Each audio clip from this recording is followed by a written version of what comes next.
everybody, good afternoon and welcome to Chess 24. Welcome to the GRENKE Chess Classic. This is round 2 of the very special super tournament involving some of the best players in the world. I'm Trent, joined once again by Grandmaster Leko, former World Championship candidate and overall legend of the game. We're going to be taking you through all the action of today's round after an absolutely spectacular first round yesterday, where we saw upset after upset after upset. A number of upsets, didn't we? Didn't we, Peter, yesterday? We saw Fabiano losing against Hou Yifan. We saw Magnus not converting a position. We are so used to seeing him convert against the youngster Matthias Bluebaum. And we saw Maxime-Vachier lose against Arkady Naidic. Amazing day yesterday. In a spectacular way. Yeah. I mean, the game was really fascinating. I still feel sorry for Maxim, because where did he make the mistake? I mean, apart of playing beautiful chess, probably that was his only mistake. And one also has to give a lot of credit to Arkady, because he has played a fantastic game with black to win that. Yes, indeed. And today, well, we've got a number of huge matchups. Perhaps the biggest for many people, including myself, is what is a bit of an old school rivalry now. These guys have been around for so long. Magnus Carlsen, world champion, playing the white pieces today against Levon Aronian. I don't know exactly how many times they played, but they started playing seriously against each other from, I would say, about 10 years ago now. Yeah, definitely. I mean, I remember the candidates tournament in Arista when they had a match in 2007 between each other. Okay, at that point, Levon was the clear favorite, but actually the match got to tie breaks, and it was highly dramatic. Finally, Levon managed to qualify, but it was already clear that Magnus just needs a couple of more years and he will be there. Yeah. So Magnus today with white, well, he will be disappointed, although in the press conference yesterday he looked quite relaxed, but a bit annoyed with himself. Maybe he's a bit rusty. He hasn't played a tournament for 3 months, so he needs to get back into the groove. And we'll see how Levon does, because also yesterday Levon showed that, you know, he didn't get much. And then actually I saw the man on the screen now, Fabiano Caruana. He said Levon actually blundered a complete move 39. On move 39, we overlooked. He made a complete blunder that Georg Mayer, who played a nice game, didn't take advantage of. So we'll see what happens. Well, this game here is very interesting, isn't it? Naidic against Caruana. Fabiano obviously very, very disappointed with his performance yesterday. Will be looking to bounce back against Arkady, who should be full of confidence. Had a great game against Maxime. Yeah, but I think Arkady always is full of confidence. So yesterday's win just gives extra. But usually I think that's the reason, one of the reasons also why he's so successful against the top players, because he just doesn't fear anyone. Right. I mean, he absolutely believes that he can play excellent chess and capable of beating anyone. So that's his main strength, a part of being an extremely good chess player. Absolutely. Here we see Maxime-Vachier with the white pieces against Matthias Bluebaum. I will try and pronounce that correctly, the German way. Maxime obviously very disappointed with his result yesterday, but Matthias will be full of confidence also, holding the world champion to a draw in his first super tournament. So be interesting to see how he does today. And then finally we have Georg Mayer, again a local hero, playing white against Hou Yifan. Georg, with the reputation of being one of the most solid players on the planet, actually. A guy who rarely takes a risk, playing against Hou Yifan, who had a brilliant result yesterday, beating Fabiano Caruana. And there we see Magnus Carlsen sporting his new glasses.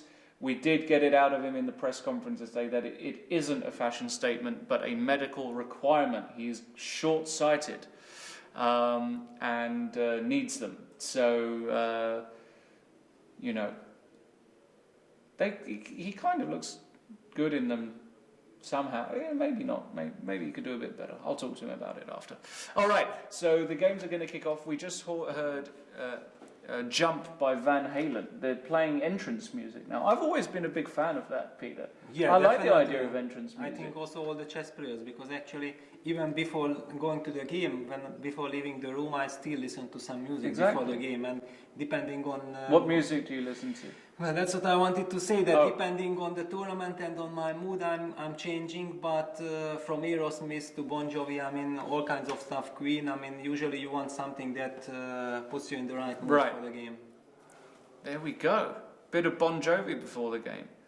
Who would have thought it? Peter Leko. So, we are going to kick off right away, actually.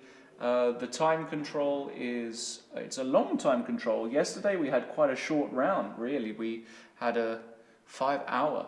I was surprised. Yeah, very surprised. We have, but the time control, I believe, is an hour and... It's in 100 minutes, so that's an hour and 40 yeah. with increment. Until move 40, and then we have another 50 minutes each, and then a 15-minute finale. So theoretically, we could be here for good 7.5 hours. No problem. I remember in Dortmund with the same time control, I played a game with Kramnik in 2012. It lasted from 3 o'clock till 10:55, so it was almost 8 hours. We both kind of almost fell off our chairs. The game finished in a draw after some dramatic moments. But here we go. Here we go. All right. So Magnus with the white pieces, how is he going to start? Well, he's playing one e4 today against Levon. Okay, we'll go to this game. Levon replying with his staple reply, e5.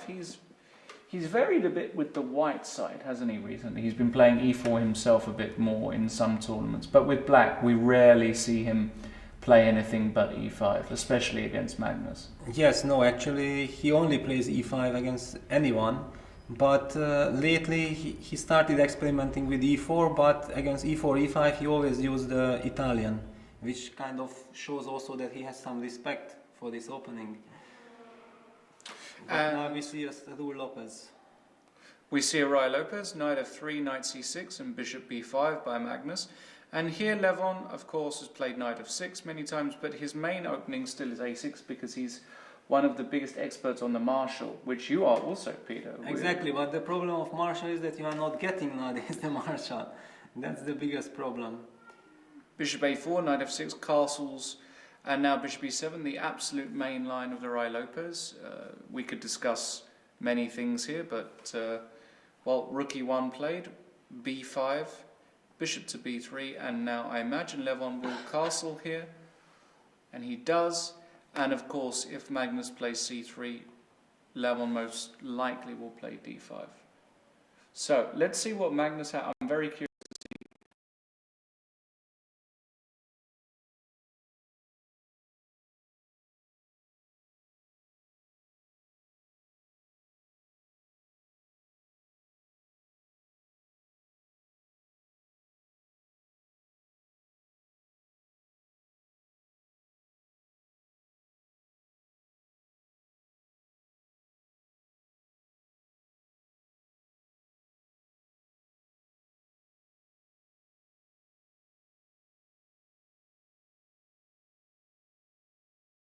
d5, knight d5. White wins a pawn in the middle, but after c6, so much analysis has been done on this variation. It seems as though, as things stand, theory-wise, Levon especially has shown that black is still holding. Yeah, I mean, I also don't know any problems with the Marshall. So in this position, white tries to find a number of ways to play an anti-Marshall. The most popular, for sure, is the move a4. Now, with this threat, you have to do something about this pawn. The problem with bishop b7, as far as I understand, is that white plays d3, and then the bishop is committed too early to b7. Yes, and it's kind of pointing on the wrong diagonal. So the most popular move is b4, and as you said, Peter, d4. d6. d4, d6 is the most popular reply, after which white normally takes. Black can take back in both ways, actually. But d takes e5 is the main move. Knight here, and then a move like bishop c5. It's the main debating position of recent theory. So Magnus goes for a more slow way to play with d3, and Levon replies bishop c5 anyway. Yeah, this is a brilliant move actually, bishop c5, and I think it's very, very rare. Probably it's not a novelty anymore, but to be honest, I have also prepared it quite long time back for one of the Grand Prix. Okay. Like in 2012 or 2013. So my immediate question is, why can't I play knight takes e5 here? Well, you can, but first, before we get into the details, let me explain the point of bishop c5. Tell us about it, yeah. Because actually it's a shocking move. The bishop was on e7, so Mhm. why did this bishop move again, yeah? And why then, if you want to put the bishop on c5, why don't you play bishop c5 Spanish, kind of, yeah? Mhm. All kinds of questions, but if you play bishop c5 Spanish, then there are many different force variations, and you don't get these d3 a4 moves together. So here black really lost one tempo compared to those positions, but he made sure that white avoided all these c3 d4 positions. And since the position is closed, black can afford to lose a tempo in order to activate the bishop, because it's clear that if black is forced to go d6 next move, kind of which black anyway should do in this position, then it's much better to do it with the bishop on c5 than with the bishop on e7. And of course there are arguments for both setups, because if you have bishop on e7, then after d6 you can go rook e8, bishop f8 later on, and your king side is kind of protected. While if you go bishop c5 and d6, then white always has this very unpleasant pin with bishop g5. And you really have to make sure with the black side that you know how to handle that pin, because it can get really tricky. So then back to your question, knight e5. Well, that's the first move I look at. Yeah, well, I guess it doesn't work because knight takes e5, d4, knight fg4. Can I go for an attack? And if dc, queen h4, it might just win the game. Might just win the game. On the spot, Yeah. I mean, this is another point behind bishop c5 now, because in the bishop c5 Spanish there are all these variations. There are a lot knight of knight takes e5 e5 and d4s, and black has to know a lot. But here knight takes e5 I think does not work. I'm a little bit surprised that Magnus is thinking, because I mean, bishop c5 I was holding back for like 3 or 4 years already, and I really wanted to use this novelty, but then Tomaszewski played it against Verjin Vajkanze. Oh, okay. I think a year ago or something like this, and I actually thought that, oh pity, I mean a wasted opportunity, because it was just so elegant, this bishop c5. I wanted to do it. So what did you have in your analysis here? How should white proceed? Because clearly, for me, looking at this position with white, I need to develop my queen side. Well, I think I have something like 4 or 5 pages of analysis after bishop c5, because it's a very interesting position with lot of opportunities for both sides. I mean, one of the main questions is really, should white go bishop g5 immediately or not? And it's quite natural. If Magnus did not prepare bishop c5, then he has to spend time, he has to understand. Should he go for it? Because bishop g5 is also very committal. I mean, black has, for example, h6 is always the typical bishop h4, and now there are different type of ideas. Can black go for g5? Well, what normally black wants to go g5 in such positions. What's interesting is if Magnus does play. Magnus is a big fan of bishop g5, and he had this really crucial game against Sergei Karyakin from Tata Steel this year. It was a great game where Magnus was. He was pressing, then he was under pressure. Eventually, it ended in a draw with Karyakin, I remember, and it had this very quick g5. But exactly, Karyakin, but it was in the Italian and with a different move. It was different, but Magnus had kind of good memories of this. Also, Karyakin's pawn was already on d6, and basically Magnus hadn't castled yet, and he just, after this g5 move, this is not the game, guys, but he basically just took this guy on g5 and had a huge attack. It's a very different position here, but some themes are similar. Well, actually, that game, if you already refer to that game, I think one should mention also the tweet afterwards by Karyakin that in the Doha World Championship there was a game between Nepomniachtchi against Fressinet, where the piece sacrifice knight take g5 was played.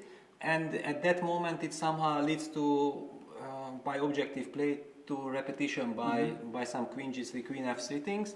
But it was a blitz game and Nepomniachtchi decided to bluff and made a so-called losing move according to computer, but Fres didn't know how to react with little time, and he made a wrong choice, and suddenly white got an overwhelming advantage. And after, then Fressinet was talking to Karyakin, and Fressinet is the second of Magnus Carlsen, and he was in the World Championship match. Okay, I just wanted to mention it for the viewers who maybe are not familiar with this detail.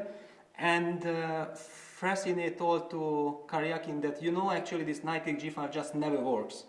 And afterwards, when Magnus played against Karyakin and Magnus went knight takes g5, then afterwards Sergei was tweeting that what Fres promised me that knight g5 never works. But exactly in that exact position it works, and computer already shows clear advantage for white.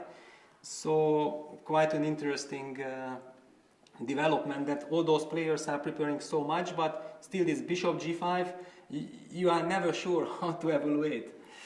But here the big detail is with bishop on c5 and the pawn not committed to d6 yet, that after bishop g5 h6, bishop h4, g5, knight takes g5 would be a big mistake. Yes. Because now the black bishop can go back to e7 and parry the pin. Exactly. And this is also the reason why bishop g5 probably is not that attractive at the moment, because if after g5 you cannot take knight takes g5, then you are kind of forced to retreat to g3, and then black goes d6, and this is a typical position. Usually black is considered to have always enough initiative. Also, one can say that it looks like the black king got weakened. For example, my philosophy is that the white king is weak. But those players who like to play with bishop g5, they always argue that no, black king is weak. So it's kind of also a big fight of beliefs. But basically, I think that here black is fine. Interesting. All right, we'll see what Magnus does there. We'll bring up the screenshot again, perhaps, of the head-to-head between these guys, so that you guys at home can see exactly what the state of play is. 50 classical games, incredible. 50 games they've played already, and they are still extremely young men. Sure, there'll be another 50 at least before they retire. Carlsen has won 12, Aronian has won 6 and 32 draws. Aronian won their last 2 decisive games. So that's very interesting, that the last 2 decisive games have been won by Levon in Norway and European Championships 2015. Carlsen with white has had 10 wins, 3 losses and 12 draws. So a lot of history there. And a very curious position. I think Magnus will take some time here. He might be a bit surprised already by this. Well, definitely he's surprised, and I think Levon probably is also very pleased to finally have played this bishop c5, because I believe that he also keeps it for a long time already. Right. So coming back to the position, as we discussed that after bishop g5, white still has, black has this possibility to go back with the bishop on e7 after the sacrifice. Comes a question. Should white, instead of bishop g5, for example, then just make a pass like a4, a5, which is kind of useful in this position, waiting for d6, and then, for example, bishop g5, and then the whole piece sacrifice is a completely different story again. But again, with the rook on e1, actually, I feel that all those sacrifices are not that dangerous, because the f2 pawn is also vulnerable. And some possibilities like f2, f4 after some king h1 are not really possible. And Magnus played c3, it's the most flexible move. It's clearly the most flexible move. Yeah, c3, very natural move, aiming to go d4 at some point. Now the question is, does black ever want to take on c3? Probably not so quickly. Maybe he'll go rook b8. Knight a5s are ideas here as well. There are tons of ideas. I don't know how much should I tell about all this. No.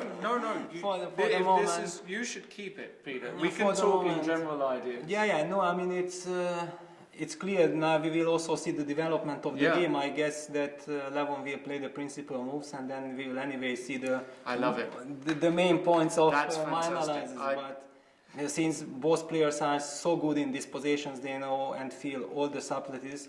So I think we will see a very, very interesting game here. I agree. Let's move to another game. Let's move to the game Maxime-Vachier against Matthias Blubam.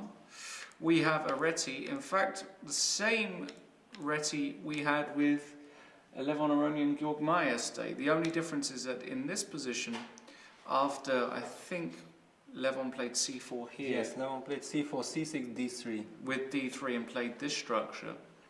Today, Maxime goes for d4, which is a bit more traditional in some ways, I suppose.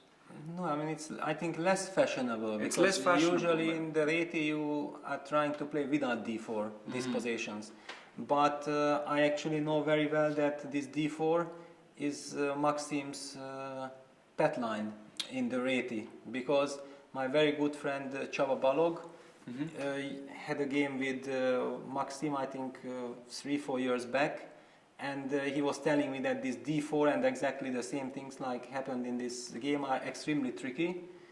So d4, knight by d7, now c4, c6, and Maxime makes a very quick committal decision in the center. Yeah, that's basically the idea of his setup.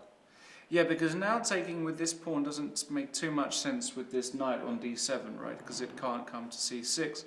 So Matthias played e takes d5, queen b3 hitting the b7 pawn, and this is the idea of the whole variation. Exactly, queen e3. Queen e3 check. But I think now the point is that since Maxime had played it a couple of times already, okay, not recently, but if Matthias is well prepared, then it might not come as a surprise. Right. Because I remember Csaba was telling me that if it surprises you, like it happened in his game, then over the board it was extremely unpleasant to face, because you have to answer some very unpleasant questions right at the beginning of the game in a quiet reti, which you are not psychologically ready. Yeah, because you feel like you know all your setups, you know where to put the pieces. So first 10 moves you will play And automatically, and then you get into the game and start answering questions. But here suddenly you are forced right from the beginning. So queen e3 check, really there's only one move that makes sense, bishop e7, and now the point of this sortie with the queen, knight to h4 with a very nasty threat of knight f5, which, well, bishop g6 seems like the most principled move, stopping that. Knight c3, and now of course black can't castle because white wins a piece, so Matthias retreats with the queen to d8. And looking at the clocks, it did not come as a surprise to Matthias. Yes. As we already discussed yesterday, that Matthias is an extremely hard worker. A part of his talent, he is working really seriously on his chess, and I think thanks to this he was also able to make this big jump in the last 1 year. And from a very talented player, now he's already considered to be a very talented, very strong player. Yes. Ready to face the world elite. So the first move that I would love to play here, because I'm a terrible human being, is the move f4, with a very simple idea of going f5. Yes, okay, but in this position it looks like it's very natural. I mean, okay, basically White did some really committal decisions in order to make the maximum use of it.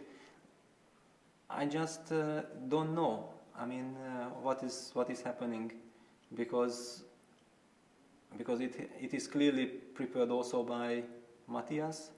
So f4 would be the move he would be prepared for. That's for sure. But in the game happened b4. Yeah, in the game b4. So I guess it probably so this is the game with b4, which is also a very interesting move. Maybe f4. Maybe the idea is black just puts his bishop on c2 and says, actually, you know what? You can't touch my bishop. Oh, but okay, how long you can keep your bishop on c2? No, but I mean, I think the point is that if you spend 10p to try and get it, then I put my bishop back on e4 and your knight on h4, so let's say, I don't know, something like this. Here, just d takes e4. d takes e4, or and something like this. Okay, then black is better. Then black is better with all of these pawns. So I think that was the idea, maybe, because otherwise it looks like a very. This looks like a very scary move to me. You know. Yeah, I guess if you don't know it, then you would at least spend 20 minutes calculating Of course, it. yeah. Because it's really very difficult to say what's going on. But b4 is also very, very interesting, taking advantage of the pin, gaining some space, and this is a bit more of a,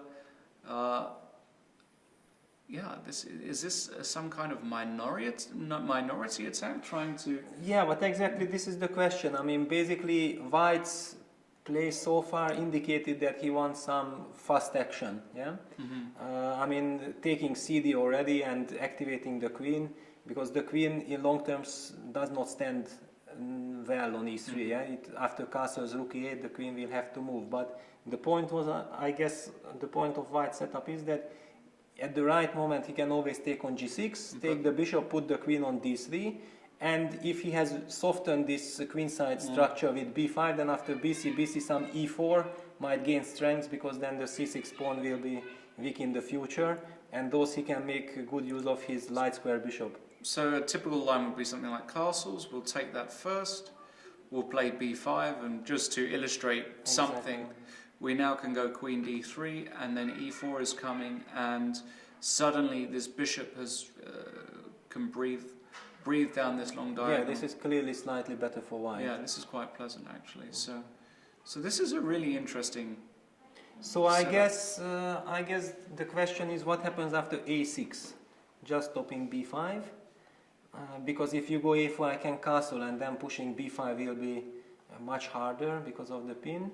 So you will have to waste some move. Maybe rook b1 or... No, then you have to take first. Oh no, sorry, I beg your pardon. Takes here first. But also then you face b7, b5 from black, and then suddenly black can use this knight b6, knight c4, and then already all these breaks with e4 are not dangerous anymore. The pawn on b4 is weak. So I think one of the big questions is what happens after b4, a6, f4 also. That who benefited from this inclusion? Also some kind of a question. Maybe it's just nothing, but again, if you don't know the answer, you will spend another 20 minutes with it, trying to figure it out over the board. But very interesting, very, very interesting. We'll see Matthias now in the think tank, and Maxime has not really spent any time, so feels like he's still in his home preparation. And it feels like b4 was the first surprise for Matthias. This might have been a surprise. Yeah, exactly. Let's move games. Let's go very quickly to Najditch versus Caruana, because we're still in relatively well-known waters. We have a Spanish opening, but... No, it's a Vienna. Sorry, I beg your pardon, not a Spanish. A Vienna. It's actually started as an Italian. It looked like it could be an Italian. If knight f3 here, we would transpose into a main line of Italian. But Najditch goes for knight c3, which we don't see so much at top level now because of black's next reply, taking advantage of the fact that knight is not on f3, pressurizing e5, that black can play the move knight to a5 and win this bishop by force. So he spends 2 tempi to win this bishop, but of course in return he claims he has the bishop pair and stands well. Well, actually, this is quite a fashionable position now. Because last year in the Grand Chess Tour, there were a couple of rapid and blitz games played in this position. I think Gilly had some game. I already don't know who was black and who was white, but we reached this knight g2, knight takes c4, d takes c4 structure. And for the first, I mean, in my childhood, this in Hungarian school, if we can name it like Hungarian school, which again it does not exist, it's just like a phenomenon. But basically, as a child, we were taught like, okay, if opponent plays Vienna, you just go knight e5, take this bishop. You have 2 bishops, rock solid position, and okay, you should. The rest is matter of technique, yeah, basically. But of course, things are much more complicated. After knight takes e4, d takes e4, white gets a very nice grip on the center. And so for example, after knight g2, which happened? If black takes immediately, then white has got a very nice grip and space. Actually, black is not taking, but black will take sooner or later. There is just no need to hurry. And bishop c5 is the modern way to treat the position. In 2001, when I got this position against Morozevich in Dortmund, then I went for the traditional bishop e7, knight takes c4, bishop e7 or bishop e7 first, doesn't matter. And then with castles, queen d3, d6, b3, c6, followed by bishop e6, a6, b5 plans. Of course, Alexander played a4, then I sacrificed somewhere some b5, ab, cb, d5, nice. and I got very nice compensation. The game ended in a draw after big complications. This used to be the old classical way, but after the game somebody asked me, but if you play this variation, why don't you put your bishop on c5? And then I answered honestly, well, I haven't thought about it before. Because in my childhood they just told me, you know, you just take bishop e7 and you are fine. But bishop c5 is the modern way to play. So that's what Fabiano did. They both castled, and now it's on Arkady. He has to make a move. Yeah, usually white plays a4 here in order to force the exchange. And a4 anyway fits into the concept. But on the other hand, white also would like to make a more useful move than a4, but I think as practice has shown, there isn't anything white can do directly, so it's better just to fix the structure and start playing that. I think it's important to mention that if the black knight exchanges this bishop on b3, and white is forced to capture with the a pawn back to b3, then black is immediately comfortable. Right. So white can only allow this exchange for the knight for the bishop by gaining this extra opportunity, taking with the d3 pawn to c4, getting the grip on the center. Otherwise, this exchange would be clearly in black's favor.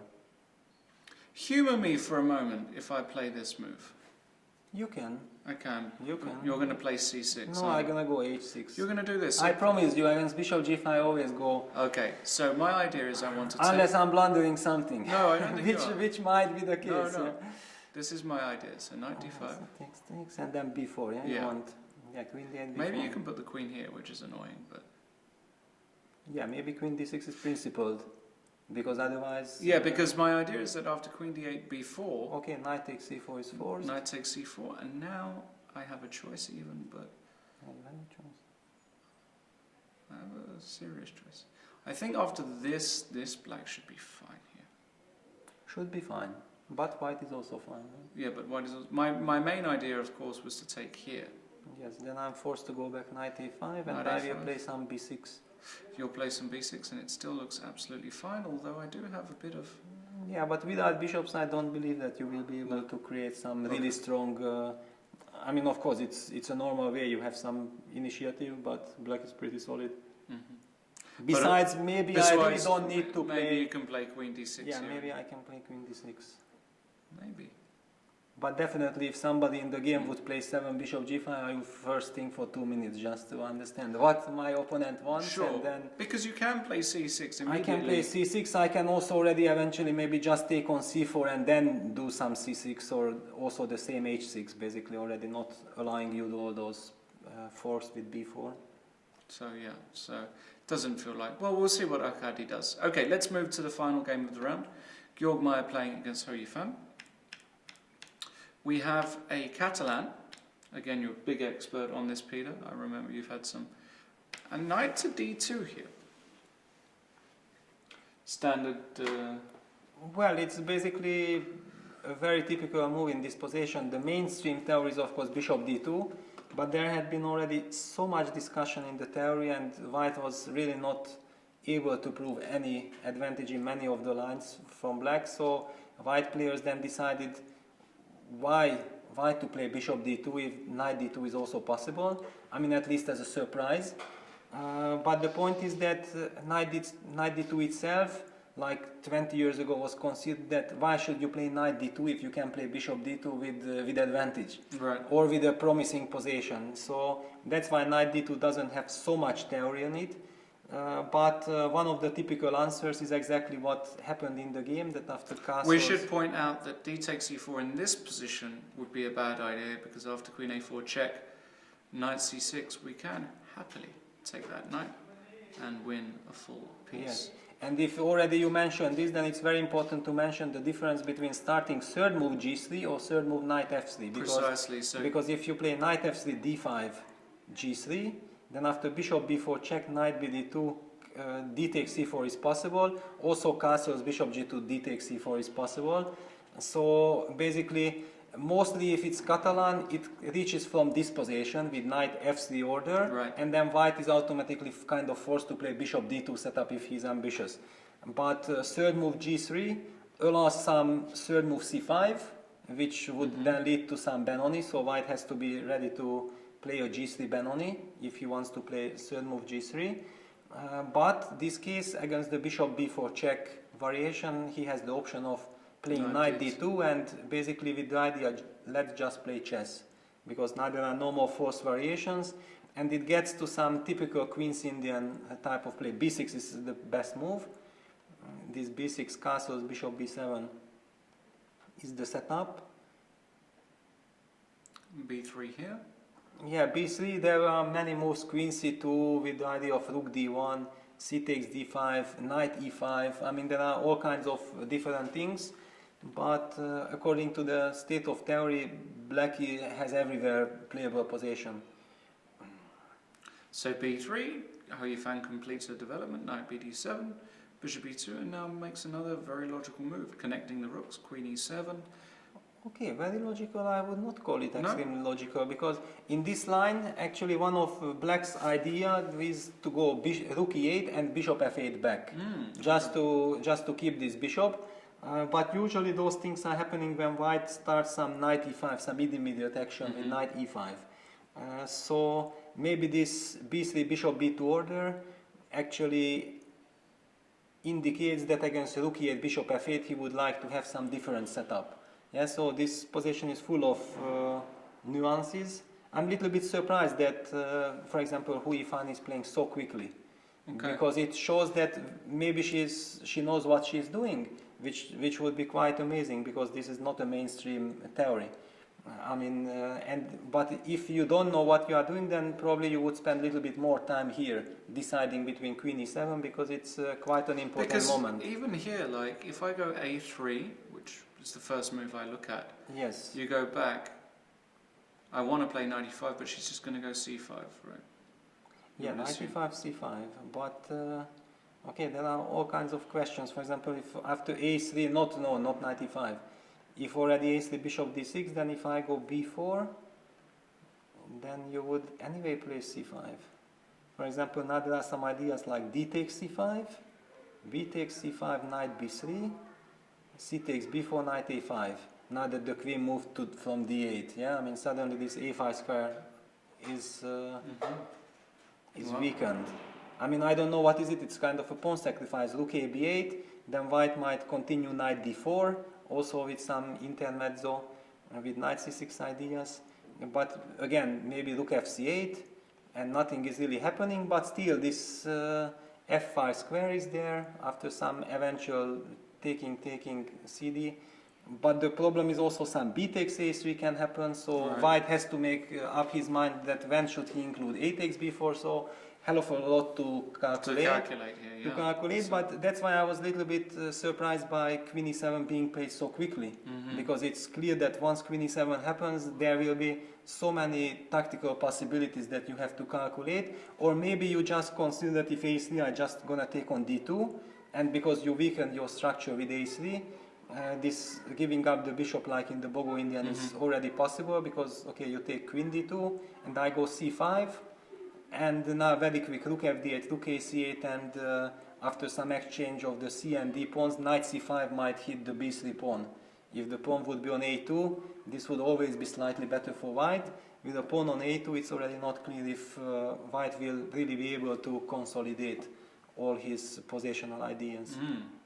Very interesting. So this is quite typical of this Catalan. It looks like more or less nothing is happening, but every move has really huge impact for the rest of the game. And I remember that in the Fritz era, it was one of the ideas of the experienced players to play such positions against the young players who still did not have enough experience and were relying mostly on computers, because in the old times computers were not feeling all these small finesses, and then you wanted to catch some youngster with such nice details that computer says everything is okay, but you understand that there are nuances between pawn on a2 or a3, or when you can give up your bishop, when not. But maybe we should now go back to the Carlsen-Aronian game, because it's heating up. Before we do that, just very quickly, we have Georg Meyer, profile of Georg Meyer here, an expert in the Catalan, but here are his details. He's 29 years old, going to be 30 this year, born in Trier, and reached 2671 at his peak, so was 5 years ago already, was close to 2700. Has dropped down a bit since then, is rated 26-21, but still a very, very strong player, of course. So, let's go back to Carlsen-Aronian. We can see both players on the screen there. We've had a couple of very important developments, so let's go to the game. So after c3, which was the last point we looked at, Levon took on c3 and played a very quick rook b8. That feels right to me, somehow. And it is right. It is right, okay. It is right, yeah. And basically it's also the reason why black included b takes c3, because it's really not a move you want to make, but if you take b takes c3, it's basically connected with some quick activity on the b file, or at least it's important in some sharp variation. Yeah, because actually sometimes it's not a threat at the moment, but white's queen is committed to this bishop, and you never know if something happens on just very quickly. Of course, if d5 or d6 happens and this happens quickly, you immediately have questions to answer. So here Carlsen plays his favourite move in these structures. And it's the most principal move. Actually, there is no other way for white to fight for the initiative. Right. So he plays bishop g5, h6, bishop comes to h4, and now Levon does play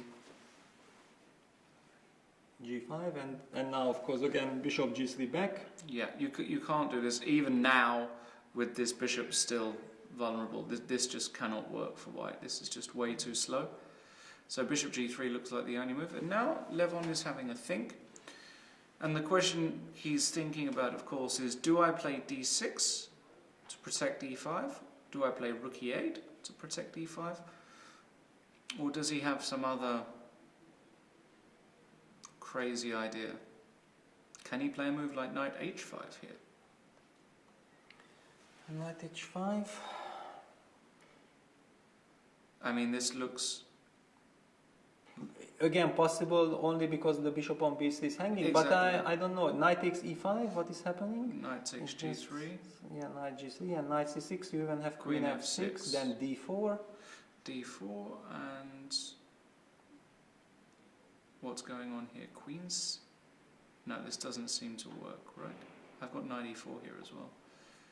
Do I have knight e4? Yeah, no. You have. I have it, right? Okay, probably. I mean, it might continue. It's a madness. So if I take here, I have to take on b8, otherwise you are fine. Yeah. You can't take this way because of queen takes c6, and I'm fine. Yeah. This was what I was trying to calculate, but me trying to calculate. Yeah, this feels okay for black. This feels okay. So I take on. But even this is tricky. Now you have knight d2 developing, and the bishop is still hanging, and then who knows about this king? Yeah, in long terms. And also this bishop is locked out. It's locked out. Yeah, I mean it's unclear. It's very unclear. I mean these are just moves, and I'm sure Levon is thinking about all of them. Knowing Levon, I think he's going to settle for d6 or rook e8, protecting the pawn in a very traditional way, unless there's some bombastic blockbuster move that. Okay, one has to watch out with black always for d3 d4, because if d3 d4 is in time and you have to give up the center, then your king will be weak. So basically it's very direct approach, this whole and he play. Played knight h5. Played knight h5, yeah. It's the principal move. Is it? Is the principle. I mean, okay, my analysis is from a long time Don't back. worry about I have that. some But mosaics. I'm just happy that I saw knight h5, you know? That Yeah, no, it's true. I mean, suddenly Wow, when we okay. started discussing this knight takes e5 position, it felt like I have some deja vu. But Okay. Wow, so now this position is getting extremely interesting. basically, my biggest problem with the Marshall is that I stopped playing super tournaments. And if you are playing against a 25 or 2600 player Marshall, then you will never face such interesting positions. They will just force some drawish variation, and in Marshall there are plenty. So basically, last time I had a look, maybe like 3 years ago, at all these complications, because I'm just not getting them. So knight h5, wow. So now Magnus is going to have to think, because I'm sure he's not in book. Yeah, definitely. And so, knight takes e5. This is, I mean, this has to be the move. Yeah, knight takes g3. Knight takes c6. Now, queen f6 was the first move that hit me, because it felt like the right move. Because, of course, this is impossible due to any capture on f2 is good. So, knight takes c6, so knight takes e5, knight takes g3. Now, if white takes here, this feels wrong. This feels good for black. This feels good for black. For many reasons, I guess. I mean, also knight takes e5, d4, bishop d6 is already good enough with the two bishops. Now this is a dream scenario, but maybe black even has something better, but it's not important. So knight takes e5. Let's look at this line, because this is okay. So knight takes g3, principle. knight takes c6, queen f6. Really queen feels f6 like really the feels move. like the move. You can even throw in a check here. Is that it? Does that? Knight is now in check. No, that can't be good. It's possible. It's possible, but it can it work? I'm just looking at so check. Yeah. The point is that if But hang on, instead of queen f6, I just got some thoughts. Can I take knight takes e4 or not after knight takes c6? Because that would be the other principle of just to take knight e4, giving the queen.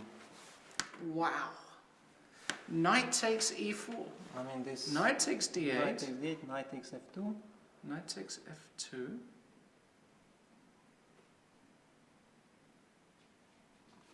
Queen h5 or what? Yeah, queen h5. Why not? Because now I have this move. Yeah, queen g6 is a threat. Yeah, maybe it's too much. Okay, the bishop on b3 is hanging, but it But there's also like yeah, I mean knight takes d3 check. Okay, should be played. King f1, rook takes b3, and then you just take queen takes h6, and my king side collapses. I mean knight on d8 is trapped, but I just can't get to it.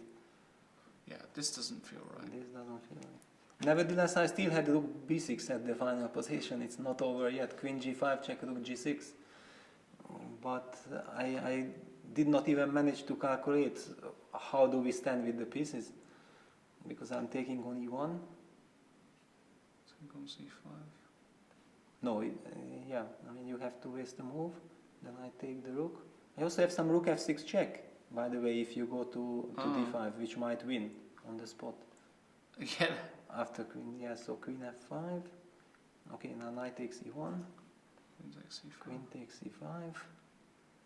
The knight is still trapped, but how to get to it? After queen takes e7, my bishop is also trapped. Yeah, this is incredible. Yeah, insane. Yeah, insane.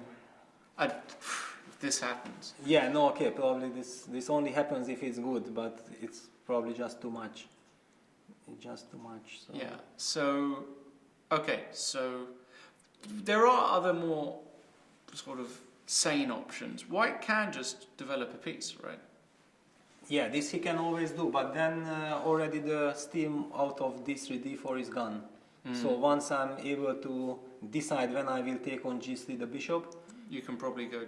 Well, maybe you can. Maybe not. I mean, it requires precise calculation. But even if I just take on g3 and go d6, Then now you don't have d4, and I will go queen f6, and this bishop on c5 is just a beautiful piece, putting pressure on f2.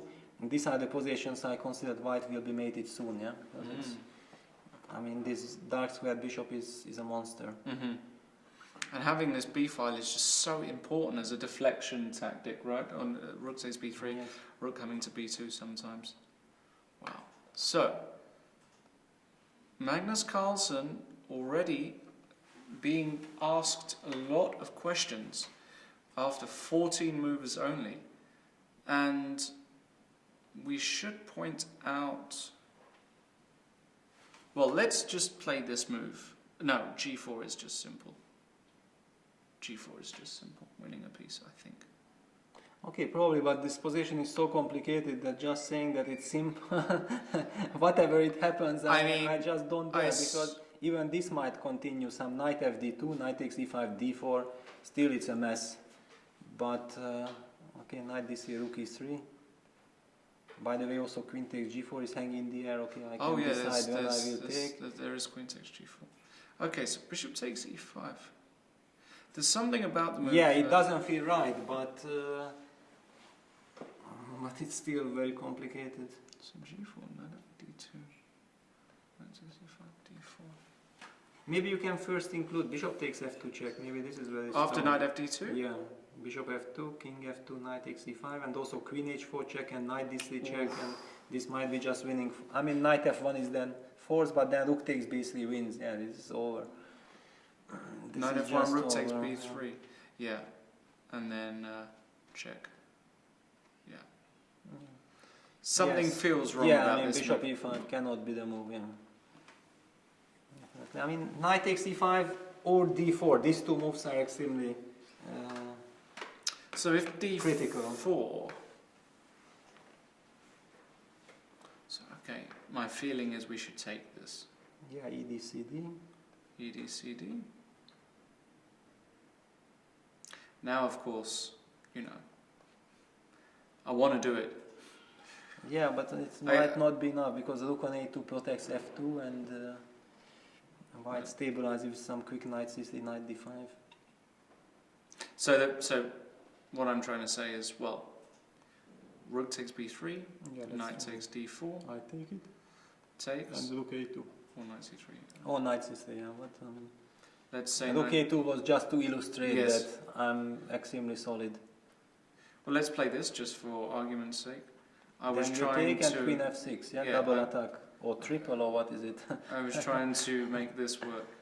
Yes, it's actually beautiful. So my instinct was right, rook just to illustrate with rook a2, it's probably only nice. Move, yeah, but it feels... So takes. It feels right. And now I can go queen f6 again, because you can't... Yeah, you can, but I mean, it's fighting for draw. Yeah, I mean, first of all, I have also queen f3, and you also ask questions. I mean, no, this is not enough. If you would already have d6, bishop e6, it would be another story, but you are still a few tempo behind. Yeah. So d4, huh? Okay.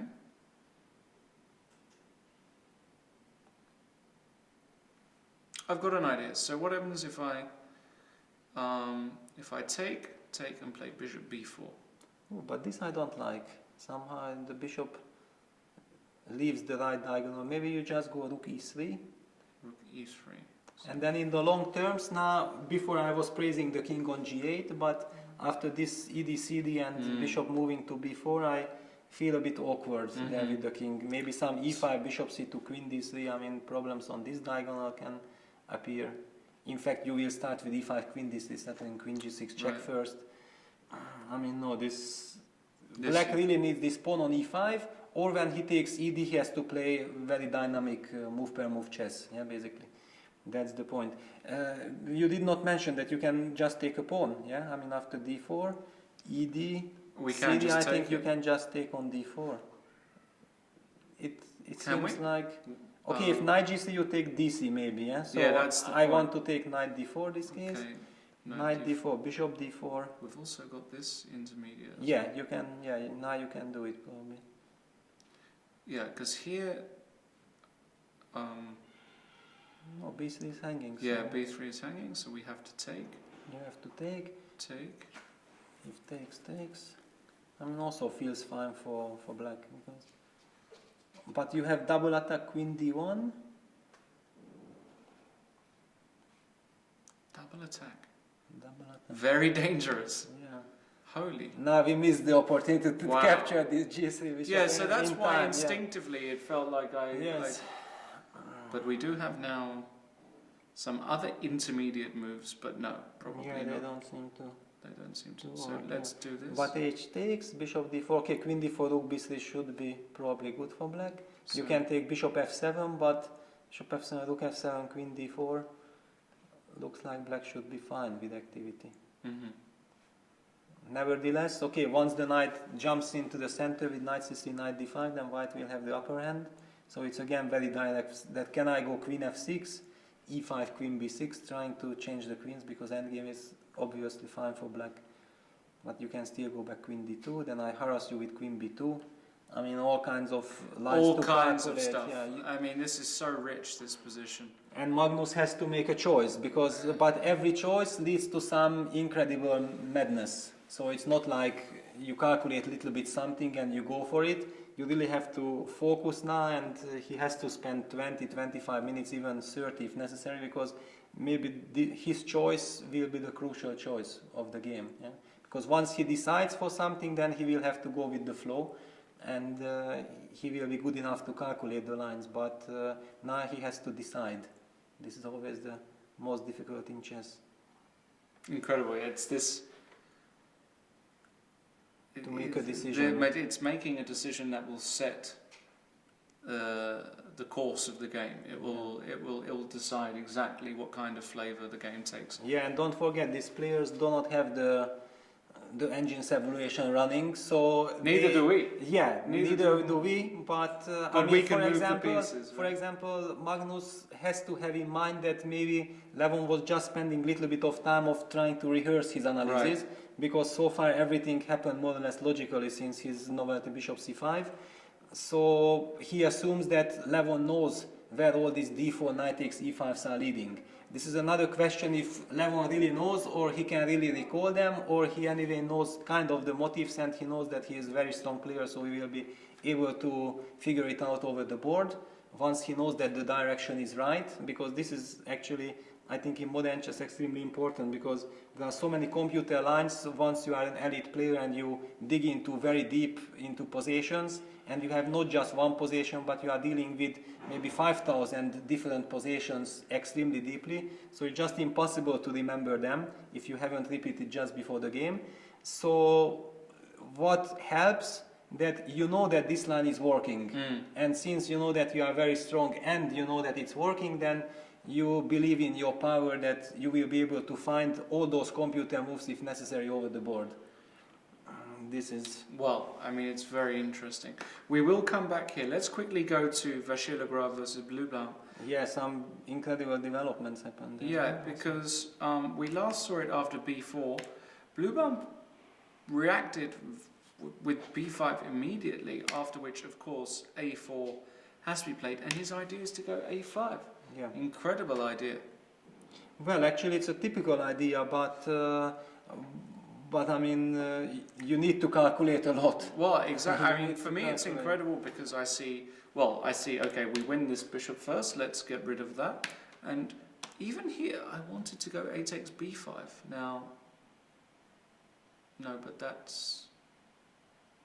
Well, I mean, it looks like it's possible. I don't know. So yeah, a takes b5, A it b4, takes b4, rook takes, a8, take, b takes c6, b6, and queen queen c6. c6. And the problem is that the knight on c3 doesn't have a really good square. It doesn't yeah? have a good square. That's But still, black cannot castle, yeah? So it's a very interesting position as well. yeah, like knight a2. Yeah, knight a2, and I was wondering what is black's move? Maybe This queen one. a4 or queen c4, yeah. Yeah, and Still no good squares for this knight. but then it's bishop Bishop b2. d2. Or no, bishop b2. Oh, bishop b2. Bishop b2 maybe. Because queen takes a2, rook a1 I got. Oh my goodness. Wow. But bishop d2 also, because I am threatening this. So if you take my idea is Yes, this. yeah, no, it's clear. But here maybe I have knight e4. I mean, the other one was more forcing. but I just take. Yeah, then D and Queen E6. I'm coming back And check. just in time. Then Bishop D8. Bishop D8. It's still, who knows, Still. very. Oh, but I've got to be careful of this. Yeah, Right? I mean, okay, at least it's madness. Madness, Carlsen. Bishop B2. Yeah. And I still, okay, maybe I can castle now. And Queen E7, Queen takes A2, Queen B4 is not possible due to Rook B8. Wow. How rich. Well, he didn't do it. This is all much of a muchness because he just took on A5 this way with the idea that, if Queen takes A5? No, that feels wrong because then you have all these Bishop D2s and also Bishop B2s. I mean, somehow. Why I meant maybe Bishop B2 because B4 then I go back Knight B1, Knight D2, Knight B3. Bishop in B3. general. With tremendous, positional control. Yeah, I mean here Black has to put his knight immediately on C4, but it's not clear if he is able to because Knight B6, Knight D2, and the Black King is still stuck in the center. Yeah, you can't do this.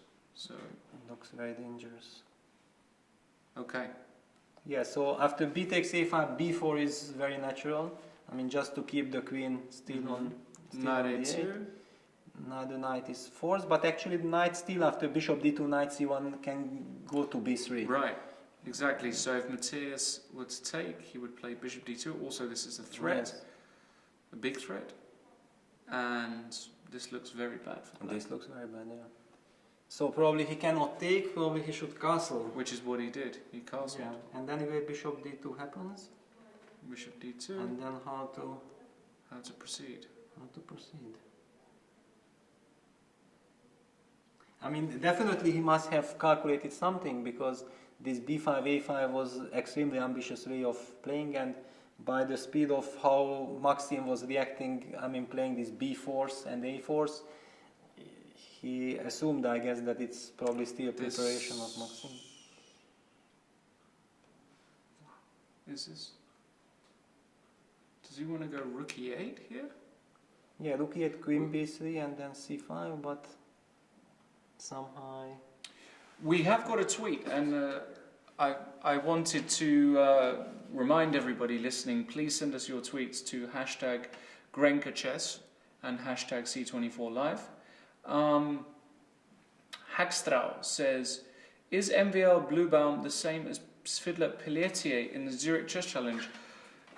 I didn't see the Svidler game, so the answer is potentially yes. You would be the one to know more than us because we've been here. I don't know. Have you seen that game, Svidler Pelletier? Well, I think I was on my way to Karlsruhe when this game was played. Right. I think I missed it fully, but it was this Queen B3, Queen E3. Right. Okay. But since I was not 100% sure, that's why I didn't dare to mention it, because maybe I'm wrong. I'm not an expert of these lines. So. Okay. So very possibly there, Hagsfrau. So I haven't seen the game, but you'll be able to check that out on Chess24. This position though, if I go Rook E8, I'm just saying to your queen, okay, put your queen on a good square. Okay, I want to put it on B3 because I'm targeting the pawn. But yes, but now you don't have Knight C1, Knight B3. Okay, but I want to just take this pawn. Huh? But maybe I can just take here, because E2 is hanging at the end. Okay, Knight takes B4. Okay, and your bishop is also unprotected, so if I go Rook at B1. here. By the way, I also had Knight takes C6, watch out, because you might not be able to pin me. I can unpin myself with Knight C6. Ah, wait, Knight C6 here.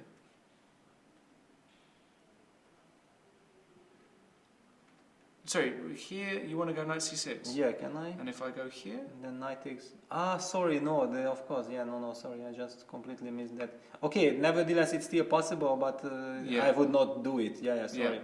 No, so Rook A8, Rook FB1, and Rook FB1, Rook FB1, and okay. And now maybe I can just play some... Can I play like this? Is this crazy? I don't think that you can.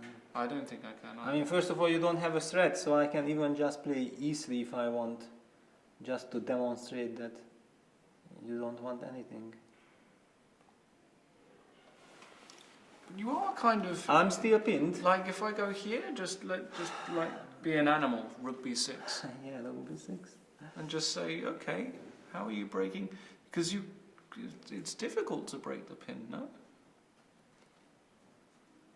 Yeah, well, it's not easy, but if it would be easy, you would not be asking. It's clear. But Okay, I maybe- can also do rook b2, rook a b1, but then I'm also pinned kind of forever. So I would definitely like to have some easier solution. Because I've got a really good move coming. Yeah. That's a really difficult move to stop, I think. But okay, I don't have to play e3, No. for example. I mean, after bishop f8, it simply felt like I have so many options.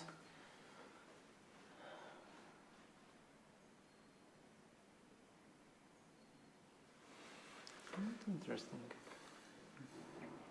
Hard to believe in it. But It's very hard to believe, but this is my style of chess is very difficult to believe. Believe me, Yes. I've been playing with it for a long time. But I mean, Okay, so I'm not sure that all this is forced anyway. this is definitely. So I not don't know how much energy we should put into it. Yeah? But I mean, I like the idea of activating my rooks. E2 is always. Yeah, and your problem is that you can't take queen a5, yeah, because the bishop is hanging. Yeah, and queen a7, a5. So this is a kind of useful move, I think. useful move. But I mean, okay, you really have to calculate all these things, and it doesn't feel like that this pin should be enough. Yeah, and before making rook e8, then you already have to be sure that those pins are really working, because otherwise you are just lost, kind of. Yeah. But it's also not obvious what other move black can make. Yeah?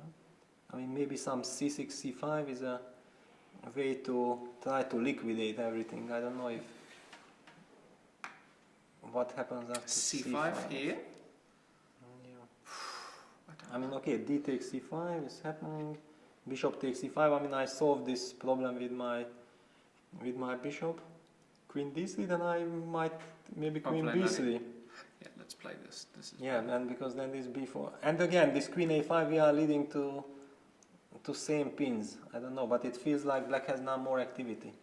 Because bishop b4, queen a4, then it's just fine immediately, I guess. Yeah. And then the queen side is gone. So knight takes b4 is so-called principled, but now with the bishop targeting also f2, and with all these pins coming, yeah, this looks scary.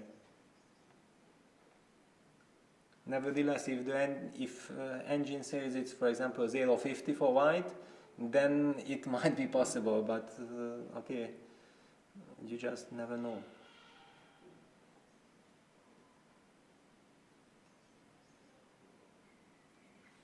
Very interesting. We'll see what Bluebaum decides to do here. In the meantime, I can see out the corner of my eye in the Carlsen game that Magnus, after a long think, went for knight bd2.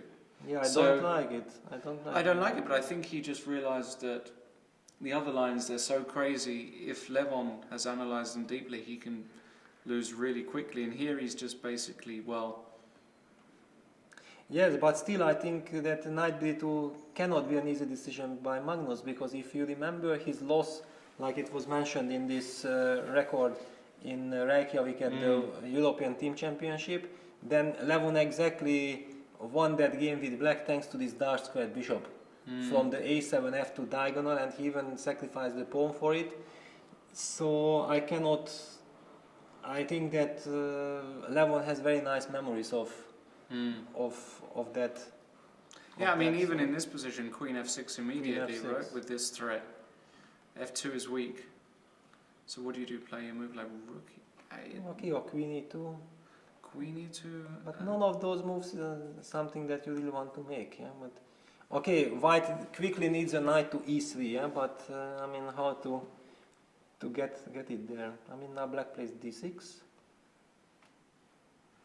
and still you have to waste the tempo with this bishop. Precisely, Yeah. yeah. I mean, rook ab1 probably makes sense, and now black can already also consider some g4, just to grab and fix this structure, and then knight e7.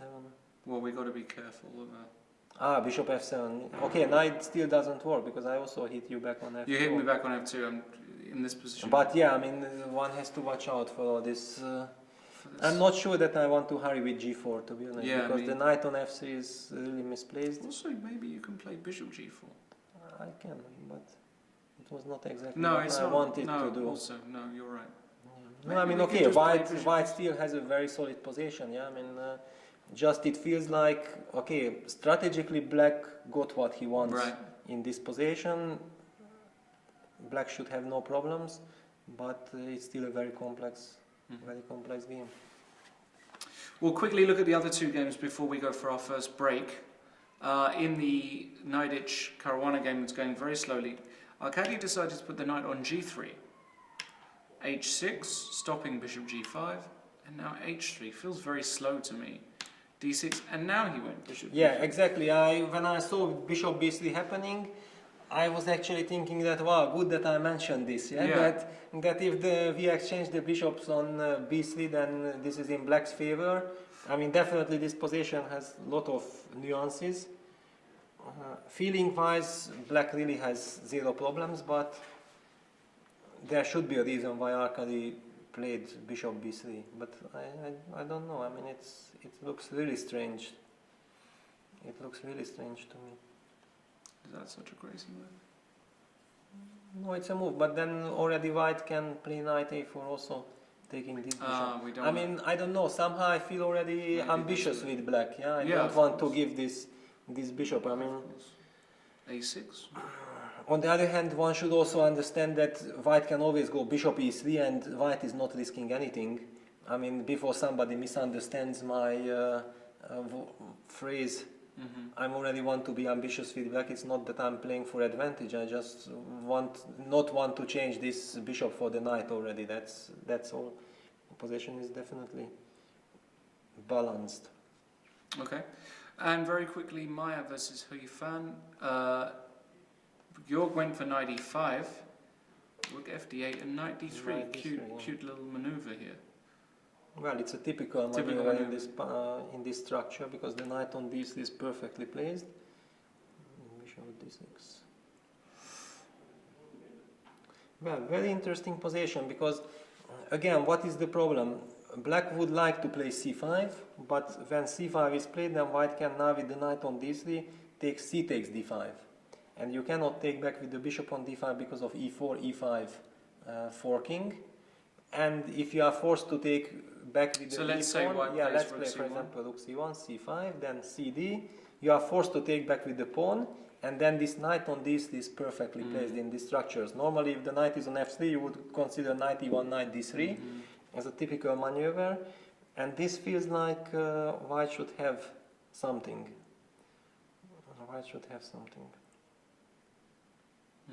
But this bishop d6 queen e7 is quite a nice construction. So if black will be in time to play knight e4 and maybe even the other knight to f6 or knight f8, knight e6, then black has also extremely good pieces compensating for all these things. So in fact, I'm not even sure about CDED structure.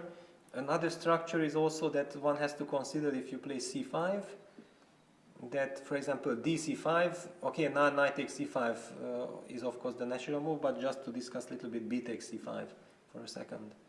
Because bc5 is also possible, but usually here if white gets some e3 queen into rook fd1, then he is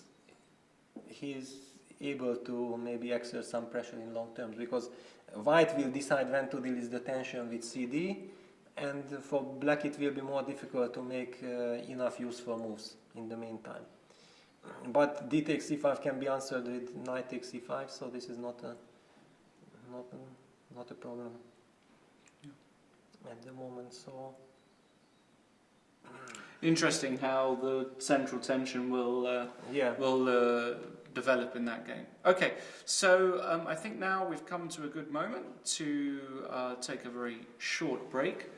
yeah, it should be short because the games are heating up. The games are heating up. We will be back very, very shortly. We'll get coffee.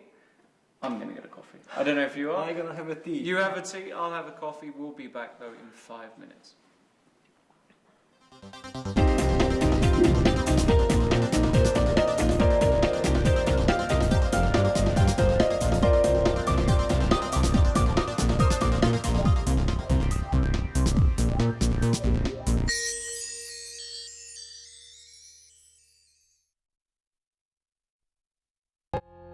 Until recently, chess was like this. Chess24 brought you this. Live interactive broadcasts from top tournaments with computer analysis and video commentary by the likes of Jan Gustafsson, Lawrence Trent and Peter Svidler. A play zone where you can take on opponents from all around the world 24/7. Interactive beginners courses ensuring you pick up the basics fast while having fun. A tactics trainer to sharpen your chess by solving puzzles adapted to your level. Hundreds of interactive videos letting you watch and learn from star players such as Vichy Anand, Peter Svidler, Paco Vallejo and Hu Yifan. You've given up on that outdated computer? That's why there are more reasons to use Chess24 on mobiles and tablets. Full playzone access, including pre-move. A tactics trainer so you can stay sharp wherever you are. Computer opponents you can challenge even when you're not online. Live broadcasts of top chess events. And the half? It's free. Well, that's half true. Most features are free, but limited for registered members. You can step up to premium membership and gain unlimited access to our video library. That and much more. See you at chess24.com.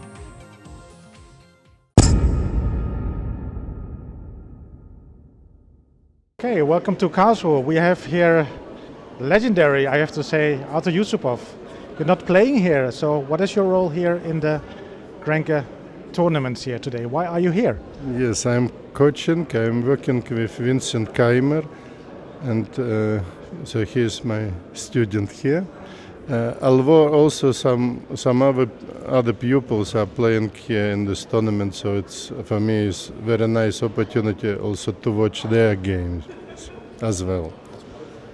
But you're mainly here to coach Vincent, I think. Yes. How is it going?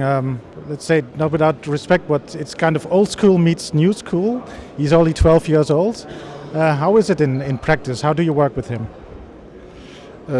I think we still have a lot of things to learn, and I'm trying to help him in his journey in the world of chess. And here in this tournament, it's a very good opportunity for us to learn new things and to have a very interesting practice. Like yesterday, he played 10 hours, very hard games, and the second game he played against the super Grandmaster from Croatia, and it was a very instructive game for us. And next step would be to analyze these games and to draw the right conclusions from this. Is it okay for him to play 2 really tough games per day? Or is it a bit too much for him? He's just 12 years old still. It is of course very difficult, and it takes a lot of energy, especially this if it goes like 5 hours game and then another 5 hours game. What is difficult for us is the short time between the rounds, so we don't have time to prepare for the second game practically. But okay.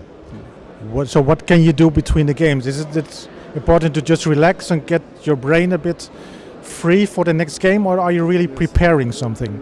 It is more important, of course, to relax. You don't have enough time to prepare for the opponent. Okay, Verk. And how many points does he have now after 4 rounds? At the moment he has 3 out of 4, and okay here. And what is the goal? Do you have a certain goal for this tournament? We have a goal to learn. Yeah, that's very important. I think it's very important to play strong events, to be able maybe to play some games against grandmasters, and that's partly was achieved in previous day. Yeah, he played 1 game against Grandmaster, which is important. So we hope maybe we can get another Grandmaster to play against him and to learn from these games. Okay, learning is very important for this tournament, of course. What do you think in general about this GRENKE Open? 1,200 players this year. Have you ever seen something like this before? It's very difficult to compare this tournament with any other event. It's a really brilliant event. And of course, now we also have an opportunity to watch world champion and super grandmasters on the stage. This is absolutely great, and I think this is a fantastic event. It's very nice. I am happy to be here and to see so many colleagues playing in this event. Okay, thank you very much. I hope you enjoy the tournament and good luck with the training for Vincent and all the others as well. Thank you very much. Thank you.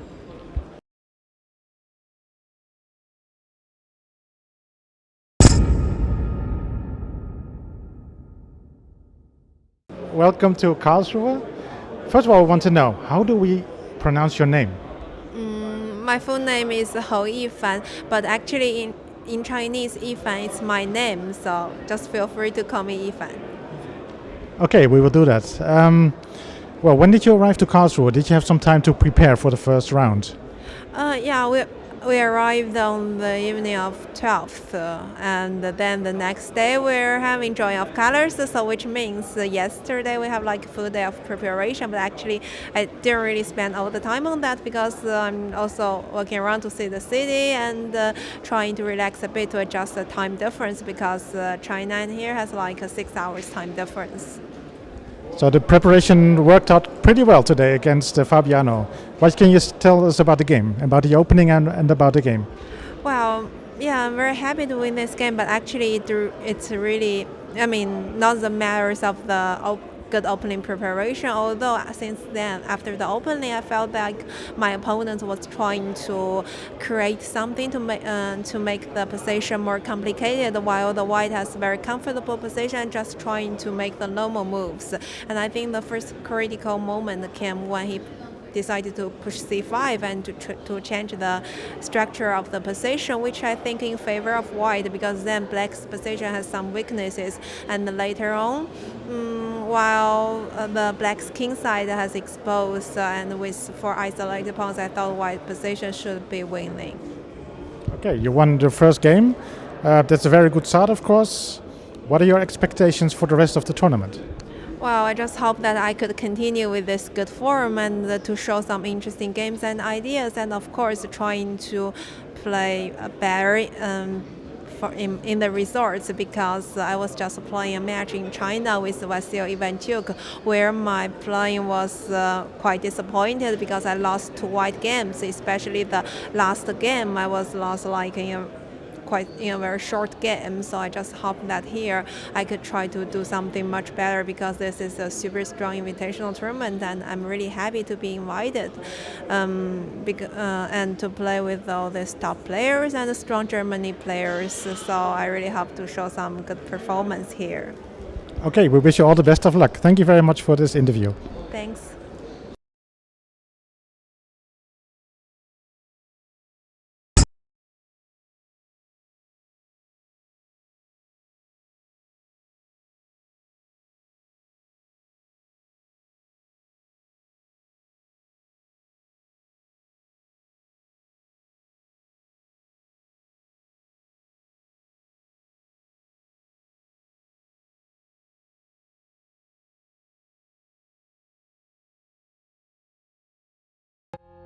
Until recently, chess was like this. Chess24 brought you this. Live interactive broadcasts from top tournaments with computer analysis and video commentary by the likes of Jan Gustafsson, Lawrence Trent and Peter Svidler.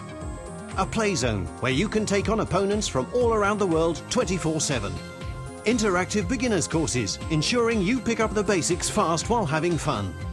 A tactics trainer to sharpen your chess by solving puzzles adapted to your level.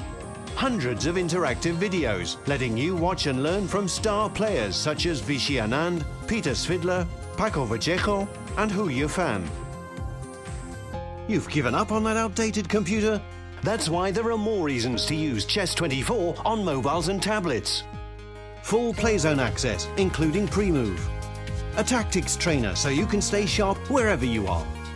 Computer opponents you can challenge even when you're not online. Live broadcasts of top chess events. And the half? It's free. Well, that's half true. Most features are free, but limited for registered members. You can step up to premium membership and gain unlimited access to our video library. That and much more. See you at chess24.com.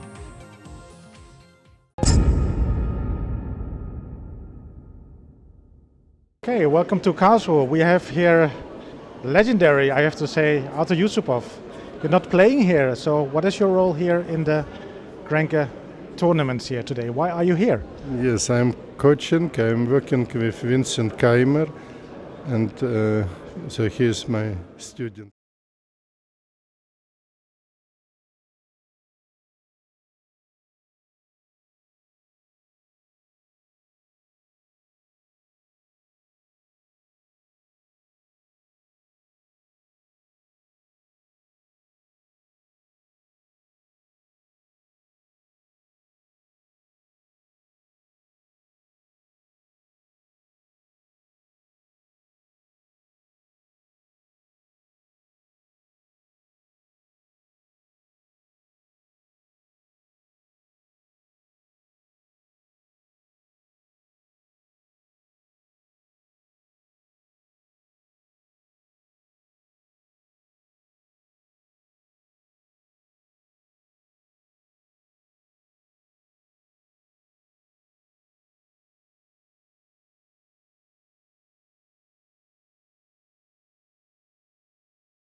Welcome back, everybody, to round 2 of the GRENKE Chess Classic. I'm here with Grandmaster Peter Leko, who has been giving pearls of wisdom so far. If you guys have just joined us, welcome.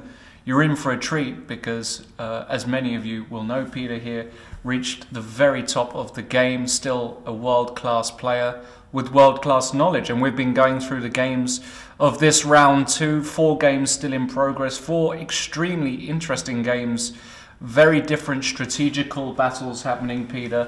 Of course, the game of the day being Magnus Carlsen against Levon Aronian. They've played 50 times already in their they're kind of long careers, but Magnus is only 26, right? So it's kind of weird saying a long career, but an incredible game so far with the move knight h5, well, the move firstly bishop c5 in this anti-martial, and then knight h5, really forcing Magnus to make a decision. And he went for the knight bd2 move, which is kind of the move that says, do you know what? I accept that I've got nothing from the opening, but I just don't want to end up losing in 25 moves unnecessarily today. Yeah, or okay, just not necessarily losing, but it's clear that it's Levon's preparation and all those sharp lines, if checked by computer and you know the computer's evaluation, they might be fine for white, but you never know that. And just one mistake can lead to a disaster. So knight bd2 is certainly a practical choice. But I think it's connected with the idea that after knight g3, h, queen f6, Magnus came up with this very strong move knight c4. And I think if he would not have found knight c4, he would have not settled on knight bd2. Okay. Because as we discussed, if white loses some time with queen e2 protecting against the threat of g5, g4, then this gives black enough time to, after d6, that the bishop on b3 was hanging again. And as I explained, white really needs a knight on e3 as quickly as possible in this structure, but here the knight is not coming that quickly. But knight c4, thanks to the tactical line, I guess the justification is after g5, g4, d3, d4 contra strike is coming. And after e takes d4, e4, e5. And now suddenly white is totally safe. And if white is safe, he can even start to be better. Because the queen has to leave the diagonal, and again, then white captures back on d4, with c or with the knight, probably doesn't really matter, but maybe knight takes d4. And it's clear that here suddenly white is better. So g4 is not possible. So black played d6, natural move knight e3. And now it's a position that I think black is completely satisfied because he has 0 problems, and there are 2 ways of treating this position. Playing bishop e6 like Levon did, or taking with the bishop on e3. Sometimes I experienced something like this, that engines were telling that, okay, please take this knight, bishop e3 is better move than bishop e6, but humanly you don't want to depart from this beautiful bishop on c5. Right. And then when you see that, for example, instead of bishop takes e3, this move bishop e6 is in fact a normal move, then you just feel like, okay, please engine, prove it to me that bishop e6 does not work.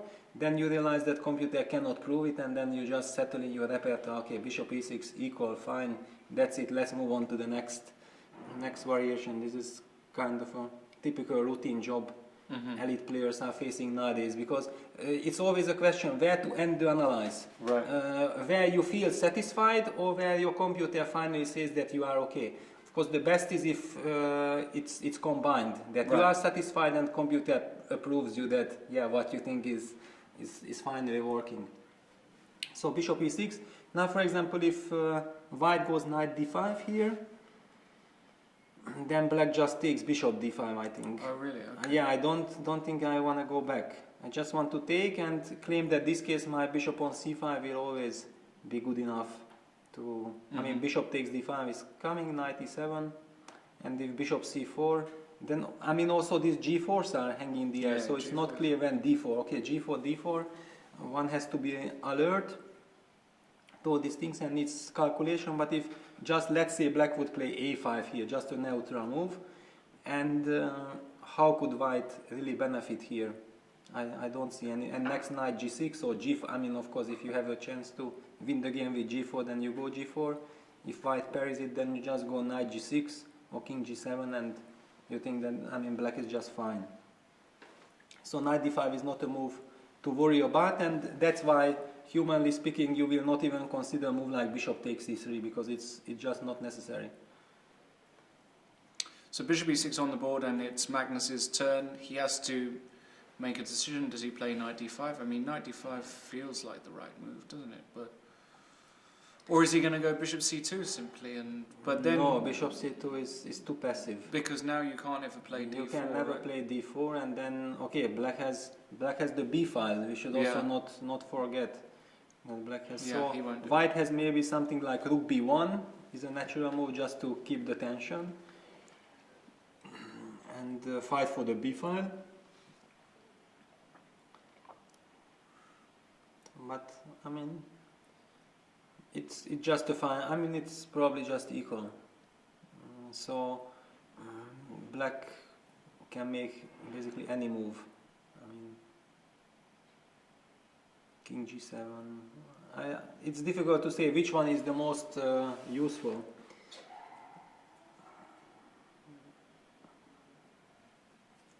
Yeah. It depends on style. Here, yeah, you can also remove your bishop first to a7 just so that you are stepping out of this d3, d4 forever. Yeah.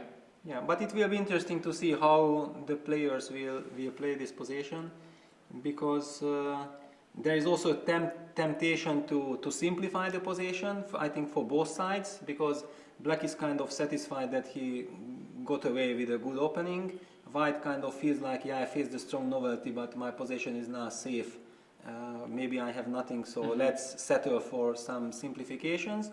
But on the other hand, it's a prestige duel, so maybe both players feel like this is their moment to prove to the other that, you know what, it's equal, but I would like to play. Yeah. So normally that's very interesting. Normally it's Magnus who does that as well, right?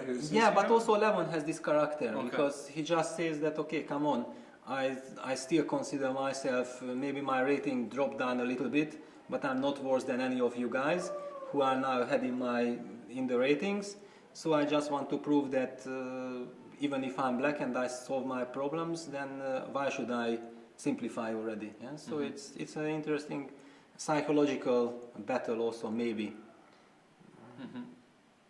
Okay, well we'll come back here in a moment. We'll just quickly go to knight h Caruana because we haven't had many moves. After knight a5 bishop b3, we were saying before the break that the most natural continuation would be to do something like this to give space for this bishop, but Fabiano played c6, allowing knight a4. And kids, if you're watching, we're told knights on the rim are dim. There are two knights on the rim, but they both have an objective, which is to win a bishop. How do you assess this position? Yeah, I mean, this c6 looks like, I think, already an ambitious move, because I just don't see anything wrong what we discussed by knight takes b3, a6. It looked more simple, but on the other hand, in these positions, black anyway in the future wants to go c6, d5, breaking in the center. So basically c6 fits perfectly into it. I just also thought that if c6, maybe knight a4 is possible, but after knight takes b3, ab, for example, bishop b4 is a question. Where does this lead? Can white go bishop e3 maybe? With some idea knight b6. Wow. But you have bishop a5. Just showing that I anyway want to get my bishop back to c7, and then d6, d5 is coming. And once d6, d5 is coming, black takes over immediately. So white has to watch out. I don't know, probably after bishop b4, maybe f4 is the principal move. Maybe f4, because now the bishop is kicked away from the diagonal, and finally then after f4 the knight on g3 can start to have some future, some potential. Yeah, in fact this is already interesting, and I think that's why Fabiano is not thinking that should he keep his bishop, or there is also no reason why he is forced to move away with his bishop. Yeah? Nevertheless, if he decides to give up his bishop on c5, then probably he should not take on b3 yet. I mean, that's why this is a critical moment. Because if he keeps the knight on a5, then after knight takes c5, d takes c5, there's a potential idea with c5, c4 for black to break. And once you take on b3, then you take away this opportunity, and the bishop is not running away anymore. But it's not an ideal. I mean, you don't want to count on exactly something like this. You'd like to have a more simple reaction. I mean, maybe c6 was an unnecessary complication, but okay, black should be fine anyway. Now there is something to think about. Okay, so it'll be interesting to see how that one develops. Another very interesting game is Vachier-Lagrave versus Bluebaum, and we last saw it after it was around here. Rook e8 was the move. We thought Queen b3, and here instead of taking on a5, Bluebaum went for c5 immediately. Yeah, basically we discussed Rook e8 and c5, but it happened together. Yeah, Rook e8 and c5. Precisely. It's very principled, because I thought that it's correct to break up the center in order to liquidate. But yeah, when I was trying c5 immediately, I was forced to take back with the bishop on c5, and then I was not able to eliminate all those pawns on the queen side. So this Rook e8, Queen b3, c5 looks to be extremely precise. And now knight takes. This is the point. So even though white wins a pawn on b4, the idea is knight c4 hitting the queen. The queen came to d4. And now the question is, do you take this bishop off immediately, or do you inject a bishop c5 first? Yeah, naturally bishop c5 looks very tempting, yeah? I mean, you get an extra tempo, and it looks beautiful. So knight d2 queen takes a5. Queen takes, yeah, also, yeah. This looks like it should be okay for black, right? Because it feels like it should be, everything will be traded off, and it should be draw. Yeah, because this is a big mistake probably. So after queen takes a5, if you have to exchange queens, then really this is fine for black. Yeah, that's certainly draw. I mean, okay, what I consider, position looks very drawish. I mean, it seems like black solved all his problem, but we should also not forget that Maxime lost yesterday with the white pieces, and I think that for today he really wanted to bounce back. So even in this position, he's still looking for chances, yeah, because okay, he just I think it's very difficult to digest that you had two white games and you were unable to get a win, yeah, against the two players you should be putting pressure on. Yeah, exactly. I mean, there are never any guarantees. Those players are lower rated but extremely strong players. That's why they are playing also in this tournament. Of course. So every win is extremely hard and difficult, but definitely deep inside you feel like you are one of the very best players in the world. You want to use your white colors. In fact, Bluebaum has made a move. He just took immediately, so he didn't even feel like putting the bishop on c5 was so necessary. Maybe there is some merit to that. Also because the queen protects d5, maybe in some lines. Maybe it's just also transposition. I mean, for example, if knight c3 happens, bishop b4 comes, nothing really changes. I mean, this knight is so bad on a2, right? It feels fine for black. Yeah, but somehow this game also shows that Matthias has confidence. Yeah. Because I mean, playing b5 and a5 in that critical moment on move 13 required extremely precise calculation. He was sure, I think, that he's facing some preparation. Maybe he knew also about this, but we will have to ask him after, because on move 12, queen d8 was played rather quickly by him. Exactly. So he knew the position, but maybe this 13 b4 was a surprise from Maxime. But Matthias reacted very principled and in a very nice way. It seems now he's very close to be able to liquidate off. Okay, we'll check in with that one in a minute. We'll go to Georg Meyer's game. We last saw it at this point here. You were discussing, I should say, some really interesting strategical points in this game about when and if black ever goes c5, how to deal with this tension in the center. But actually, Georg played e3 here, which also looks like a very logical move. Yeah, to because me. e3 is played sooner or later, and anyway. And it's like asking the question, yeah, will you play c5? Then maybe I'm keeping my options open for something. And now, how you found played rook a b8? Protecting the bishop on b7. It's a defensive move, but also flexible move. Still can decide later to go c5 or first knight e4. I mean, Right. Let's see how white is progressing. Well, Georg played rook c1, again another move that belongs in a position, and now actually the move c2 to c5, c4 to c5 might even be a... Well, I don't know if the threat is the right word, but... Okay, something black always has to watch out Right. for. Maybe in this position still not, but if something happens it might. So that's why Hoeven played knight e4. 94, yeah. I think strategically important to mention the merits of this e2 e3, because seemingly it might be a very small move, but why it's important? It's very important in certain situations when we get this cd5 ed5 structure, for example, and white goes knight f4. Then if black captures on f4, then you really want to take back with the e pawn, because if you take back with the g pawn, then your king side will be weakened, while if you take back with the e pawn, then you get the e file with rook e1 and also some potential knight f3, knight e5. You get really nice central control. So these are also some strategical ideas in this position. So black postpones this c7, c5, yeah, because also like asking, please show me what you do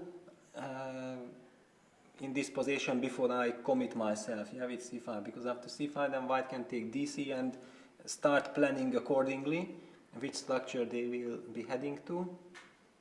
And now it's not so easy to suggest a natural move which really improves the position. I mean, queen e2 or queen c2, where does this queen belong? Yeah, because normally queen e2 rook fd1 or queen c2 rook fd1 would be the natural follow-up. Very interesting. But I think we should return to the game of the day, Magnus Carlsen, Levon Aronian, because Magnus made a very, very important decision which really alters the entire dynamic of this position. He took on e6, Peter, allowing f takes e6. Now, I have to say, I'm not a fan personally, just from a pure stylistic point of view of this move. Firstly, we don't have any jumps with our knights into these squares, and secondly, when we can't get rid of this bishop, I feel like we always face pressure on f2. But of course he is Magnus Carlsen and has his reasons. But after takes, and now the next move, queen c2, he actually allows Levon to play h5. Yeah, this looks very nice for black now.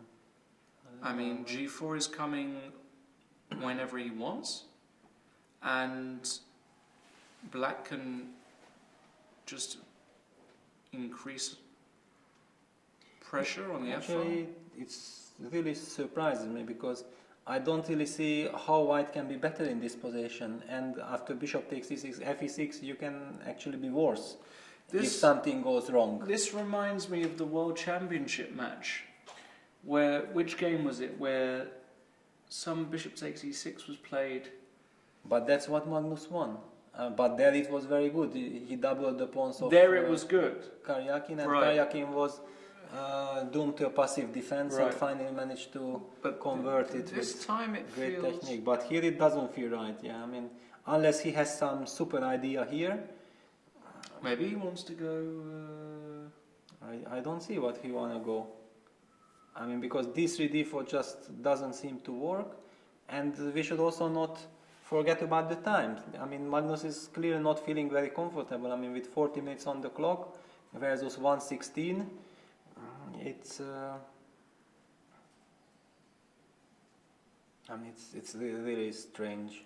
I mean, because instead of bishop e6, all these rook b1s seem to be like totally safe option. Right. Well, he just played rook b1, so he would love to get the rooks off, if he could, but. Okay, probably black also cannot do anything against the trade of one pair of rooks, because to give up the b file, it's possible. I mean, it's if you want to. Yesterday you mentioned, let's call it all in. You go rook b8 now. Rook so b8. with the idea that, okay, rook b7 now, maybe even some bishop b6, knight a5, but I don't care about this, just go rook f7, and I double next with rook ef8, and I claim that I'm targeting this f2 pawn, and I'm just not exchanging these rooks. Because once one rook pair is traded off, the pressure on the f file is clearly less. I don't know. I mean, this looks just better for black. I mean, this looks just better for black. I mean, this rook b8 is the so-called all-in approach, but black can probably just enjoy his position in any case, because this g5, g4 is coming.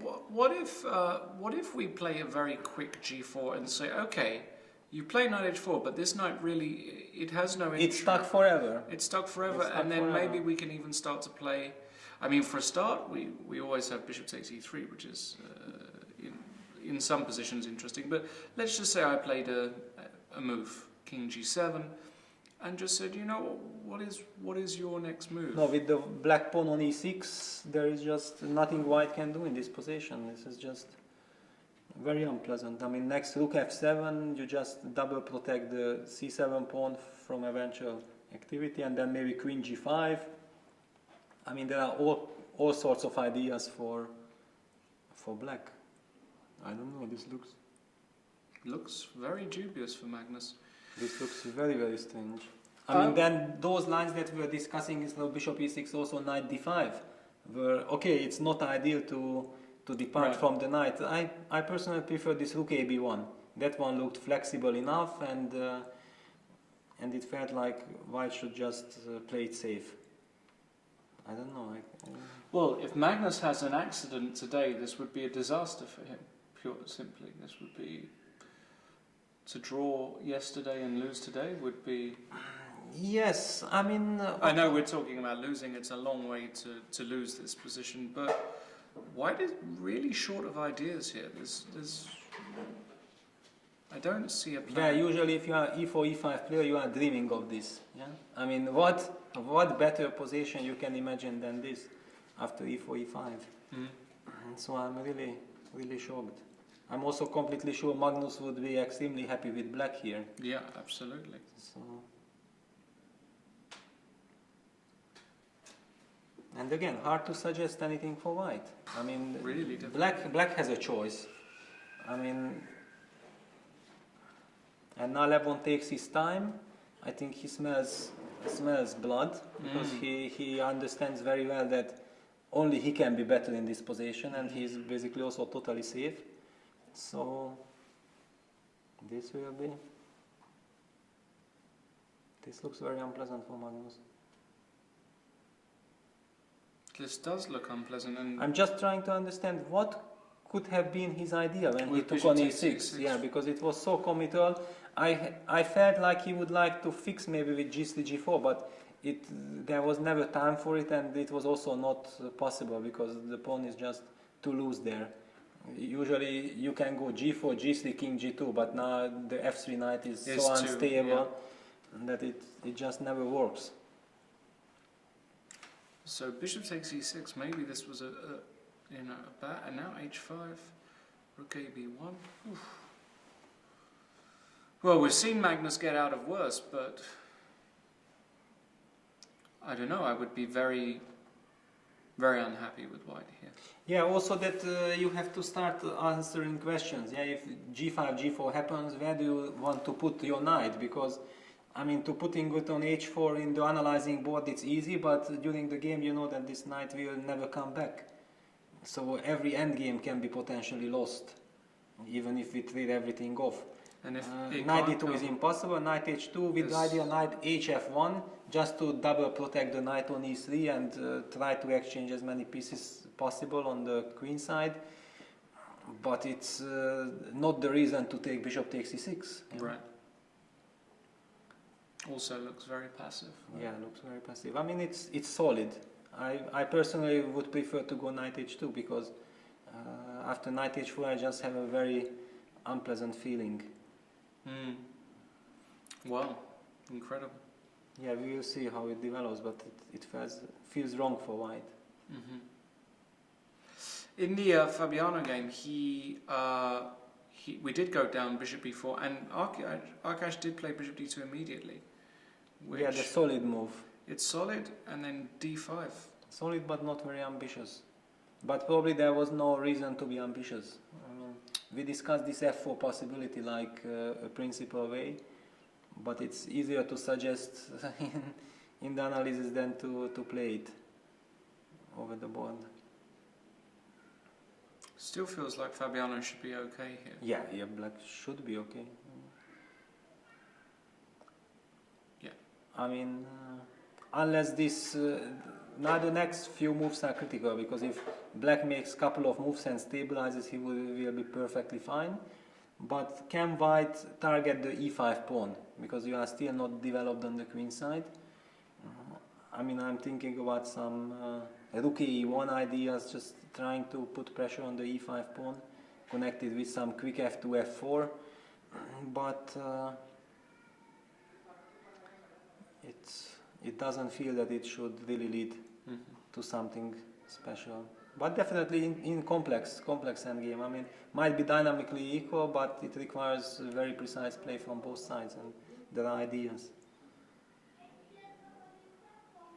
In the MVL game, we have had a massive exchange, so this did happen. The queens did come off, and MVL played e3. And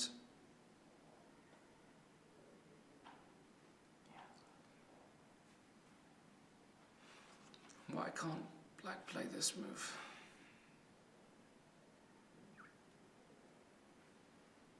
Who said that can't?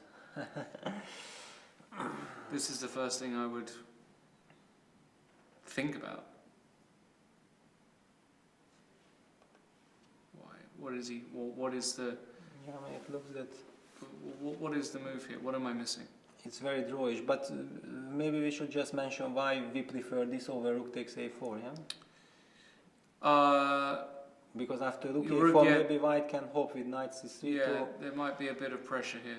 to win the d5 pawn, which might not be a disaster with the opposite color bishops, but since it's not necessary, why should you give up like rook d8 and rook d1? Puts the pressure, and then probably in this position it's already better to give the pawn with d5, d4, isolating this pawn, and then get some fortress, which white will be able to play 100 moves, but most probably black should hold. But you don't want to give that. But this feels more natural to me. Exactly. That's why this is much better. Because now already rook a4 is a huge threat, so knight c3 is kind of forced, and then bishop b4 seems to just kill it. Yeah. Seems like a draw. Seems like a draw. Yeah. Okay, maybe knight b5, rook a4, and then something like this. Yeah, something like this. Or maybe taking on a4 and then the other rook to d1. But then you have bishop a5, because I wanted to go knight c7. Maybe can I start with knight c7 instead of rook d1?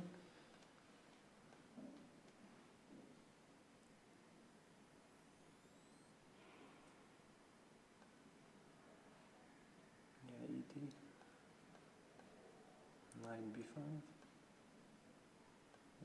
And bishop c6. Yeah.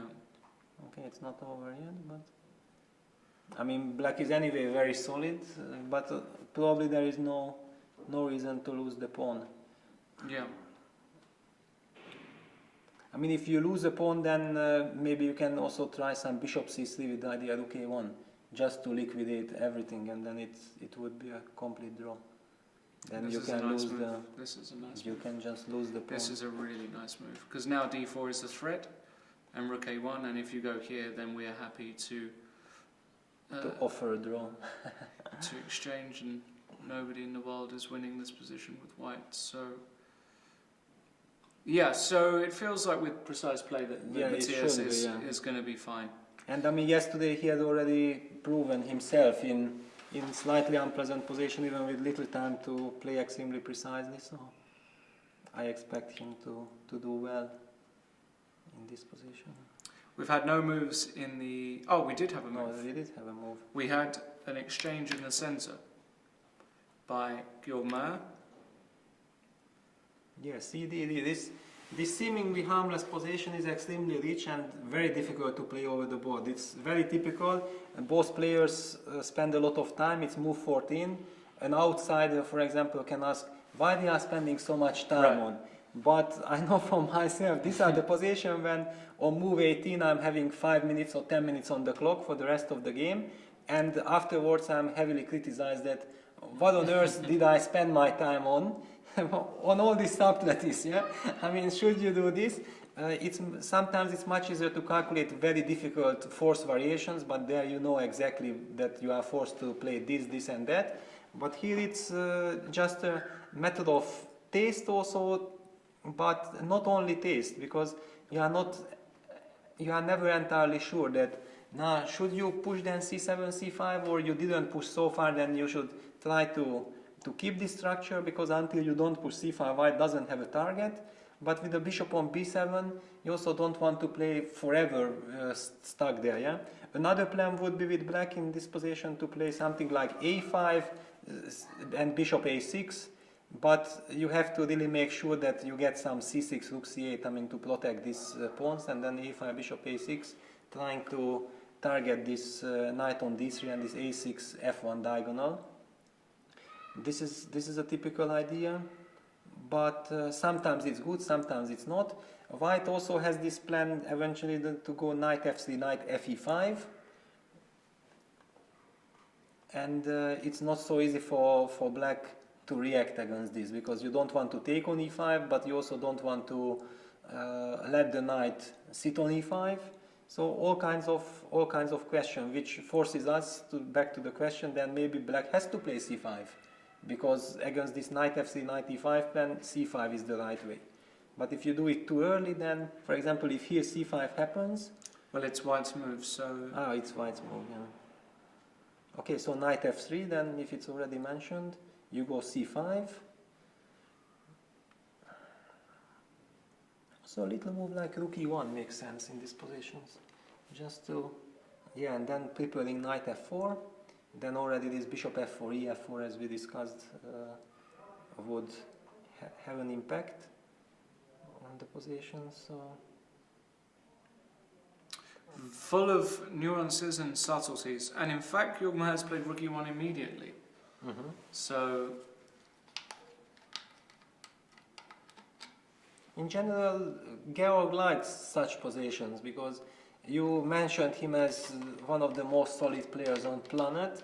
It's true, but it should not fool anyone that a solid player means automatically draw. No, actually a player like Georg, he really wants to play chess, but he wants to play chess according to his rules, where he feels that he is safe, he is stable, and from this safety start putting the pressure on the opponent. And once he gets slightly better position, then he's extremely good and very, very dangerous. we have had a move in the Knightage game as well, and we'll go to Karlsruhe immediately in a moment. We'll quickly look at Knightage, because after d5 he played a very interesting move, queen to b4, with a cheeky little knight b6 taking advantage of the pin, and also the point being that any bishop move, well, I can just win a pawn. So this is actually a threat, queen b4 to go knight b6. And can I answer it with b6? It would be a stylish answer, no? I mean, b6? you wanted knight b6, and then, so why can't I? Then rook b8. Rook b8 just wins a piece. Wins a piece, yeah. Yeah, this looks like a great move actually, because also the bishop in some lines Yes, can has come the here, right? yeah, also I'm covering the c5 square where the knight I like will this be move, able b6, very much. to jump. I like this. Maybe Akash underestimated this move. No, I'm not sure. Maybe he's super smart and his idea is to provoke b6 and he wants to go queen c3 with double attack on e5 Oh and my c6, goodness. queen d6, Yeah. and then f4. And e takes f4, e5. And Wow. there we go. Of course, nothing is forced out of this, but it's Wow. it illustrates that okay, here I can go queen c7, not queen d6. But I mean, those positions, like already almost any position in the elite chess world, requires very precise calculation. That's why you need so much energy for each game. It's non-stop. You are constantly calculating. This was not the case, for example, 20 years ago. The game was much slower. You were building up the position. Now you know already that everybody is very well prepared. Even if it's not prepared, he calculates and thinks also like a human and also like a computer already. It's chess has gone into this direction that it demands incredible amount of energy. Well, let's go to Carlsen's game because we've had serious developments after rook ab1. Levon did exchange a pair of rooks, distracting this rook away for the moment, and then played h4. So this idea clearly is to play h3. We were talking about this knight on f3. Very interesting idea. gh4 is on the board. I assume Levon has to take back, right? Yeah, should take back. Or is he going to throw in a... No, then it makes no sense because then white gets rook f1 immediately. Okay, so he's going to take GH, back. and now white has to find a clever move. I mean, knight h2 looks like, but... And followed by queen e2 and try to get access to the g4 square. Knight h2, queen g4. Yeah, queen e2. So you're rook f2 you're not is- scared, no? Well, I'm scared, but king f2, I'm not sure if it's working. And I have king g1 and king f1.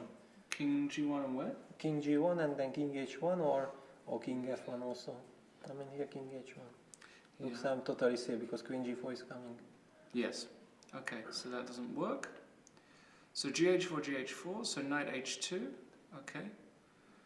I mean h5, h4 is a very ambitious move, but it's also a move that if white will be able to parry out the direct threats, then with queen e2 and followed by something to g4, he gets some stability, which was before not the case. It's very interesting to see how things will progress here. So did I mean he could have gone g4 here. He could have gone g4, but to be honest, I just like this rook b8 so much. I mean, just to keep the rooks and then keep. Imagine this h4 plan with all the rooks on the board.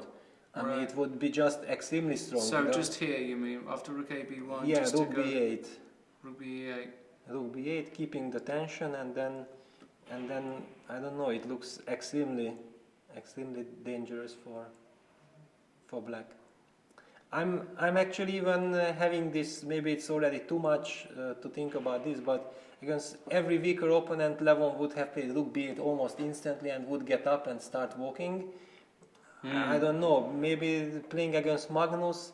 Like also yesterday, Matthias was spending time. Levon, of course, is not intimidated by Magnus, but he still prefers to play probably more objective chess.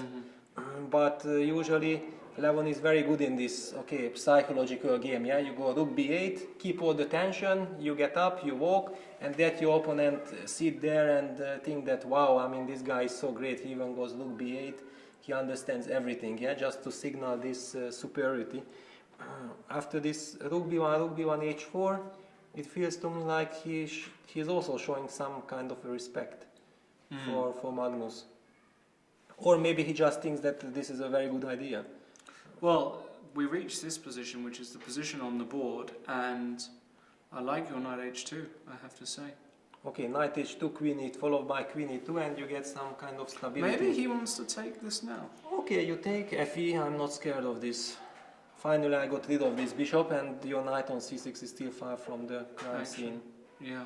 Yeah, and I'm just going queen e2 and insist on my plan. And actually, this can even be a little bit tricky for black, because do not forget that I have the b file. You have the b file now. So yeah. if I'm not convinced by this h4. if this is strong. Yeah, I mean, okay, Levon definitely has some idea here, but I don't know, he really has to have a good idea, otherwise now suddenly White's play is much more easier than few moves before.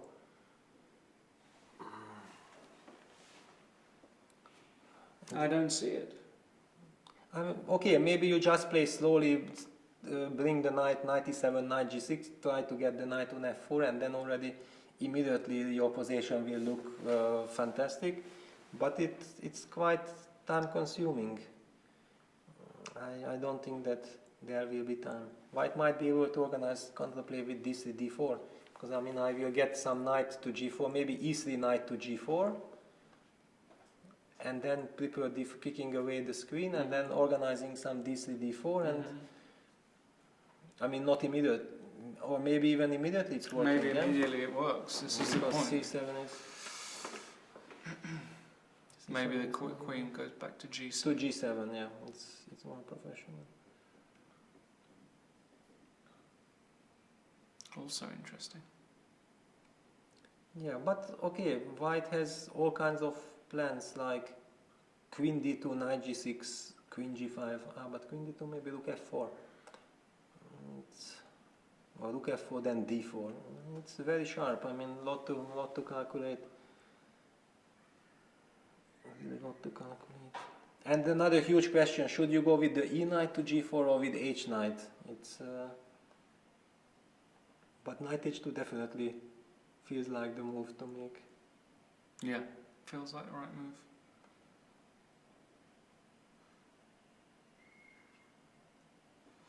Yeah, feels like this h4 idea by Levon.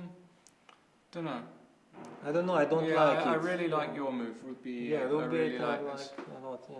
Usually, if rook b8 is played and the game is won by black, then find this position gets a diagram, and it will be in some book illustrating that, you know, in this position when you have all the potential on the king side, you should not trade rook, and rook b8 is the move. Kasparov would play rook b8 in his prime. No, it's a Kasparov like move. Okay, I think a lot of players. Any good player would play it, and also Levon definitely considered it, and probably he would have played against any other player. I just. So you think he's got a Carlsen complex? No, it's not a complex, but I think he might have got carried away that this rook b1, h4 is just even stronger, right, and directly getting a very good position, because I'm pretty sure he walks into the studio and you would ask, so you know which other move you had instead of taking on b1, and he would say, yeah, I should have gone rook b8. I mean, he knows it, he understands it, but of this course, h5, yeah. h4 just looked also very attractive. But maybe it's just illusion. I mean, sitting in the studio, it's always so easy to suggest moves. Yeah? It really is. I would be thinking 40 minutes over the board also. I see rook b8 right from the beginning, but, of course, yeah. But okay, should I really go for it or not? I'm pretty sure Magnus is going to go knight h2 here as well, because it's such a Magnus move. You put a knight on g4, you allow queen e2 to g4.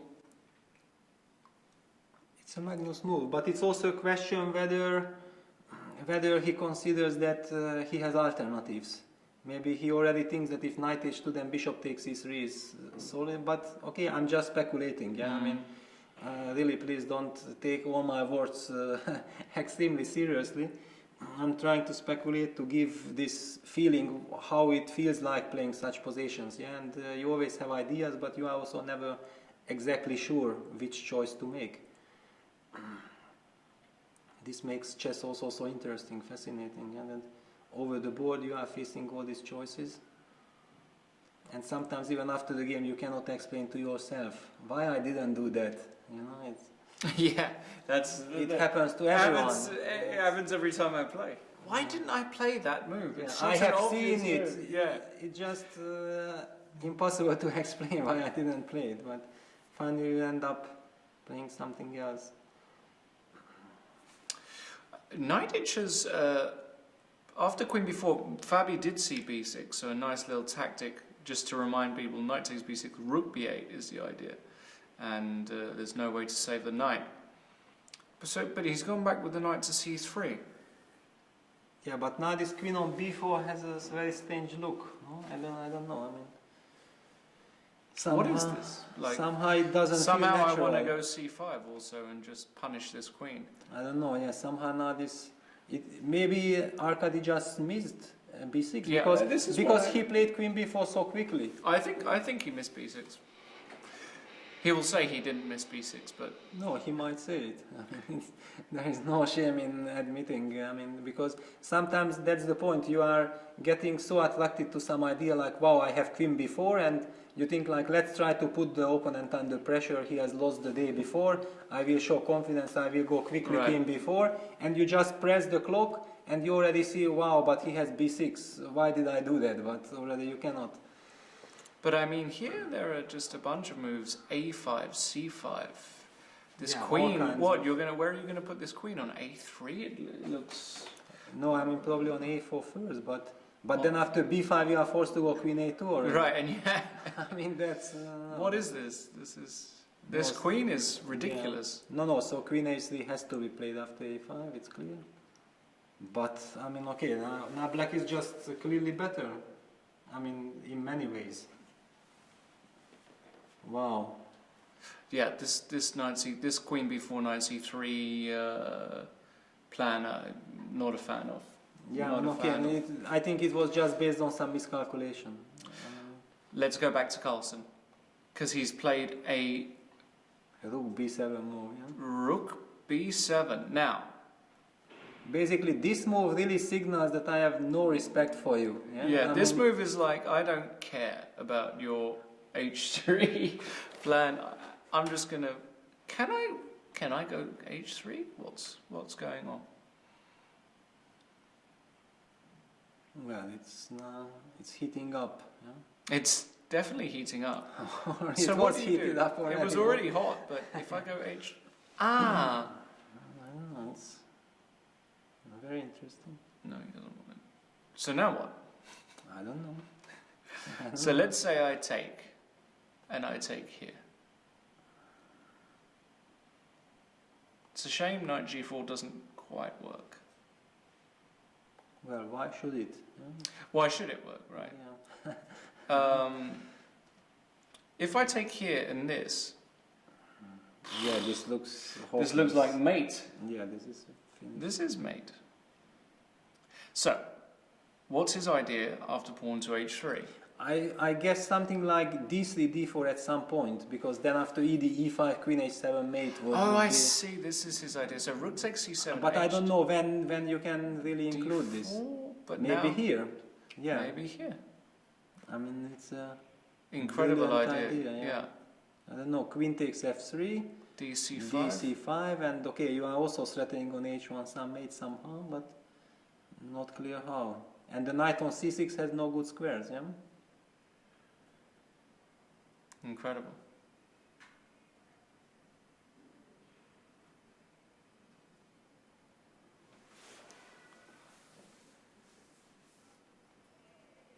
Somehow I have the feeling the players really want to make this event extremely entertaining. Yeah, but because- that's great. Yeah, it's very good. It's but, very good. I mean, there are just really such incredible things happening.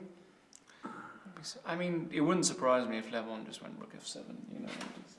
Yes, but then also Or some queen knight g g4. queen g7 maybe, just to. But then h4 is hanging. And then h4 is hanging. So I mean, there is also, we should probably mention that bishop b6 traps the rook, and the idea is knight a5, but probably knight c4 is just in time. right. Okay, still now you can also go h3. Knight takes b6 should be played. Hang on, now some hg2 intermezzo is possible or not? And then knight d7. Yeah, knight d7, queen h6, and you just go knight h2, yeah? Yeah. And that's it, yeah. So, really beautiful how the knight Yeah, the ended up on knights. d7. yeah? How did this get here? Yes, so, okay, after knight takes b6, then cb6 should be taken back, and still you have to kind of react to the king side. But I feel like this gives a lot here. Yeah, you even have queen d2, hg, queen g5, and maybe you are liquidating to a good ending. For example. Yeah, because the rook on b7 is so strong. and all the pawns are weak. I mean, white just be clearly better here. This ending. I don't like bishop b6. Yeah, no, bishop b6 I just wanted to mention Yes. because it kind of traps the rook, but it doesn't seem to work.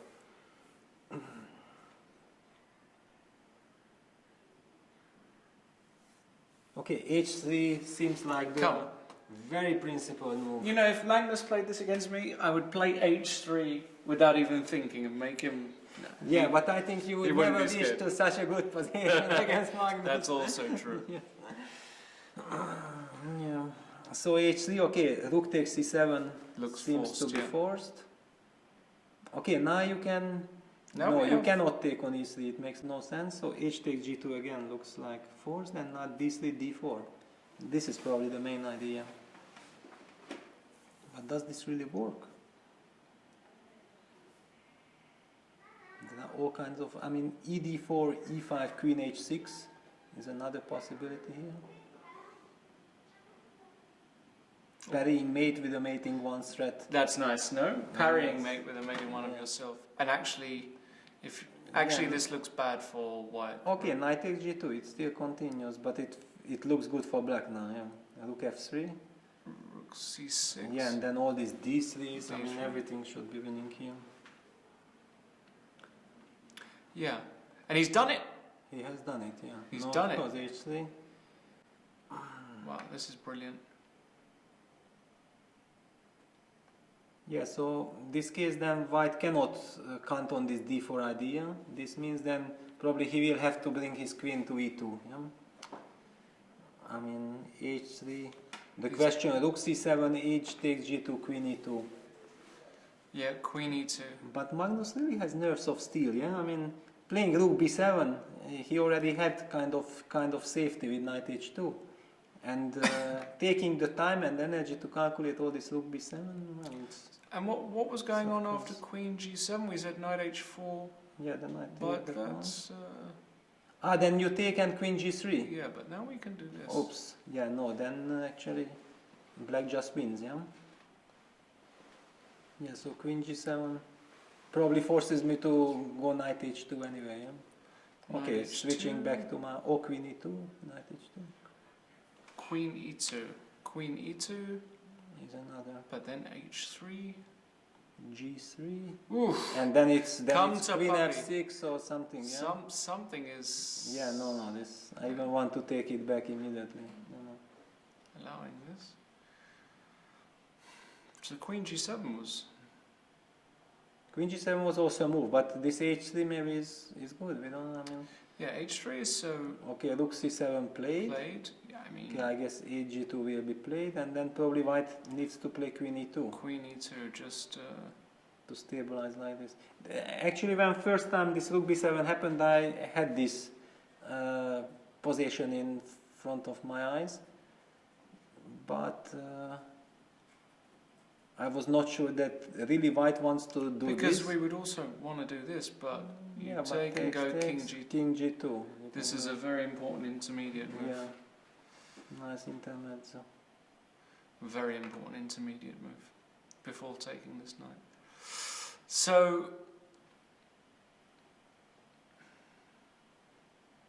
Yeah, a lot to calculate. But if not queen takes f3, then what should black do? can I take here? But then, can I take with the queen? Okay. Then queen g5 mate. Oh, That was my that's cheapo. that's a nice cheapo. Yeah, That was a that's cheapo. that's a nice. And otherwise I wanted to liquidate to my favorite endgame with queen g5.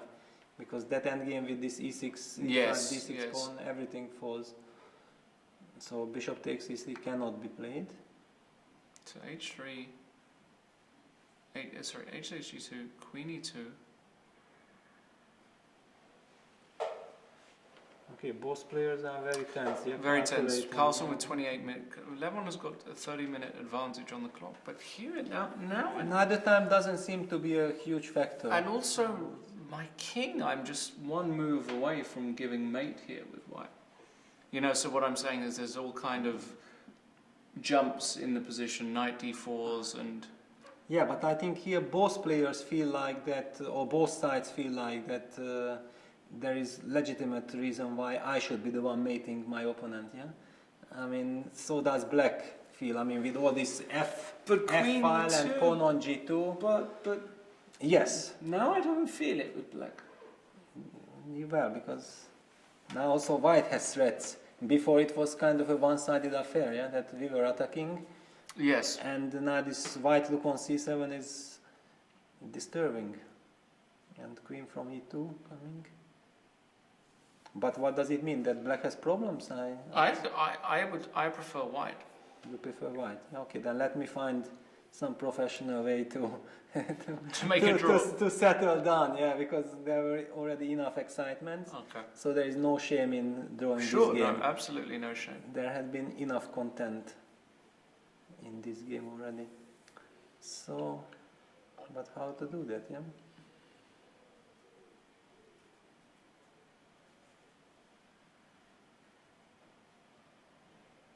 Wow.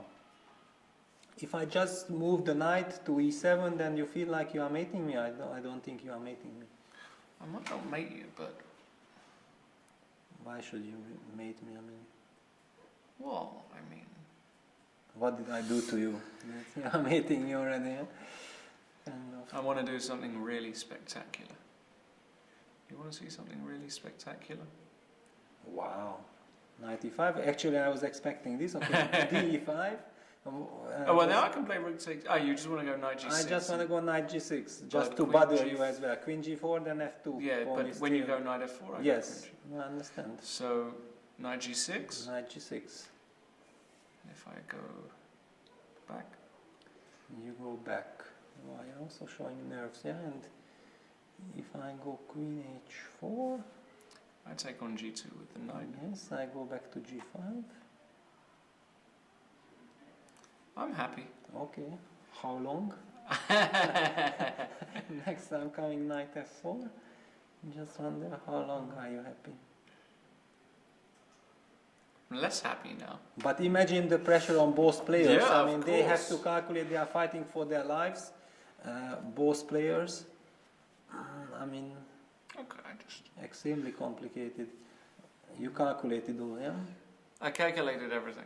Wow, I'm joking. I not didn't. bad. Yes, but it was a good move. Good move. But can I shock you with rook b8 or I cannot shock you? I You don't can't think so. shock me. Nothing shocks me anymore, Peter. That's the Yeah. problem. Yeah, then queen a2 you might go, yeah? I might go queen a2. Yeah, and you are enjoying yourself. I don't know, but my feeling is that something Well, definitely ain't things- right. Things for level. changed Quickly, yeah. to white's favor. Yeah, Yeah, because I think so. before it, black was totally safe, and now all these crazy lines, and also potentially dangerous lines. Yeah, it's not like you are able to. So what were we doing here? So Okay, 97 looked like a good move, and then you took 95. I mean, okay, I also have other moves. If bishop takes e3, you really wanted to go knight g4, yeah? yeah. Well, that was the first. That was yeah, that was the idea. Bishop e3, knight g4, Then can I go queen h8 now? queen h8, I always want to use this Okay. tempo, and then bishop g5. and you're surviving, right? I don't know. Because, It's close. if you manage to attack my e6 pawn, It's I close. have d5. Yeah. I Oh, you have d5. d5. I have d5. Yeah. I Because was really amazingly, worried. you have no way to Yes, really. I was really worried. But now, if I get a tempo on queen h5, then I'm d5, and happy. you. Yeah. No, now you can't touch me. No, now you're good. Yeah. No, I'm fine. It's queen h8. Great resource. Yeah.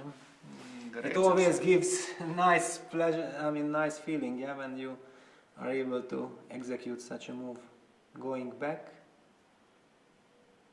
and it turns out to be a decisive detail. Yeah, it doesn't feel like. I mean, can White just say he's got?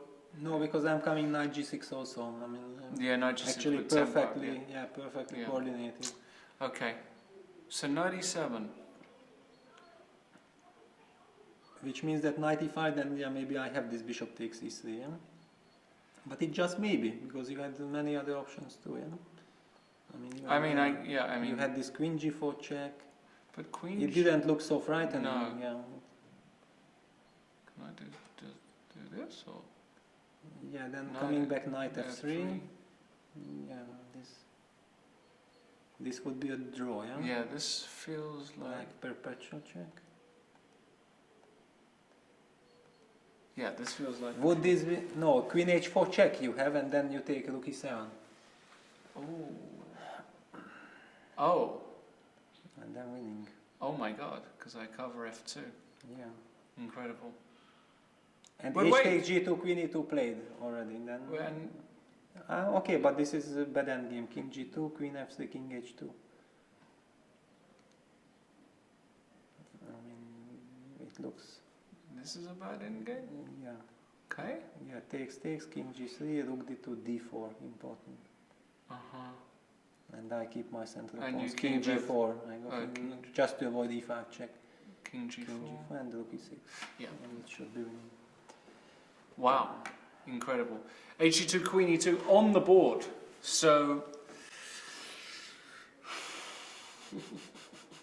I really feel sorry now for the other games, because other games are also interesting, but this game is very interesting. Tweet from Diagram Worthy. Things really heating up in Karlsruhe. Aronian. If Aronian doesn't manage to crash her on the king side, he'll lose. Very possibly. I'm now. Before I was ruling out an Aronian loss, but now. Now I'm definitely not ruling out an Aronian loss. But if we look at 6 moves ago, I would have said, yeah, this is just like dream position. Black is in total control, and But queen e2. I think maybe Levon has missed this queen e2 move, Right, yeah? right, Because this possibly. is usually you get carried away by beautiful variations, and then a quiet small move queen e2 can be missed.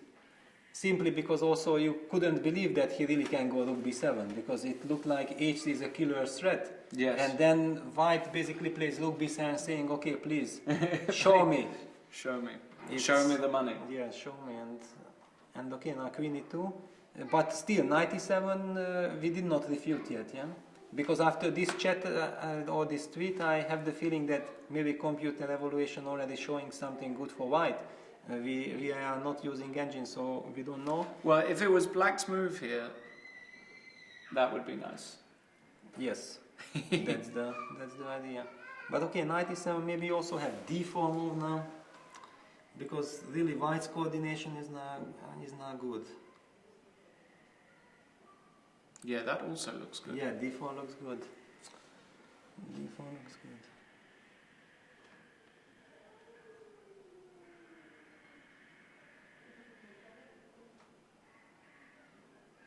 Some screaming children there. I don't know if the mic's picking it up. Sorry about that, guys. A real tantrum going on behind us there. Maybe they are following the game, and they Yeah. also feel sorry for the players. That's because, true. I mean, it's so much drama happening here. I'm glad, I'm not really. I'm not there yet. I'm not having to deal with that in my life just yet. It makes me feel good. I don't. Macaulay's there. He's dealing with this every day. Are you there, Peter? No, you're not there. Not yet. Yeah, not yet. You're not there either. So we're in a good situation. There's an overview of the hall, ladies and gentlemen, and it's like the tantrum continues, but hopefully the players aren't hearing that. That would be quite something. They probably are, actually, because it's right behind us. Anyway, you can see on the stage, that's where the elite players are playing. We have the 4 boards from the Classic, and then we have, it looks like we got 4 boards from the Open tournament as well. A big Open tournament running alongside the Classic with some of the top Grandmasters in Europe playing. And I believe Ricard Rapport was doing very well. Yeah, I think Maybe there was a winning the tournament. 4-way time. Okay, it's still Okay. too early to say anything, yeah? I mean, there are hundreds of people for sure in contest, but he's doing good. He has, how many runs have been played? 6? 5 Then or 6. You're 6. Then I think he's 5.5, but also Nils Grandelius was on +5, and Fedoseev was on +5. Right. and some unknown player for us at least, Anabadiev.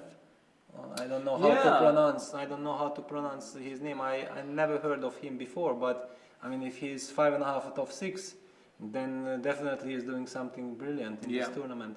And just by having this this stream from the playing hall, I started wondering that maybe it's the right formula to have a super tournament on the same stage and in the same place where this extremely big open is happening. Sure. Maybe this whole atmosphere somehow inspires the players and they really feel even more responsibility to play even more interesting. I don't know, but so far what we are seeing here in this first 2 days is extraordinary. I mean, really amazing games, a lot of tension, and every player is taking risks with white and black. I mean, well, brilliant. I'm sure a lot of players, amateur players playing in the A Open, B Open or C Open, who knew, well, Carlsson is coming, Fabiano is coming, etc. Maybe that also gave them the added incentive to come and play here. If they knew that they are going to be sharing a stage or sharing a hall with the world champion, that might be a real motivation for them to come. So I really like the idea of mixing tournaments, and just brings so much more interest to the tournament. Yeah, because I know for myself that in the 90s and in the beginning of 2000s, all this live transmission was not yet that popular. Right. So, for example, in Dortmund, we were having like 800 or 1,000 spectators each day in the theater or in the opera house. And I remember that how much responsibility as a player you felt, like that you are coming to the stage and there are 1,000 people waiting for your game and they are coming really for your game. And once you don't get an audience and you are just alone on the stage and maybe thousands, 10,000s or even 100,000s are watching over the internet, you don't have the same feeling like, wow, you know, I'm like an artist, not just a chess player or like a sportsman, but this is really like chess. Like a performance, like being on the stage in the theatre. And it inspires and gives a lot of energy, and you really want to create something extraordinary. I remember that scene from the James Bond film, From Russia with Love. Is it from? I'm pretty sure it's where it's Grongstein, the chess scene in From Russia with Love, and they're playing in this beautiful. Is it From Russia with Love? I'm pretty sure it's From Russia with Love. I'm pretty sure. I'm actually a huge James Bond fan. Is it from the scene where they're in this beautiful theatre and they are replicating this famous Bronstein game? We're going to look really bad. Ashamed. We're going to look really ashamed. bad. I'm pretty sure it's From Russia with Love. But that's what the vision I have of this spectacular hall or theatre, which is just obviously unbelievable. And in fact, in Baden-Baden, where this tournament is going next, they have beautiful halls. But the casino of Baden-Baden is very famous because it's architecturally unbelievable. You've probably, I don't know if I have seen you've been inside, yeah, and it is something like from a Bond film, or something you'd see in Monte Carlo. So I like seeing chess tournaments in beautiful locations as well. So, but yeah, everything you said I agree with. I think it's great to have a live audience still, and we can see here. Yeah, this combination of live coverage and live audience. Yeah. This, I think, it's a very nice mix. Yeah, it's very nice. So 97 has been played. Yeah, 97 has been played. Yeah. And this is the scene I'm talking about from Kronstein, not Grongstein. I know it was Kronstein playing on the Bronstein. Yeah, of course. And they had these big chess pieces at the back, which they used these huge. Yes. This is what I see for when I think of exquisite chess, in a scenery like this. So that's very nice. Yeah, I mean, also for me, one of my most memorable moments of my career was in '95 when I beat Kramnik in the Investbanco chess tournament. I was 16 years old, in front of 2,500 spectators in the Sava Congress Center. I mean, and after the game finished, it was a standing applause. Yeah, beautiful. I mean, it was something incredible. I mean, and ever since, I'm really feeling sorry that there is less and less audience on site, because this feeling is just something unique. I can imagine. I can imagine. Well, I can't imagine. Nobody's ever clapped to one of my chess games, but I can imagine in your case. Okay, let's move on to. We'll come back to the Carlsen game in a minute. Let's just quickly go through the other games. In the United Caruana game, we saw this and we said, "Oh, C5 or A5." Yes. Well, Fabiano decided to close the position, and basically his strategy is to Locks play against down, this yeah. queen. Lockdown. Absolute lockdown on the queen. But white gets the f2, f4 break. F4 and bishop e6, but Fabiano just says, you know what, if you win my pawn, I'm going to play knight d7, and then I've got a That would be beautiful a dream outpost. scenario, yeah.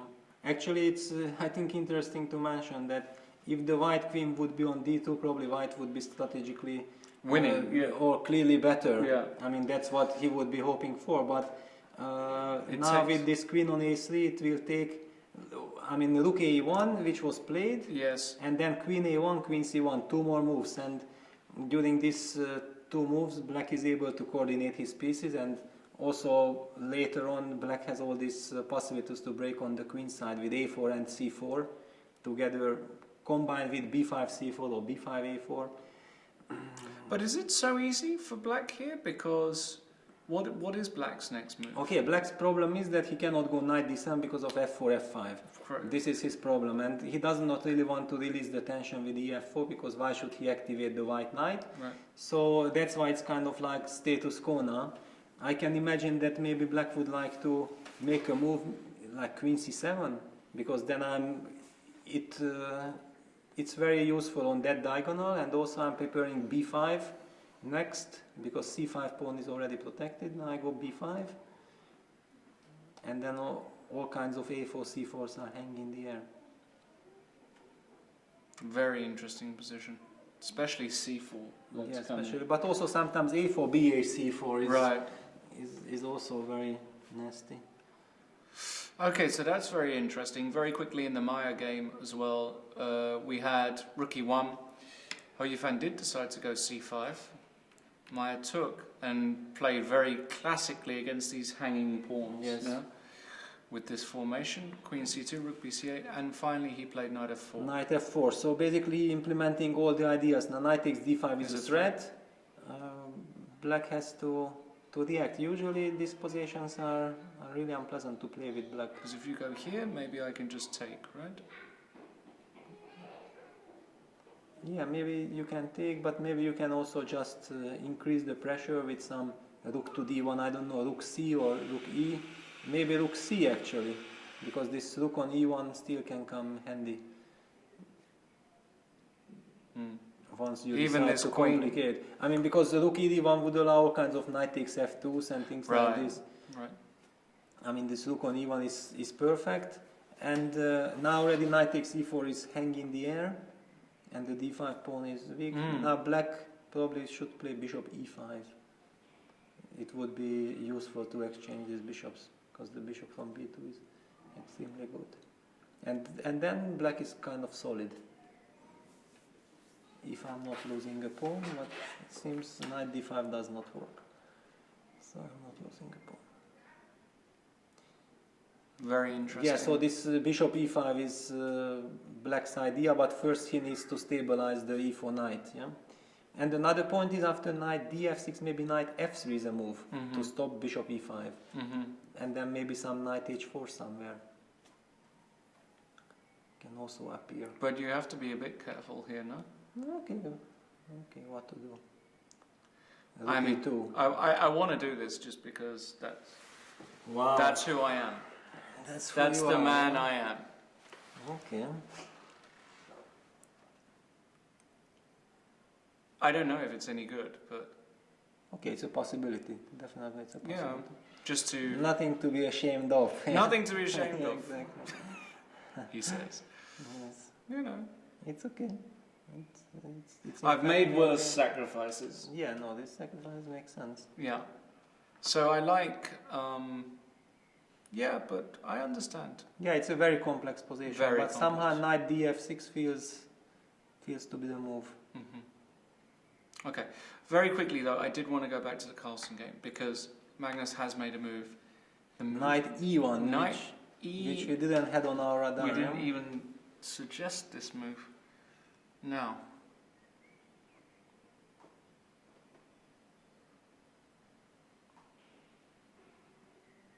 what do you think? Do you like it? Do you? Well, I mean, definitely Magnus had been calculating this move. Sorry, why can't I do this? Oh no, I can't. It's such a shame. And basically, okay, if he gets knight takes g2, then he's pawn up, yeah? If he Right. takes on g2, he's pawn up, everything is protected, and the black king is also wide open. Right. And now Levon is thinking, and the way he looks at the He doesn't board, look so happy, yeah? yeah, he's not happy at all. I mean, can you imagine that you got such Oh, a dream what a scenario, position, and then yeah. just by maybe being over ambitious already, Yeah. because I consider this rook b1, h4 being maybe over ambitious. But I mean, Maybe Magnus amazing, using his, I mean, this rook b7 was a incredible move. Psychologically as well, yeah? Just to show utter contempt for your opponent. Just so I don't care about And your it attack. required extremely deep calculation and also very good intuition to understand that everything is coming towards my queen, and just because I have this knight on e3, I can play queen e2 and finally prove that my strategy was not bad after all. Incredible. But this is chess. I mean, chess is so dramatic. That's why when people say that chess is boring or like this, I just go crazy. I go mad, you know, because I think chess is one of the most fascinating things in life, with so many ups and downs, so many dramas, nuances, finesses. Everything is there. Art, sport, this strategy. I mean, really everything.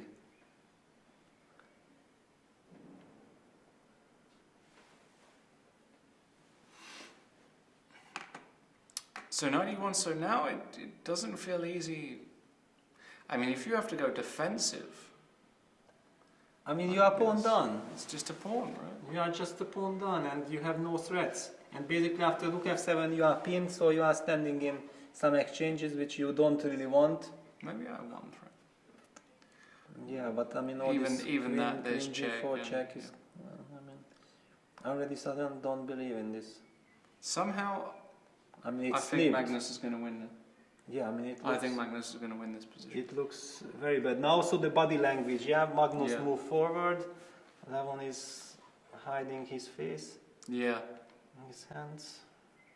yeah, he'll be very disappointed, Levon, with how the past 5-6 moves have developed for him, for sure. Yeah, incredible. What to suggest? Basically, okay, I would like to play knight g6 because without knight g6 my whole plan makes no Right. sense. But what next? You just take on g2, you cover the f4 square, and And if you check, I've always got check then on you G4. have check. Yeah, so basically I'm kind of in Zugzwang because all my pieces are standing already at their ideal squares. It's not clear exactly what is your move, but maybe you will just play a4, a5. If you don't find any killer immediately, just play a4, a5, and that's really, no, not a6, a5, a4, a5 Oh, sorry, with white. I sorry, mean, if there is no direct way to win, Right. such thing is extremely demoralizing. Yeah, yeah. Basically showing, please, Yeah. you even get an extra move and you cannot do nothing, Right. and I fix your weakness on a6.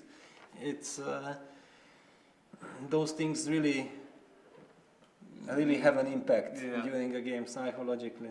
Also, the way you can turn the pawn into Kirill the square. He does Georgiev does with the knight. Then Right. he gets a nice knight because he likes to play all his life. He was a beautiful Catalan player, and when he gets the knight, for example, this f3 knight against the e7 bishop, and you have some slightly worse structure, then he puts the knight e5 to d3, and then he puts it on d3, cemented that. You see, this is the dream scenario. The knight is going where it belongs, and you are doomed, my friend. It's actually, I remember in the 90s he used to be playing with Zoltán Almási against Kirill Georgiev in a couple of tournaments, and Kirill was also like top 20 in the world. That time we were like coming youngsters, and whenever we played Kirill Georgiev, we thought to each other, just, I mean, we should never give him the chance to start exchange all his knights. to start this massage, because then he's extremely good. Okay. Well, Levon Aronian in big trouble, it seems now, and on the back foot. He's going to really need all of his energy and skill to get out of this one. Hou Yifan went back with her knight, which is very curious to go back. I'm not sure I like that move. Yeah, well, I don't like it either, but probably she has good reasons for it. Probably I mean, she was hesitating between knight df6 and knight ef6, and she probably disliked something after knight df6. I would just go queen b1 here with white, just, you know. But But don't it's quite forget slow, that if yeah. I go bishop e5, I exchange Yeah, this it's quite bishop, slow. then my position might be slightly, but Maybe okay, knight it's F- slightly worse. It's Maybe. slightly worse. Oh! Knight c4. Hello. Yeah, of course. Okay, it's the typical move in this position. Yeah, that's the right move. Knight c4. That's taking advantage of the pin. And white would love to take on d6. And if you go bishop b8, No, then knight a5. knight a5, bishop a8. Bishop a8. And then something to d1, rook ed1 or rook cd1. Rook ed1. Rook cd1. Feels like a lot of momentum for white here, right? Yeah, I And thought if- that bishop c7 maybe you should play. I mean, not to bishop let this c7. knight a5 happen. But this pin is really unpleasant. Now you again can play some rook d1. And knight b6 can be simply taken, and then bishop f6 and the pawn on d5 is falling. This is the problem with all those hanging pawns, Right. and the knight on f4 is a very good piece. Yeah, maybe knight ef6 was just a blunder. Yeah. Could be just very strong for white now. Feels. Yeah, feels very These strong. knights yeah. have really sprung into action, haven't they? These knights are so beautiful here. Yeah, but all of white's play was, as we discussed already, e3 and rook e1. Yeah, Those were the beautiful, moves yeah. which slowly prepare all these developments. Yes. Because first we have to make sure that black doesn't get the initiative, and if black is kept to just waiting, then white certainly has all the chances. White's to got a improve. beautiful position here. No weaknesses. Yes. Very, very beautiful position. Yeah, and basically, usually in this position they always say, watch out for knight c4. But I think Hou Yifan just blundered this move. The point was that the knight was non-stop on e4, so knight c4 was not possible. Right, And she exactly. was definitely considering knight df6 for 10 minutes or 15. Of course. And then she didn't like something, and then decided, okay, then why do I not go back to f6? Right. She already thought that, okay, I already spent way too much time, let's go back and then let's see what's happening. And then you realize probably at the moment when she already played, she saw knight c4, but it was too Right. late. Well. Amazing. Let's quickly go to Fabiano, because we have had a few moves since after. Yeah, he released the Fabiano- tension finally. Fabian probably, maybe he felt he had to, but he had an idea, and that's to go knight d7, which is also very Yeah, of course. classical, to put the knight on e5, queen a1, and now queen g5. Before putting the knight on e5, activating the queen, and asking King h2. King h2 looks natural. king h2, and now probably he'll follow up with knight e5. And now the question is knight g4 is not a threat. Yeah. Okay, so then I can continue queen c1. Queen c1, but maybe queen h4 now. Yeah, maybe queen h1. I think that the reason why he took e takes f4 is that he saw this queen maneuver with queen g5, queen h4. That Yeah, was the reason. Because It looks sympathetic. this looks. This looks bad now, so okay, maybe I should not. Yeah, king h2, knight e5. Have to play something. This is just. Black has got everything Of course. under control here, right? And also, all of these lines, like, even some endings, right? There's always just a4 at the end of Yeah, everything. with the knight on e5, it's With like the knight. like a French kind Yes. of. When you get the d4 knight with the pawn on c6. Exactly, It's reversed. yeah, It's a and reversed and French it's beautiful. Yeah. It gives you a lot of stability. This knight is just so beautiful here. feel like Fabiano's going to win today. Yeah, well, also practically speaking, this position is a dream because it's very easy to play with black, and it's not necessarily much better, but you feel that you are very comfortable, you feel everything is under control, and you can exert pressure. What else can you ask for with black? Problem is white has got just tremendous problems. Yeah, somehow you don't want to go knight g2 and you don't want to go knight fe2. I mean, it's both too passive. So ugly.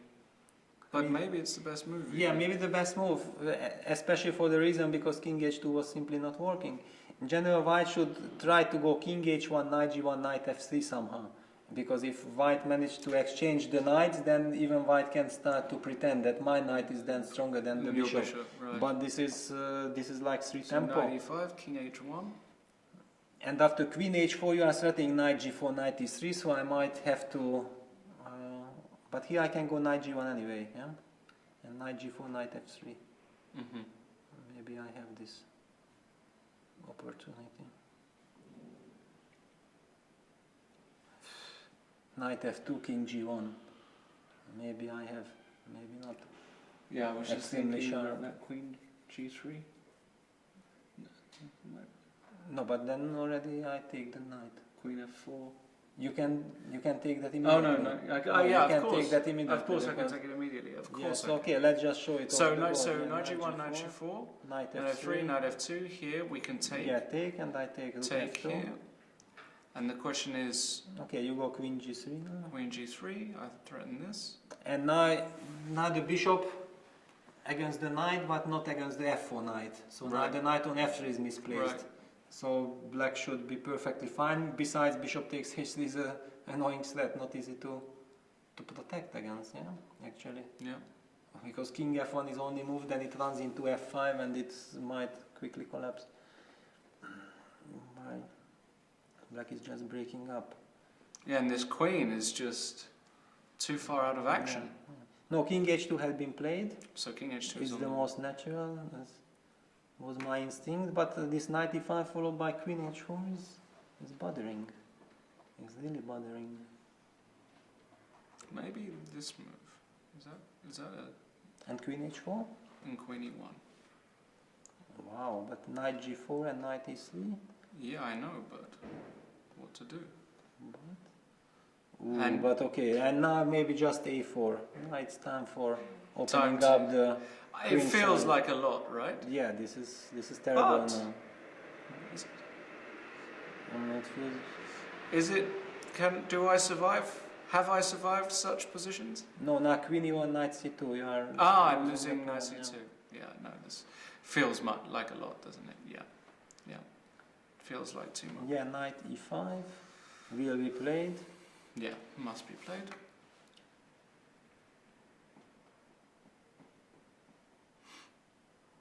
Yeah, I like black. Yeah, What to like say? that, yeah. I mean, okay, the question is, but you don't really want to play like this, that you can try liquidating with knight e6, f e6, rook takes f8, rook f8, rook f1. You can try to trade off everything, but first of all, it doesn't feel like equality. It looks like black Definitely. is just better. It definitely doesn't feel like equality. Yeah. No, this is great news. Yeah, it's a great position for black, but okay, it's kind of queen d1 had been played. Knight e5, queen d1. Queen d1. He so wants that- queen h4. Yeah, queen but h5. then still knight g4. Then still knight g4. Then still knight g4. So what does he want after queen h4? Maybe not to take on e6 and go queen h5. Yeah, this is correct. This is And this is safety. Okay, still Is black, it? black is a bit better. Yeah, No, okay, but compared to all the previous compared to lines before, where right, things were right. completely out of control, this is right. already some Still, I think achievement. this is something here. But probably we should go back to the Magnus. We game will because go. Just things, very quickly, the maxime-vachier Matthias Bloblam. We've not covered it because it's pretty dull at the moment. And bishop f6 might be an excellent move, by the way, by Matthias, because if rook takes d5, we give a check, and we win on f2. No, I can go bishop f1 or not? What? After check. Check. Bishop f1. Bishop f1. You can do what you want, Peter.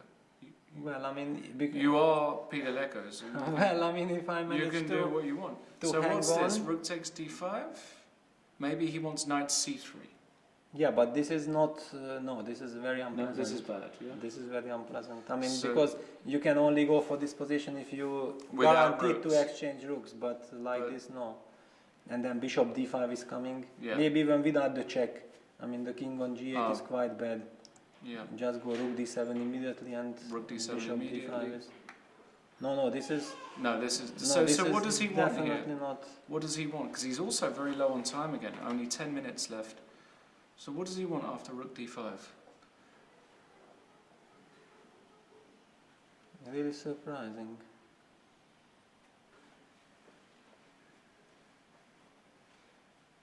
Can you just go back 2-3 moves just to understand the logic behind it? After e3, he played knight e4, not a rook Yeah, he went e8. knight e4. He went knight e4. Okay, looked also very natural, but this. And rook d1 is the position.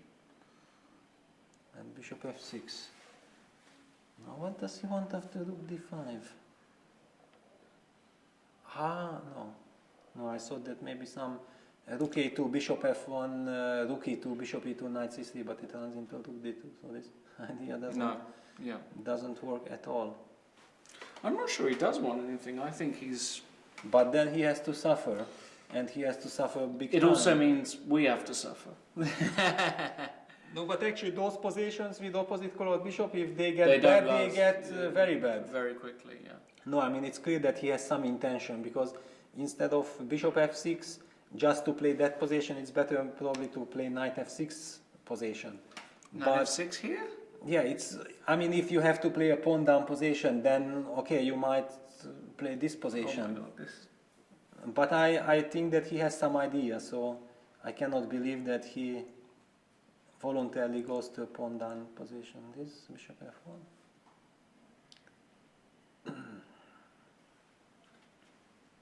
But what to do? I mean, knight g5 can be met by king g2.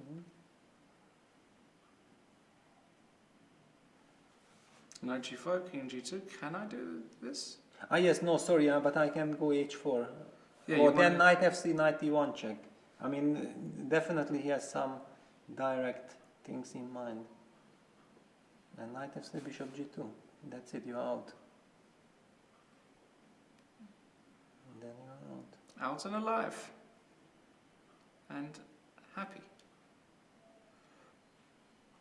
Yeah, very Some interesting. miscalculation, I feel, from Bluebell today. Yeah, Some. rook d5, rook a1, bishop f1.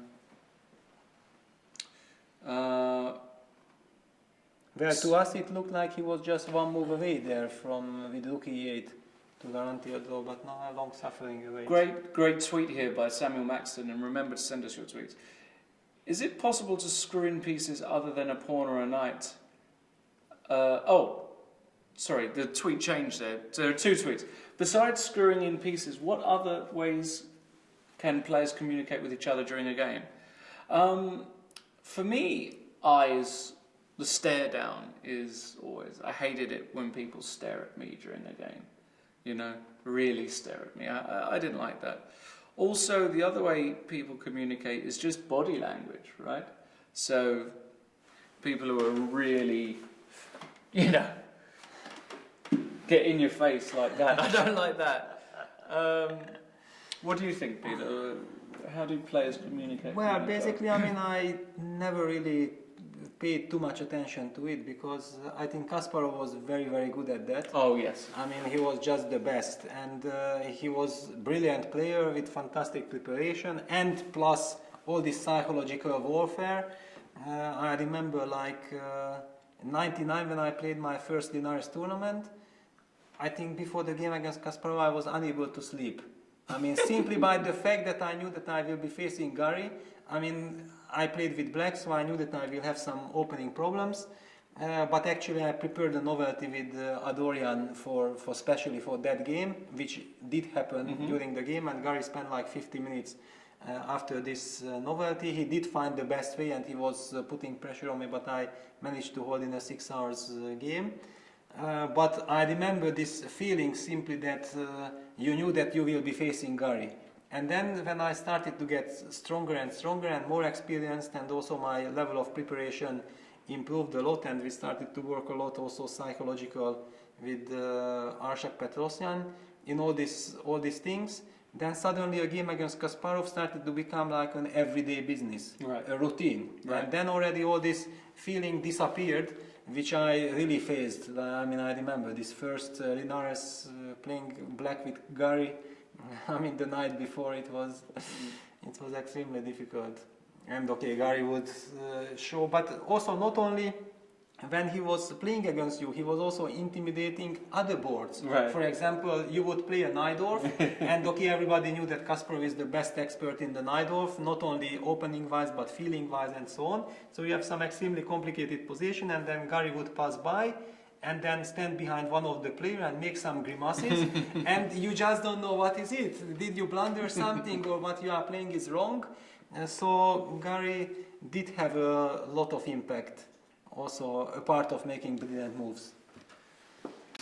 There you go, tales from the past. How to play against Garry Kasparov? Yeah, it's a good question, right? I have a feeling like were Magnus to play Gary in his prime, I feel like Magnus would not be affected psychologically. I think Magnus has got extremely good psychological presence, actually. Yeah, probably, but I mean, the whole game of chess changed because of the computers, Right. and because in your preparation you can really make sure that what you prepare is good, yeah, because computer confirms that it's good. But in those days, computers were just there to support your analysis, not like creating analysis. Right. So basically, it was obvious that Kasparov, for whom legend was telling that he had like 10 or 20 people working for him, with back then with much stronger computer than any other players would work with. So everybody was kind of feeling that yeah, you have to survive the openings, and if you survive the opening, there is no guarantee because Gary is probably anyway a much better player. But at least you start fighting, and those days, I mean those 90s, then in 2000 things started to change. Right. Everybody got more professional. Everybody worked much harder, and then the gap between Gary and the other absolute elite players, top players, the gap was closing. The gap was definitely closing. Okay, let's go back to the Carlsen game, because we did see some moves. So after 91, actually, Levon played rook to b8. So this is a kind of, for me, this is an admission that things have gone wrong. He's abandoned the f-file and said, well, I need to get activity via another part of the board. But now, queen g4 check and knight g6. Yeah, but on the other hand, it also makes like this, that maybe after 91 white felt like I have everything totally under control, you have no threats, I parried everything, and then suddenly when you kind of psychologically relax, thinking everything is under control, and the opponent comes up with some idea from a different angle, then it's psychologically quite unpleasant. Sometimes it's also physically very strong, but like now there are some lines. Yeah, If let's look at some lines. I mean, knight 1 takes g2, runs into rook b1 check, and king h2, queen h8 check again. Oof. But you have, because here rook h1, but actually you have king g3 after queen h8, and that might be winning. Yeah, because you're... Yeah, you are threatening mate, but I mean, these are razor sharp lines. You really have to make sure Magnus that has played knight f3. it's. A I very like it nice much move, more. Yeah, yeah. I like it much more. He wants to take with the king back on Yeah, because g2, this... but he doesn't want to hurry with that because that would be a loss of a tempo. And for the moment, this g2 pawn is also protecting his king in some ways. Yeah, he can hide behind that pawn. I mean, aesthetically, knight f3 is very pleasing. Very nice move, yeah. Because I played knight e1, thinking that, of course, you want to take on g2, but once I activated my queen to g4 and you are unable to jump with the knight to f4, then why to put my knight on a passive square, yeah? Yeah, very nice. Very nice move. Yeah, feeling-wise, it looks like it should be good for. Good for white. Yeah. Yeah, it does. Now with this queen active as well. Yeah, I think the momentum has gone from level, seriously gone from level. Yeah, I'm going to go for a Karlsruhe. I have really big. Well, now everything looks like, yeah, I mean, tables have turned. So what if white I is super safe. What if I move my king? I know this is like. It might run into knight g5, yeah, because knight h7 check and knight e6 check double attack, and rook f7 check. I mean, somehow. I think that's the problem of black, that king on g8 is not ideal, but there is no other square. Or no better square. It's a shame that this doesn't work. Well, it would be too much if this would work. Yeah, I mean, what is the threat? King takes f2. Rook b2 check. Rook b2 check, king f3. Yeah, well, I mean, knight h4. Knight h4 and then takes h4. and then g1 equals knight. Yes, but it's not mate. Yeah. That would be nice, though. If there would be pawn g4 g3, it would be mate. Yes. Yeah, it would be beautiful. That would be. Not quite. Yeah, too much. But it's these things you have to look out for in such positions. No, of course, the position is so crazy. You have to watch out for everything. Just knight g5. This is just such a mega threat. Yeah, I don't. Okay, rook b1 Rook check. b1 Yeah, check, king let's- g2, knight f4 check.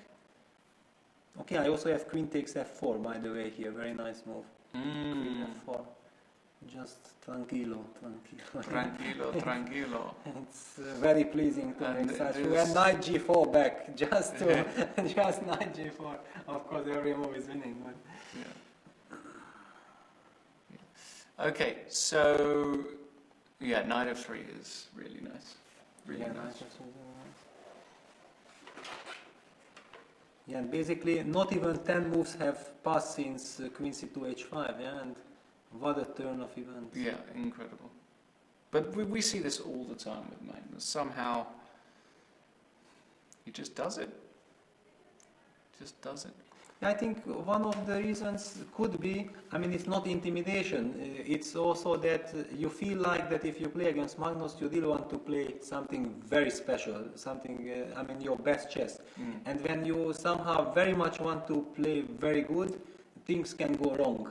Yeah? I mean, basically, when you just play a game according to the position, then everything comes natural and automatic. Yeah, but when you want to, so okay, knight's Magnus, so let me do my very, very best, it can easily backfire. Then you are not yourself. We've got to move rook b2. Oh.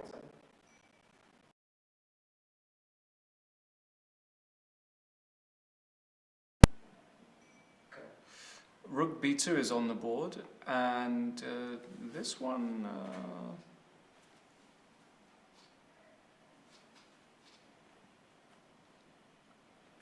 It's a good move, yeah? Might be a good move. I mean, okay, here if for example Levon understands that his position is now unpleasant or bad, then he's looking for practical chances, yeah? Yes. And basically any move which can disbalance the opponent is a very good practical choice, because after all we are just humans, yeah? And We are. and if you put threats and you put constantly some annoying things, now for example knight g5 is out of question already with this f2 pawn targeted, so king takes g2 is impossible, and then how to proceed with white? That is a very good question. And the queen can, I mean, some queen h3 looks natural with queen h7 check, but in fact queen h7 check, king f8 is not mate. But then rook c8 Rook c8 is then mate. already it's mate. I So wanted to point out that look at this here, and this is not a slant, Queen h3. but now you go rook b1 check and you win the game, because knight f4 force. That's nasty. I mean, That's nasty. So actually, I really like rook b2. rook b2 Of is all a the moves brilliant he's move. played No, in the rook past b2 10 moves, is brilliant. this move. is unpleasant to face with Magnus with 14 minutes, guys. Yes. 14 minutes, not easy. I mean, usually Aronyan is extremely good in such positions, and I think this was just some very bad miscalculation that led to this position. But he will now put up. He found a move. He found a.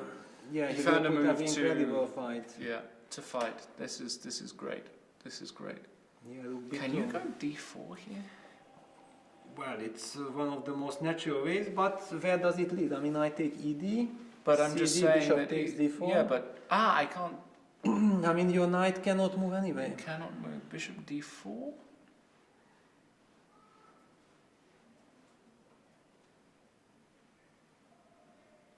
I think I've come up with something genius. Really, huh? I think Tell so. me. I want to learn. Well, E5, huh? And if I take D, And then then Queen Queen E4. E4 and I control B1 and I'm Wow, it's threading brilliant. That I have to give to you. and that then is Knight brilliant. G4 is coming. But whether it's true? It can't be true. I'm not that blessed. Okay, I mean Queen E8 is met by Knight F8, so maybe True. I can just take Bishop takes E3. After all, now I'm 2 pawns up.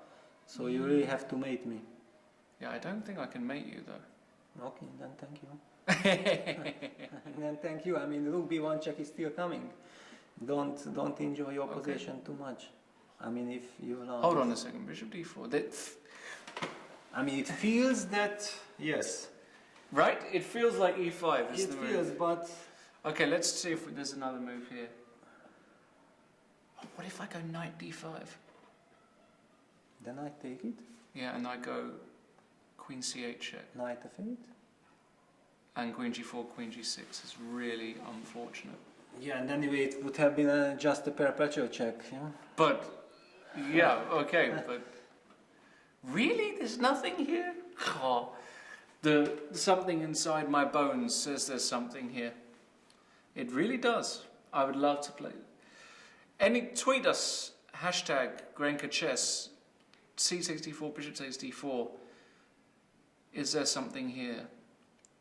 God, I'm sure there's something. Peter, I really feel it. You know? Maybe, but I mean, okay, black's position is also extremely attractive. I mean, rook on the second, bishop is still alive, your king on g1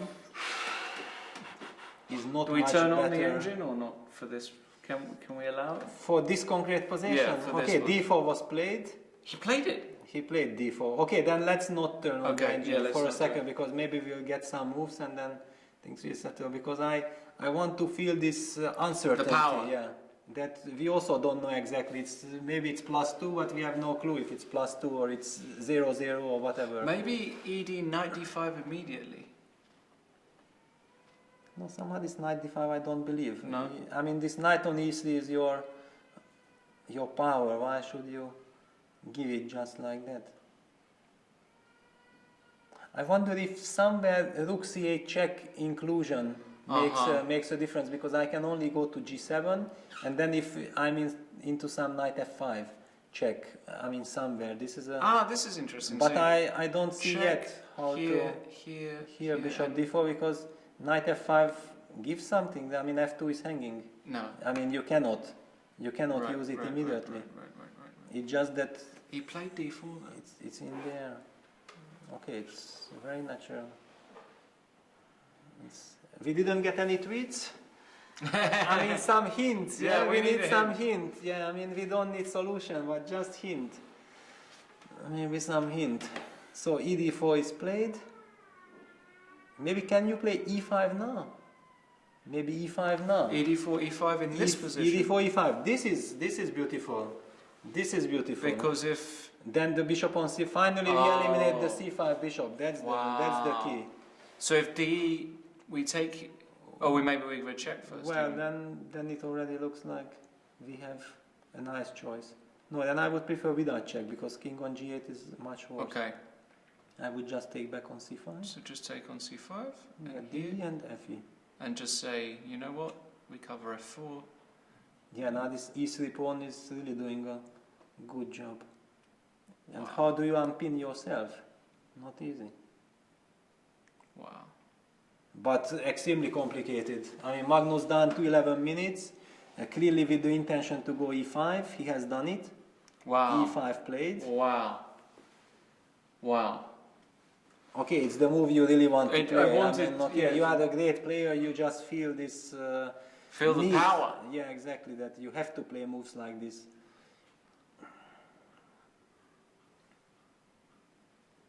Yeah, very interesting. Very, very interesting. Also, Georg Mayer watching closely, thinking, because in fact he also did not had so much time himself. But even this position, he doesn't need time. Maybe so.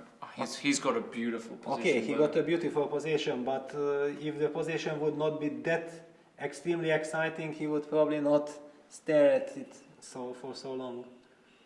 Okay, Magnus with 11 minutes, Aronian with 25 minutes. I think Levon is going to have a real think here.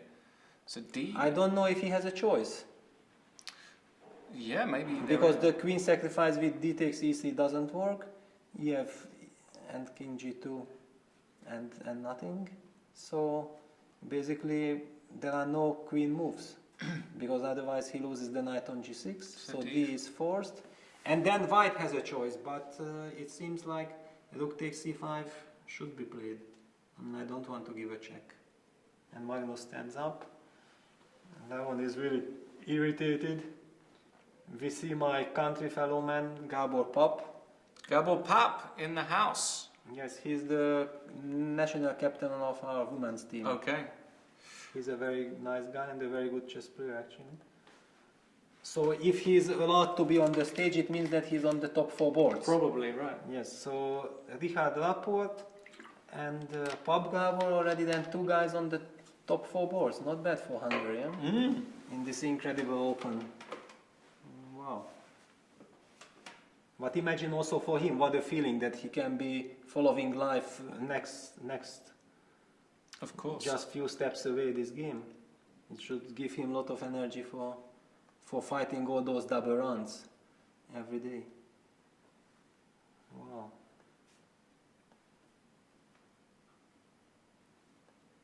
Yeah, Magnus moving quickly on the stage, probably going to the bathroom now. I mean, he feels it that this is his moment. Don't know though, this E5, you know. So D5, Rook C5, here. What about this? This little move. Because I feel like I have to. Well, I'm threatening this, right? Yeah, you are threatening this, and I'm not happy now if I have to go for some endgame. Because if you have to take, I'm a then pawn it up. feels like Black is a pawn up here. you are pawn up and knight e5, you even have knight h4 winning the game, yeah? Because then will be queens. That would be a shocker. That would be a stone cold shocker. So then hang on, d5. Maybe the idea is just to go here, yeah? Attack a rook. No. Wow, Yeah. that would be shocking, but Yeah, because might be because you are still threatening knight takes e5, yeah. So check here. My bishop is on pre. Yeah, now bishop is also not anymore so impressive with all these block diagonals. Yeah, this looks very strong. Wow, but this is incredible. I mean, d5, knight c4. This is. I almost want to. I can't do it though. Well, because I can just collect. Yeah. Maybe this is the move that Levon missed. Because now he's thinking, yeah, otherwise I just cannot. He has foreseen e5 move, but maybe he has missed knight c4. And when he saw that Magnus is so convincingly enjoying now his position, then he understood that there should be something. So so d5, knight c4. If I give a check here and then go here, does that? But knight fe5? Knight fe5. Looks This horrible. Yeah? Really looks. Look at all these yeah. pieces. Yeah. Oh. No, it looks finished. Finish. Wow, but then knight c4, what can black do? Is there something black can do? Maybe it's a good move. Well, that's already clear that it's a good move. Question is if it forces resignation or black He can just played still. it immediately as Yeah, well. he played it. Yeah. Yeah, my original Magnus is going to win this now. I think stands.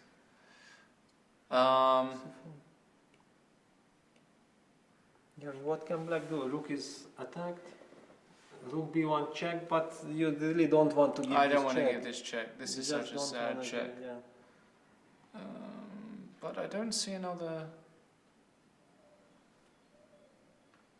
Do you see a move here? I don't see a move. I mean, I don't want to play rook b1 when there is nothing else probably I can do. Yeah, probably you have to do this and then.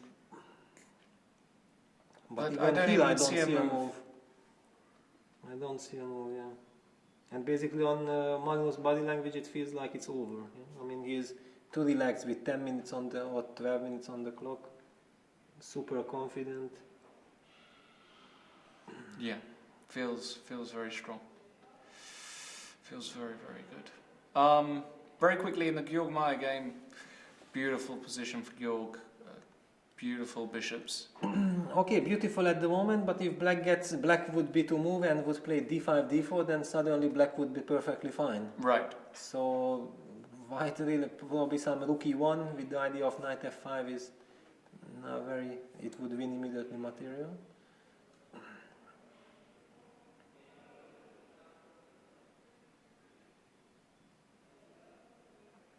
Feels good though. Yeah, feels very good, because if the knight comes to f5, it's basically wins by itself in such positions. Yeah. Maybe that was the reason Georg with such low in time was walking, because he's already extremely confident in his position. Mm-hmm. Because otherwise move 22, walking on the stage is a bit tricky.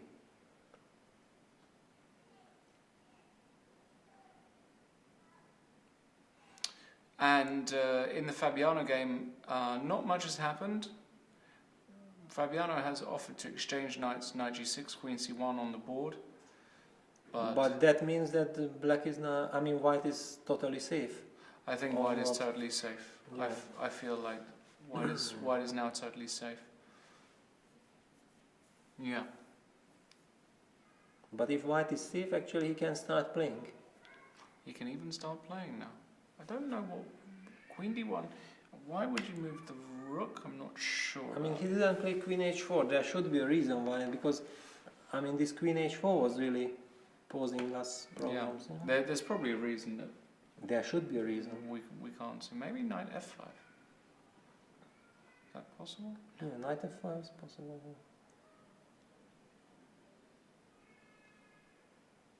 No. And then bishop f5, ef, rook e4. That's the Exactly. key.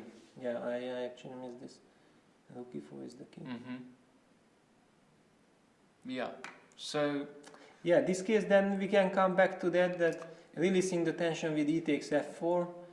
I mean it looked very promising with queen g5, but if white managed to stabilize, then it didn't reach the desired effect. You know? in the MVL game, we're not going to spend too much time on this because it's a position where, well, this is just torture. But maybe it's a special position, maybe not easy to get out. Because there's Because always knight e4, yeah.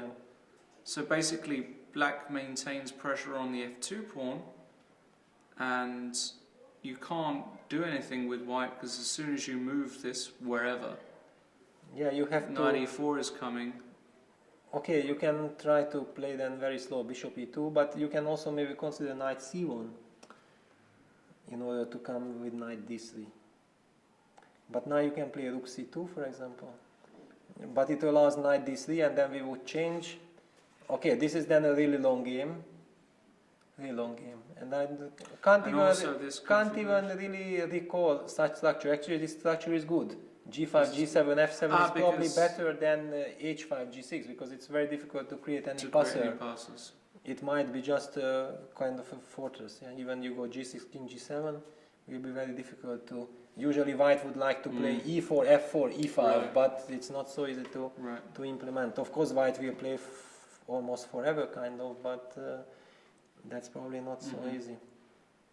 So that was the point why he gave the pawn like this, because he understood Matthias that he has good chances to hold this, thanks to his activity. And Levon's still thinking, obviously, in the game of the day, no question. 16 minutes left. And we can't find any moves here. Yeah, they just can't find moves. Just no moves.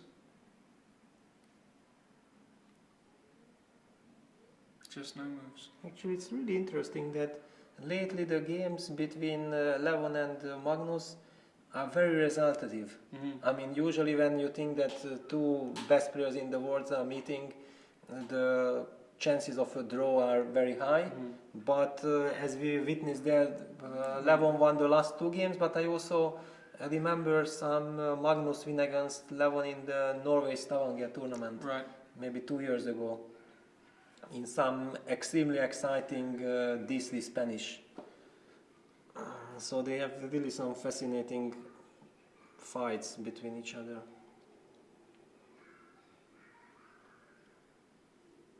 Yes, and we can see them both on screen here. Levon body language says it all. Magnus very confident in his body language. MVL watching. MVL. They're moving on like as if he also felt that's it maybe. And Levon has gone for the old jacket maneuver. That's a sign. Things are heating up under there. CJ Demouy. Hello CJ, of course. CJ, for all of you who don't know, former president of the English Chess Federation and a well-known personality in the world of show business in the UK, an avid chess fan. Hello CJ, nice to know you're watching. These positions demonstrate the huge gulf between top GMs and world champions. Skill is important, but imagination is essential. Yeah, I mean, the imagination that these guys have, Magnus, Levon especially, it's really something special. And it does make a big difference because, you know, there's often the question, what separates a 2550 Grandmaster, 2600 Grandmaster from a 2800 Grandmaster? And a lot of the time it's, for me, it's some kind of consistency, but also it has to do with imagination, finding resources, finding ways to win that a normal Grandmaster simply cannot find, simply doesn't have the imagination for.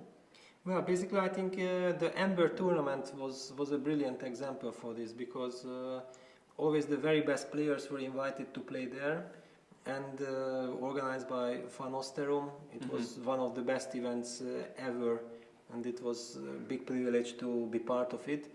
And there basically if you see the games in blindfold chess, what the top guys were able to produce, I think there you really feel this, that the top guys playing blindfoldly or playing over the board, it basically almost doesn't really matters. So the calculation skills to go extremely deep into the positions, calculate even 15-20 moves ahead if in some force variations it's required, they can do it, they are capable of. Yeah? If they feel that just 1-2 moves is enough to calculate and then you have to judge the position, it's also fine. But basically they feel all kinds of subtleties, the dynamics, the strategical evaluations, the precise calculation, they just feel all these essences together. And this makes basically the absolute top level players something extremely extraordinary, and who can be the best out of all these super GMs and the world champion, this is a class of his own. I mean, it's just incredible level. Well, I mean, what we've seen Magnus do today as well has been incredible.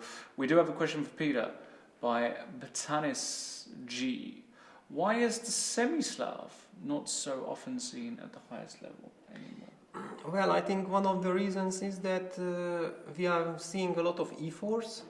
And for example, against those guys who like to play Slav, like here in this tournament, probably Bluebaum and also Georgmai, I'm not 100% sure, are faced with the Reti. Right. So in fact probably somebody would be ready to play semi-Slav, but White is also not that eager to test the opponent right now in the semi-Slav.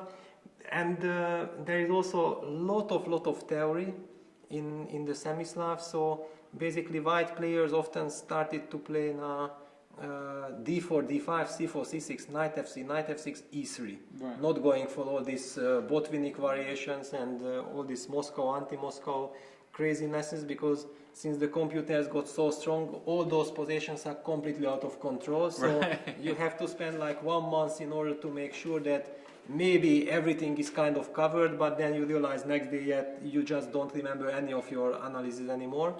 And since there is no guarantee that you will really make a use of this knowledge, then does it really make sense to invest so much energy into all this? Yeah, this also explains, and then you know that probably you will be anyway facing this third move, knight f3, fourth move e3, and where is the big fun out of it? Yeah, but you still have to do all this work.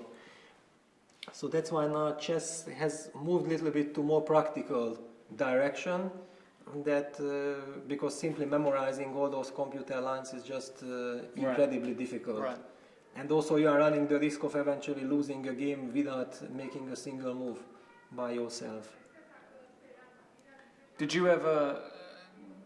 There are often stories, I remember Julian Hodgson telling some funny stories about when he was playing some matches, how, I think he was actually preparing for Mickey, how he was in bed and woke up in the middle of the night, had some genius novelty, and went over it with Mickey. I think this is a story, forgive me if I'm wrong about this, and you know, he said, look at this position, blah, blah, blah. It was genius, except that he got the position completely wrong, right? And when Mickey eventually got there, he realized, hold on, this isn't the position. But was there ever a novelty that you dreamt, literally woke up in the middle of the night and thought, oh, this is brilliant?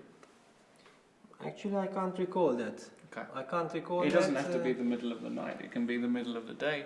Yeah, well, Maybe I mean, you were just eating your fish soup and then. No, I mean one very nice idea and also a very nice story happened with me in 2011. Okay. Because in the F3 Nimzo, I discovered some brilliant idea using biking.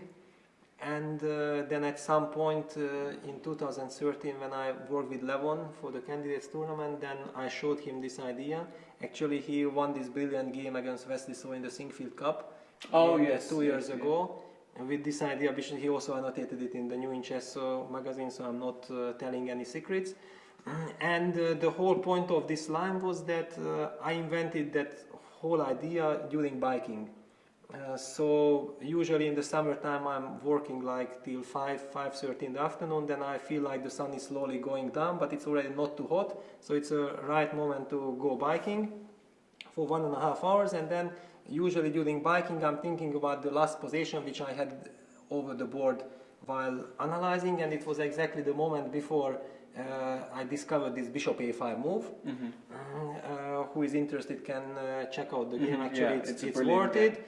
And basically once I saw before leaving the biking that white can, against my a6 move, play a4, stopping b5 idea, and I left. And then I started biking. I was first enjoying that, wow, how nice it is to bike. And then suddenly this position didn't leave me alone, and suddenly I saw that, wow, but I have bishop a5 blocking the a file, and I will go b5 next. And then I started to think how white should proceed. And basically during biking I already discovered all the piece sacrifice ideas in Marshall style later on, which was also seen in the game. So that was this moment which do not happen too often. Yeah? Very nice. Yes. Question from OBJ Quasar. Question: where did Levon go wrong versus Magnus? I think the root of his problems firstly was here after 21 rook ab1. We think that he should probably keep the rooks on and use this rook to come into the attack. So after rook b7, either rook f7 or rook e7 to keep the rooks. And then he has both ideas, g4 or h4. Yeah, and going h4 really quickly, again, g4 might be a really good idea. I think it was still a risk-free pressure. Yes. Somehow I feel that black should be still better, but I think with h4 he was just overexcited that this h3 is a killer threat, and then it turned out that it's not a threat at all. This should have been a real shock when he realized that. Yeah, I'd agree with that. And I know Levon down to 6.5 minutes for about 8 moves, but yeah, he's trying hard to find a move, but probably there isn't any good move. In the Georg Maier game, somehow after Queen e6, Knight f5, Rook e8. Yeah, stopping Rook e1 now. Now you can't stop d4 either, and Hou Yifan got in d4. Yeah, and Maier is down to 3 minutes. And something has gone wrong here for Georg. h3 feels very slow to me. Yeah, I wonder if his idea is to play Rook e1. Maybe he wants to go Rook e1, give the 2 rooks for the queen, and Wow. he needs King h2. But this is speculative. Yeah? But Feels- okay, very very unclear. 2 minutes for Georg Maier as well, yeah. I mean, Yeah, and he has to make a difficult decision. he has to make a really... But he's extremely good at blitz. He's often playing on chess.com Yes. and performs amazingly. Let's quickly check out the Fabiano game. Also, both down to Fabiano down to 4 minutes, not a lot of time. Arkady with 10 minutes. The good news for Fabiano, it's a kind of position where Yeah, it's a stable position. it's stable. He doesn't have to go crazy. In fact, black is in total control. I mean, not saying that black is better, but black has no problems. And basically the time trouble shouldn't be such a Such a big thing big here. thing. Yeah. Yeah. So it's really Levon who now under 5 minutes has to find something, but the truth is that, you know, what do you do in these positions? It just feels hopeless. Yeah. And He also might the course of events. Yeah, I mean, he thought that he's the hunter, and then he got the hunted. So Yeah, exactly. Psychologically very difficult. Yes, Yeah. very difficult. And, Georg Maier has taken the bishop on a8, rook takes a8. And now, these are still kind of weak pawns, right? Well, I don't call them weak anymore. I think now that the bishop is shut out of the game. There's always b4. Yes, but black has now all kinds of dynamic ideas with knight e4, and then the knight on f5 is loose. I mean, I'm not liking it for For white. Georg, it went wrong past few moves. Something has... Yeah, He went slow, or something happened. Something happened.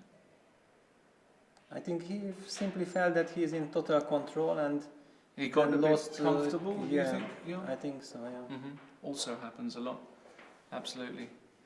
So we're at a really crucial moment, guys. It's 6:40 in the evening here. We started at 3 o'clock. So basically, in the next 10-15 minutes, we're going to see what happens. We'll stay with all the games until move 40, until the dust has settled. Yeah, in chess can be, And he's gone b4. he has gone before. Okay, he has to go for it. He also has only 1 minute, so he has And to now knight e4. What is the move here? go for. I mean, he has to try to force things. Does he want to go g4? Yeah, g4. Okay. I mean, I was calculating all this h5, bc, hg, queen g6 things, but maybe then you have f3.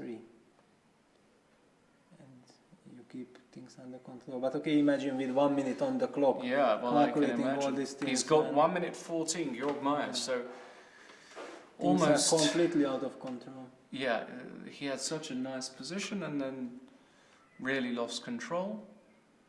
Also, there is g6 here.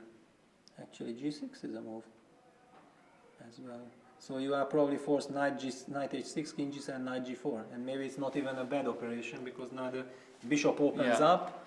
By force, yeah. I actually like this. Yeah, this one is very This would nice, be yeah. nice, yeah. I don't like g6. Yeah, g6 is bad. I like knight e4. Yeah, knight e4 is the move too. Feels like the move, right? It's begging to be played. Yeah. We'll see what Hou Yifan. She's got 7 minutes, so she's going to have a think there. Yeah, and Levon came up with a move. Rook Levon? b1 check, king g2 and e4. e4. This is what we said, but we What said we knight said, fe5. knight fe5. And okay, maybe he just goes for a piece down position and he hopes for his pawns, but it's hard What, to with believe. d3 here or something? No, with this 3, yeah, maybe. But I don't know, because I just... How do I stop queen takes g6? I Yeah, queen g6 also, c5, bishop is hanging. I mean, basically everything is hanging. don't understand. Is this an Just attempt? once, yeah. Is this a serious attempt? Surely not. Okay, he got up. He tries to confuse the opponent Confused. by signaling that after all I'm happy what I found. Yeah, it's a psychological game, but I don't understand what the. I don't get it. Honestly. no, it seems to be over.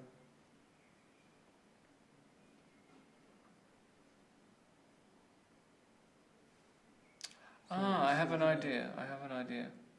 You are really not giving up, yeah?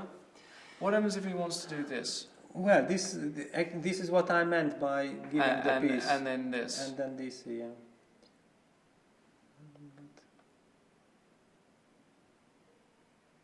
But I don't know, hard to believe. Knight e3, I have. Knight e3. All those knights are But there are not so many pawns left, right? But not so many, but the structure is good. yeah. Knight e3 might be a killer also. Yeah, knight e3. Knight e3 might be a Very killer. unpleasant, Yeah, yeah. because this. Yeah, black might be able to win this pawn, but you can never get you to the can e3 never get the pawn, e-pawn and you win these. No, it doesn't feel like it's enough. Doesn't feel like it's enough. And in Hui Fan's game, b4 rook a8 happened. b4 There are all kinds of. rook a6. And queen b1 played immediately, because I was actually wondering if knight takes d4 is possible or not. Probably it's not possible, yeah, because knight f8 goes back with tempo. Yeah. Okay, but queen b1. Queen b1, yeah. That's the sort of move you okay, want to play. still knight e4, yeah, is coming. 94 coming, and very, very. And then all kinds of knight takes f2s are also hanging somewhere in the air.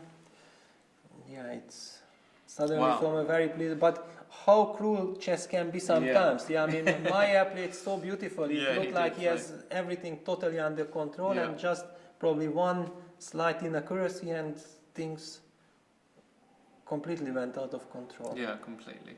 I mean, now it feels that black definitely has enough counterplay. Yes.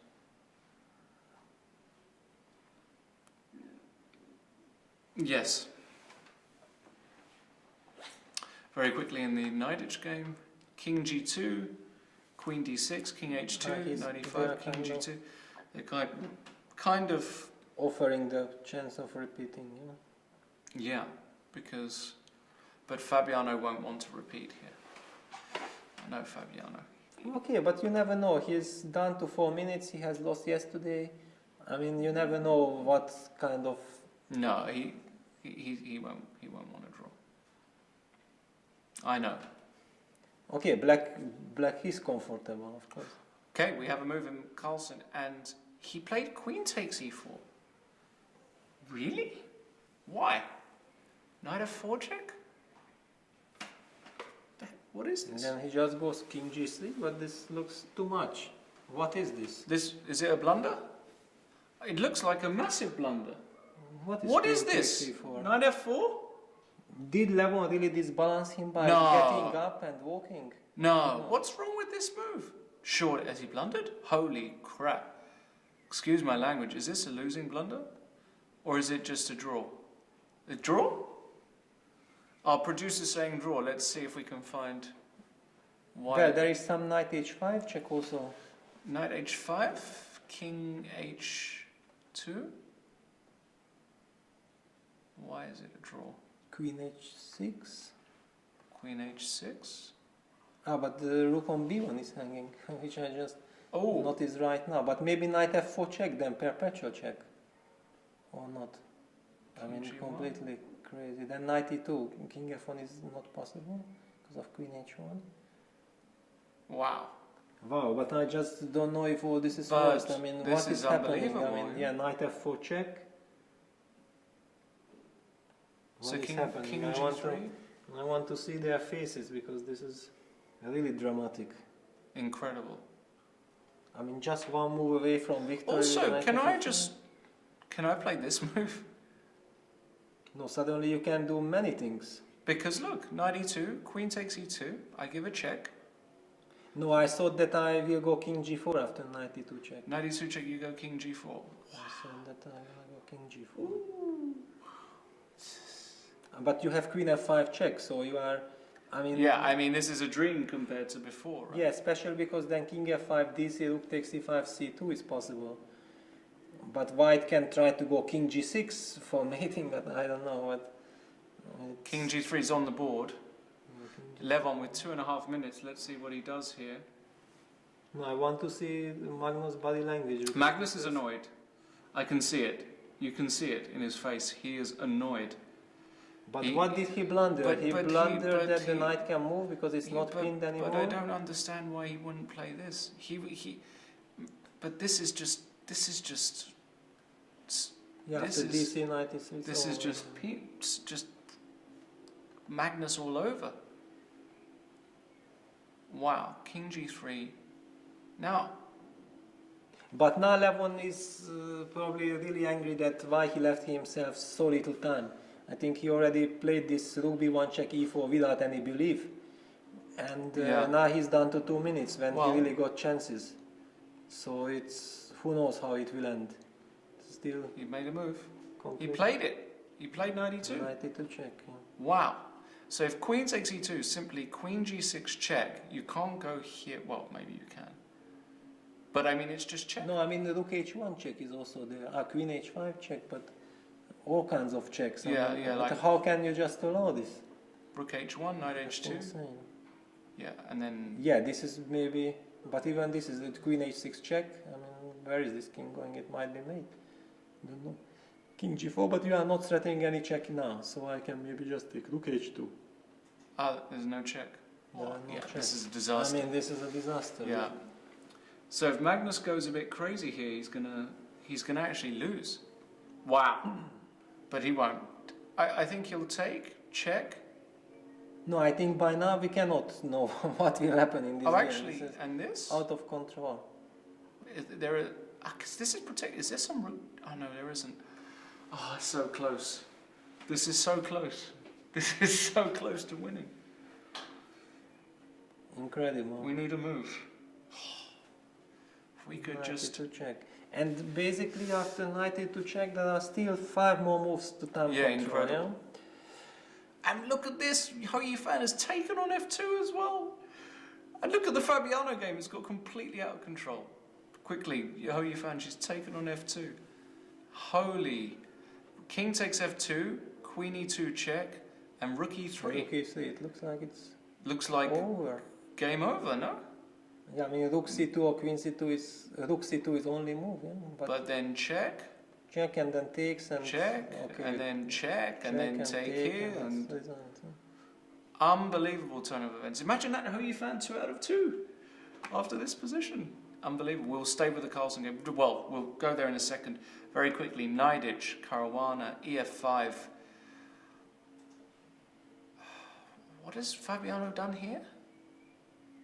Instead of repeating, he went f5, knight e6, rook e6, ef, and now he wants to go some queen d. I mean queen Queen c6 or queen d5. Queen c6. I mean, it really looks extremely promising. King h2.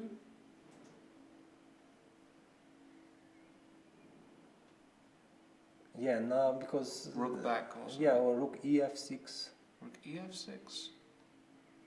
I mean, maybe knight g1 is forced, and then rook takes f5 with an extremely big initiative. Yeah, could very well be. And we're going to get something like that. And we have that position on the board in the Ho Yifan game. Rook e3 is on the board. And Georg Meyer, 1.5 minutes. Incredible. Well, in time trouble, always anything can happen, yeah. And when you have like 2-3 minutes for 20 moves, then this is incredible time pressure. Incredible. 10 moves still left in that position. Fabiano, queen d5, king g1 on the board. Basically, this saved also Matthias yesterday, that the position when he was completely low on time got simplified with forced sequences. If the tension is kept, then it's very difficult to... Absolutely. What? Rook h3 check on the board. King g1. Georg looking sick to his stomach. And now a lot of moves should be good for black here. Yeah, I mean, but maybe it's not winning yet. Yeah, I mean it's because if white reaches endgame even with couple of pawns down, but gets his bishop activated, Possibly. then there are some Still, chances. it feels Queen E3 check. Yeah. Queen F2 looks Then like. Rook H1 wins. Oh, then that's the that's point. the point. There is no endgame coming. There It's is just no like- endgame. Yeah, it's over. It's over. That's it. over. It's over. And King F1. And Georg has resigned. And the women's top player is crushing 2 out of the 2, field. incredible. 2 out of 2 for Ho Yifan. After looks like she was suffering a lot today. I'm sure we'll get her. Yeah, Georg cannot believe it. Just cannot. How? But you remember I told you that with 10 minutes on the clock he is walking, and there are still 20 moves to make it. It's very dangerous. Oh dear, poor Georg. I feel for him because it's, we've all been there, but what a result for Ho Yifan. And he has played such a great game. Yeah, he was outmaneuvering and he was doing everything right. That's why he also felt so confident. Yeah. Incredible. Incredible. Okay, so Magnus also now down to 3.5 minutes, starting to realise perhaps that he has bungled this position. We'll go back there in a moment because Fabiano, I also see there's a knight on F3 check, which is normally a good sign. And what is this? Well, okay, white, if manages to sacrifice the exchange and stabilize, it's okay, but maybe he's not able to stabilize. Rook takes F3 seems to be forced, Queen F3, G4 to hang on to the pawn, but Queen G3 check. It's quite annoying. You have to go King H1, and this I cannot believe. But he has the E file, yeah? Not so easy to break. Also, yeah. Not so easy to break, but it feels hard to believe that some tactic is not breaking up some H5, I don't know. It feels like, yeah, maybe H5, yeah. H5. I mean, very hard to believe That's by a nice surviving move. here. That's a very nice move. Yeah, no, it should collapse. Let's go to the Carlsen game. So knight E2 check. He went King G4. He went King G4. Queen F5. Queen F5. E F5. King F5. and DC3. And not DC3, that's the point with the knight on E2. And now Rook takes Rook takes C5, C2 on the board, move 39. Maybe he'll just play. Can he lose this? Well, I mean, anything is possible. Can he in this actually game lose already. this? This is incredible. What's happened? What's happened? He gave a check. That's a Yeah, sensible. basically also time travel is done. Now that's it's a time to sensible cool move. off and with a clear head. King G7, and they've both reached time control, and Time for a tea or Well, something. yeah, well, wash your face. That's yeah. the old Soviet wisdom, yeah, basically. That. cup of tea, and Yeah, a cup of tea, wash your face, and then get back to get work. back to work. Like a new day has started, right? Unbelievable. I mean, imagine what kind of emotional roller coaster the players went through this game. Yeah, it's just incredible. I mean, from outside looking, okay, we have witnessed all these dramas, but Maybe it's still this a takes draw, on though. their bodies also. Yeah, I mean, Maybe it's still a draw because after Rook C7 you can't go here because of Knight G5 and it's mate. So it might just be a draw. But in the meantime, I believe we've got two special guests, Georg Meyer and Ho Yifan. Come and join us, guys. Come.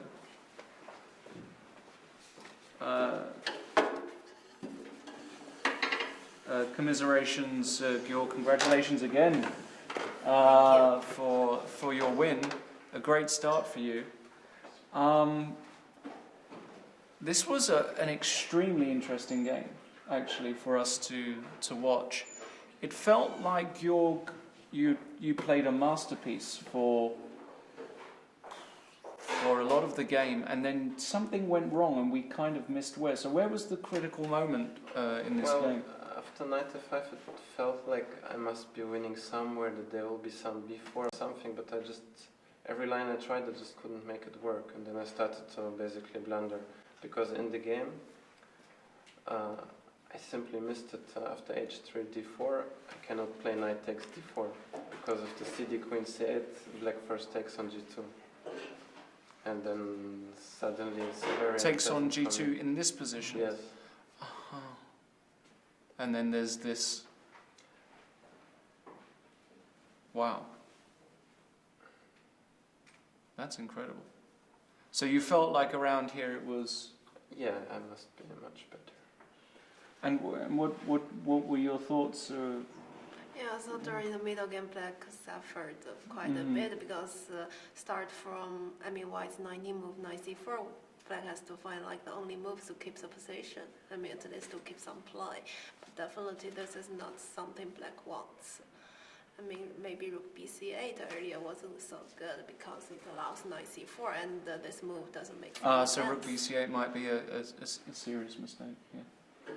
And you couldn't go back with, couldn't play knight df6 instead of I knight was df6? thinking knight e4 because I cannot take with a pawn. I have to play knight e4, and then. So in this position, knight ef6. Knight. No, not in this No, position. in which position? Rook bc8, knight f4. Yeah. Rook bc8, knight f4. Okay. Yes. Knight df6. Knight df6. Okay. And now knight takes e4. And knight takes e4. And you can't play. D takes e4. You said. Well, then bishop f6. Just bishop f6, quite simply. Yeah. Okay. No, but knight takes e4. So knight f4. Yeah. Knight knight e4. Yeah. Maybe rook d1 here. Yeah, for rook cd1 actually, so that I can c1. take back with the pawn. Exactly, this yes, is what we because were here discussing. bishop We were e5, discussing knight this at e5, some right? point. And what was your evaluation here? That. Well, I got the maximum You got the I maximum. can get, yeah. So I don't know how big the advantage is, but of course it's very pleasant. Yeah, I was kind of trying with bishop e5 to keep the damage control, but then also some knight takes d5s were working in Yes. some positions. Yeah. Actually, what took me a lot of time in the game, after knight ef6, when she went back,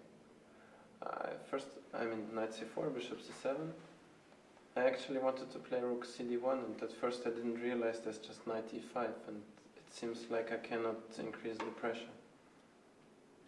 And if black starts to exchange these pieces, then it starts to be okay again. So that's why rook e d1, and the difference is you win c5 at the end. What was? Yeah. Is that right? Yeah. Knight e5 here. So Yeah, let's just show this because so it's here, nice. here, Yeah. here, and then I assume this move. Is that Yeah. was and Just c5 folds. and then b4 at the end if you're pinned. So around here,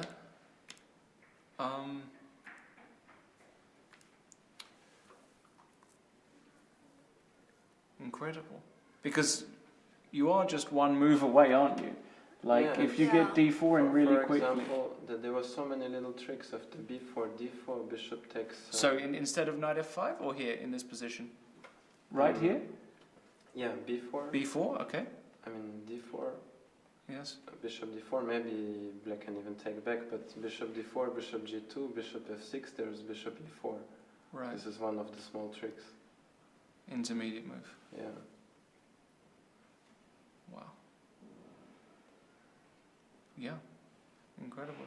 So where was the crucial mistake for white here in this game? Yeah, I think the h3. H3, yeah. At least to give the h, maybe not that bad, but black suddenly. And suddenly your pieces come to life. b4, rook a c8. You had to move, and now knight e4.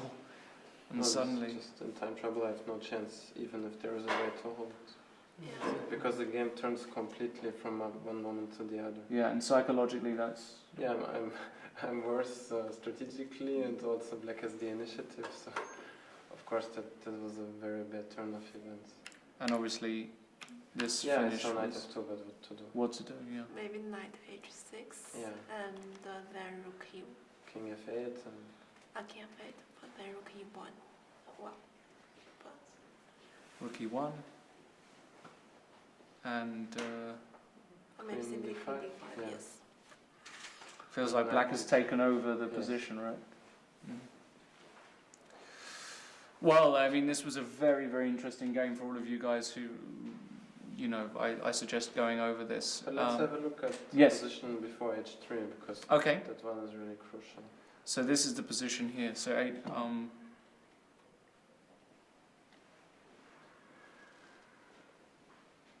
Yeah, if I had realized what is about to happen, maybe I would have taken on f6 and then b4 or something Right. like this, because then I'm safe. so takes, and b4. Because the whole trick is that after cb, queen takes c8. Aha, that's very cute. That's very nice. So b4 here. It actually looks like quite a good way to play. It actually looks very good. But g6?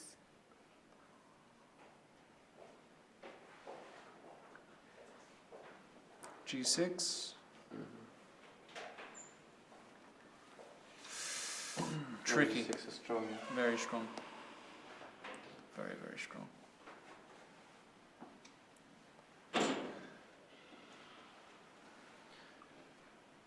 What about, I'm throwing it out there. Did you, this move, it looks... Oh, what's, Oh, you want to go rook I e1 see. quickly.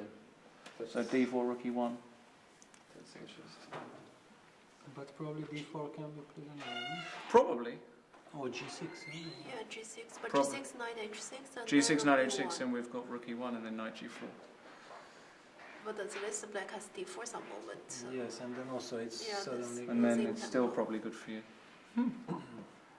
Wow, it's just amazing. Yeah, it's really strange because I also had the impression I was playing a good game, and then usually there comes some natural solution, and here somehow it was not there. At least I couldn't see it.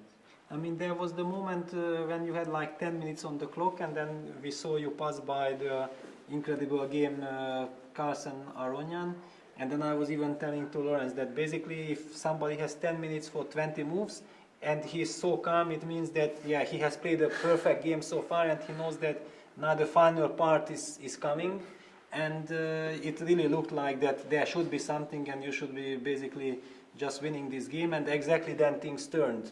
Yeah. And it was not even clear if you have any safety. Yeah? This is the worst thing that can happen in such a scenario. Incredible.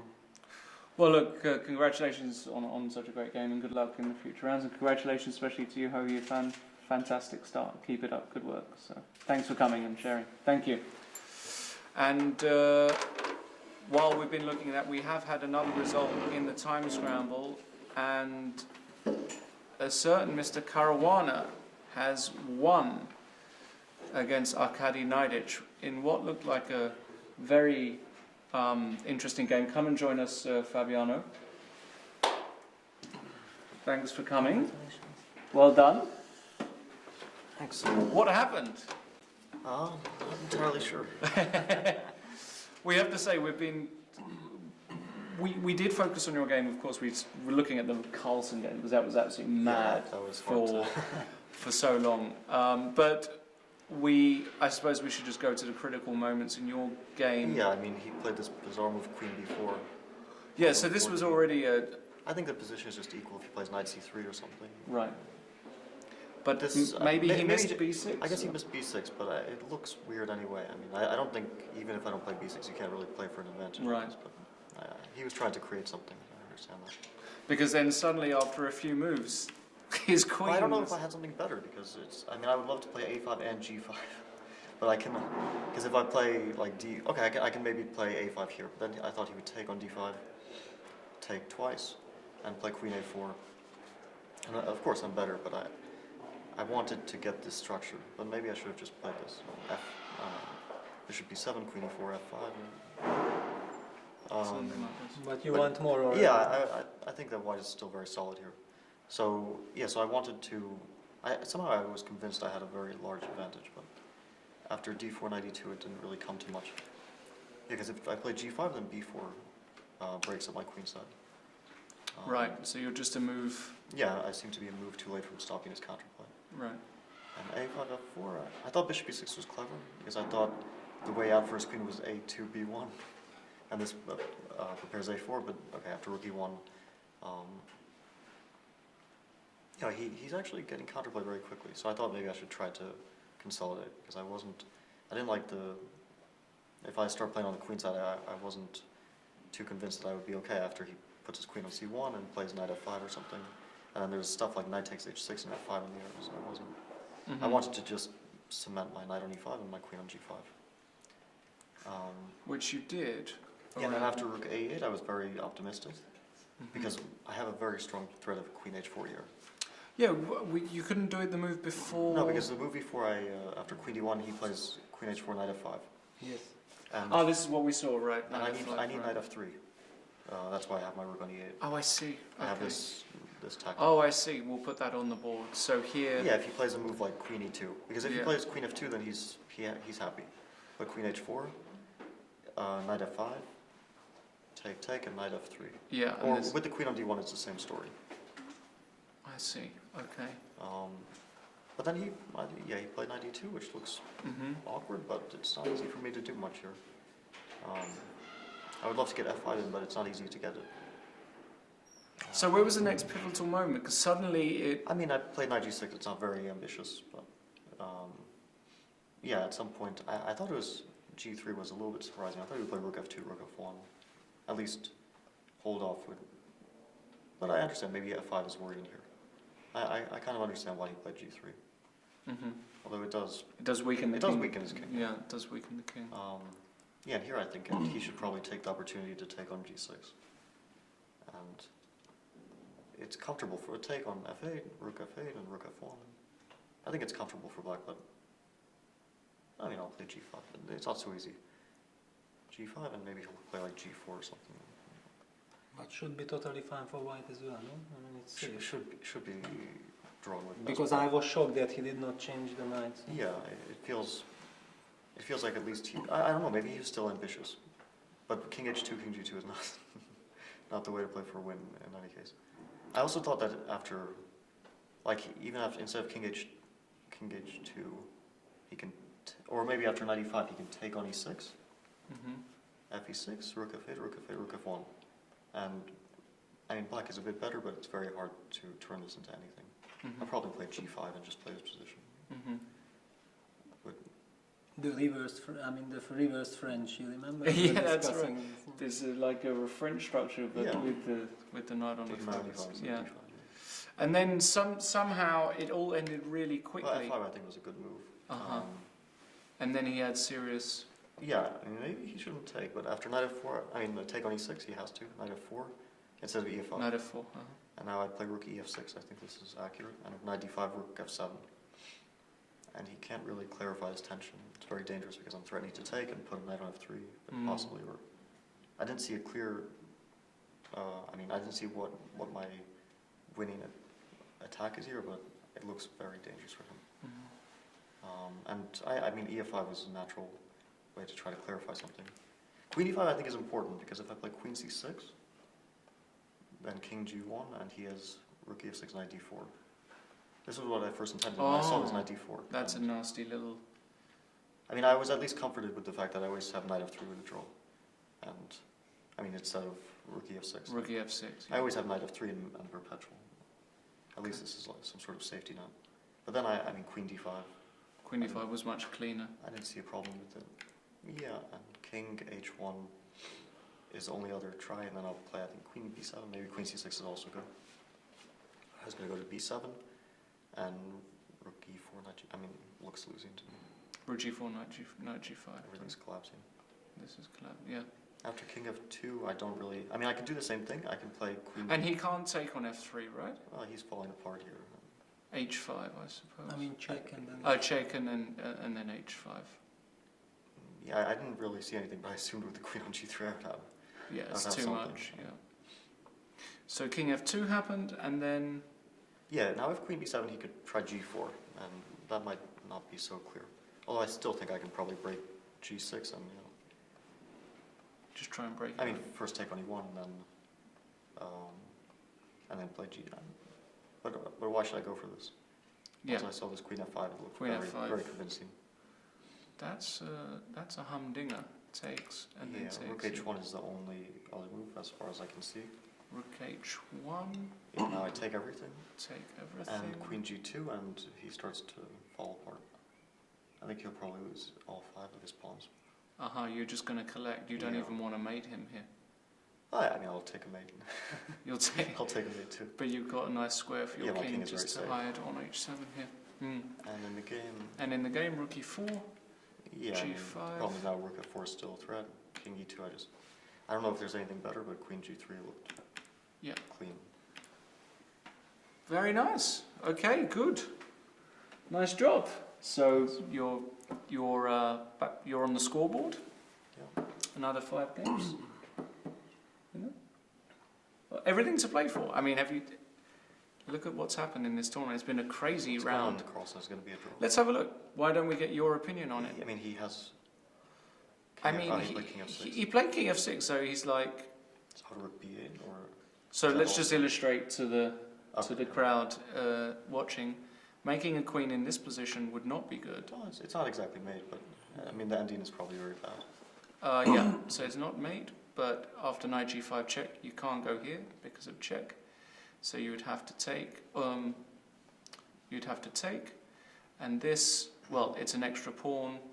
Knight is protected, so rook b4. You can just go a5 and. Or you can start trying to mate. And you can also try and G1 make. Rook Yeah, g1 rook check. g1, king f6. Then rook f1. Yeah, and I'm wondering about knight e3, knight f5. Yeah. Probably not mate now. Just a draw. No, this is probably still okay. But he went king f6 anyway, so. I mean, there's also rook b8, but I guess it's not good, right? Rook b8. I mean, rook b8 is the natural move. Yeah, hard Well, to the question is believe if it's mate, yeah, rook g7. G7. But there's always some rook f8 check. You know? Yeah, that's true. So you go to h8, yeah. No, yeah. So knight here, the point is rook f8 check. But here rook b6 is even stronger. Or, yeah. But Okay, illustrating the point. yeah. So it feels like it's probably gonna. Well, I mean, he has some idea after rook b8. Rook b8? I'm pretty Okay, sure he can go knight d6, and he anyway has. No, knight. Yeah, he has. rook f8. Rook f8, king g6. And Then then basically he has a perpetual. No, but here knight f4. Then you don't queen anymore. Oh, Yeah, that's. And if I you- also. no, wait, I- but actually, how do you save your rook after knight f4? And then I do queen. Really? Yeah, king h6, No, rook f6. yeah, and then king Knight h6, rook f6, king g5, knight e6, take, and my queen. Wow, that's pretty amazing. No, I'd like to see what. Can we just go back to position after king rook b8 because there is Rook some. b8. This is some study-like, actually. Yeah, it's somehow. not in my position. I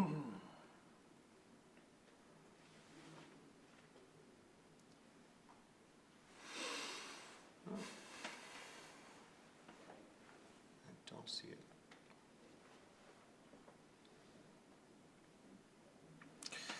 I don't see it either. Okay, there are so many ideas, but Yeah. to calculate them all, it's not. That's, yeah. Nice. 19. Yeah, very difficult, isn't it?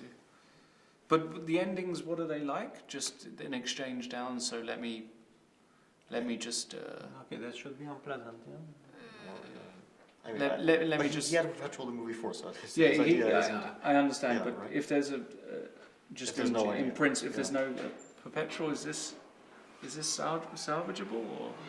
Doesn't feel like Yeah, it. very unpleasant. Yeah, because this a pawn, I don't know, I mean, still, knight d4 and the knights are causing a lot of mayhem. a lot of bother. Yeah, but it's definitely not the reason not to Right, get a perpetual right, check. right, It's not- Actually, probably white just makes a draw here, right? Maybe in that Maybe particular not, yeah, position. maybe not. All right, we'll let you go. Thanks for coming, Fabi. We'll see you a bit later. All right. Well done. There we are, Fabiano Caruana with a very important win. And what on earth is that move? That Rook G1, no? is a move that was outside my sphere of... But what is this? Because knight takes G1, C1 queen, knight takes E2. Then how white is... Rook G... Queen h6, queen h5, yeah, exactly. So let's just put this. So knight takes g1. You can take this. No, you can't. Sorry. You have the queen. You take this. So white has now got 3 pieces, but queen h6 check, and wherever the king goes, we're going queen h5. Sorry. King e7. King e7. King e7. Yeah, I guess you get it back somehow, but I don't see it immediately. Who's better and why? White is definitely. Yeah, yeah, exactly. White is safe even if he loses the knight. Rook g1. Wow. Incredible, but this means that probably after rook b8 there is some brilliant mating idea. I mean, all these knight h4s, all kinds of things are possible I'm not sure there is a mating. to calculate them all. I'm not convinced. Which was the line that we tried after rook b8? It This? was knight c5 on, yeah, knight c5. And then rook f8, king g6. And we played this knight f4 check. I know, but it was not with this knight, no? Because here finally I will have knight d3. Here it's a draw. Yeah, here is a draw. Here it's a draw. I mean, let's just illustrate, yeah, that black cannot play knight f4 check because now the same line with rook f6, king g5, knight e6 check, king f6, knight takes e7, there is knight d3. So that's why this knight has to come, and it gets there. But then I don't understand rook g1 move. This is a bizarre move. Wow, but okay, I mean, this game has so much drama. This is so much. But by the way, there is still another game going on. We're not ignoring it, but this looks like, well, obviously is white trying to win. Black has got pressure on f2. Yeah, but this knight on d3 is really a beautiful piece. I mean, it protects, and not only protects f2, but it also guards a lot of other squares and locks out the rook on d2. Because actually the rook is doing a lot to attack f2, but it's completely cut out of the action. Yeah. So the question is how to proceed. If white gets e4, e5 in, and kicking away the knight from d6, then he can really make progress. So it's interesting to calculate that what's happening after e5. This is my suggestion. We go for a quick break because we've got a lot to analyse in the Carlsen game. I don't think that's going to end in a draw anytime soon. And we'll be back in a few minutes because we've got 2 key matchups still ongoing. Carlsen-Aronian, which has been a roller coaster ride so far. Is Maxime going to be able to squeeze a win out of Bluebaum? We'll soon find out. Don't go anywhere. See you very soon.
question on Twitter from Damas.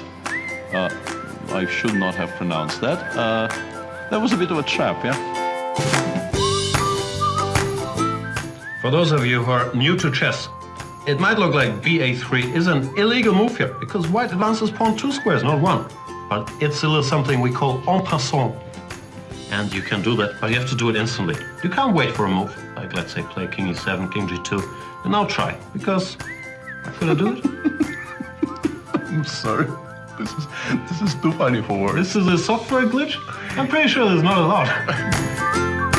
Lawrence. Hello, Lawrence. Yeah, I'll play 4 against Lawrence. And now he's going to play something against me which we discussed at length during the course of my stay. Yeah, he told me this is excellent. d5, this was what I was kind of hoping for, because now I think e5 is quite strong. No, Lawrence, this is not how chess works. Sadly, it would be much, much more fun if chess actually worked like this. But I don't think it does. Or maybe it does. Well, that's me regretting what I just said. How did I get from there to here is a little bit beyond me. And what's worse, I will never hear the end of it. My quality of life has just gone downhill tremendously because I'm actually sharing the office with the guy.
Hello everybody, welcome back to round 2 of the GRENKE Chess Classic. Here with me is Grandmaster Peter Leko. We've had an unbelievable day of chess so far. 2 games are over. Arkady Naiditsch has gone down against Fabiana Caruana. Georg Mayer has also gone down against Hou Yifan, meaning the top women's player in the world is on 2 out of 2, winning the tournament so far. Great news for her. But we've got 2 games still ongoing, and for many, the most interesting game of the day, this Carlsen-Aronian game. The position as it is this crazy position on move 45. We saw it just before the break, the move rook g1, an incredible idea by Levon Aronian, with the idea of, well, he wants to promote his pawn and simultaneously stop any checks or mating nets. And we'll analyse the position as it is, Peter. We'll come back to some key moments here. Knight takes g1 was played, queen, and knight takes e2. So white has now got 3 pieces for the queen. So the entire position has changed. Queen h6 check, and now the only move king e7, because any king move to the 5th would allow a win. So this is a position as it stands. We will analyse this position, but going back a few moves, Peter, I came back from getting my coffee and having a few nuts, and you said, Lawrence, something brilliant could have happened, an unbelievable move. After rook g1, perhaps you can tell us. Yeah, well, that it turned out in the break that knight g5 was possible after rook g1, but this is such a shocker move psychologically, because the idea of rook g1 was to the rook was emprise already. Yeah, the white knight could have taken the rook. The whole rook is basically covering the g file, and then you go knight g5, of course with the idea to give rook c8 mate, but rook takes g5 seems to end the game in black's favor, but then this ultra cool knight e3 move comes. Wow. And it turns out that that the pawn is getting stopped on c2, and every line leads to a pawn up endgame for white. So we can find out that how good are the drawing chances for. If a queen, then we get this ending, which is clearly just. Yeah, I mean, if black is unable to exchange the a pawns, then it's clear that this is an extremely risky and dangerous knight ending, which should be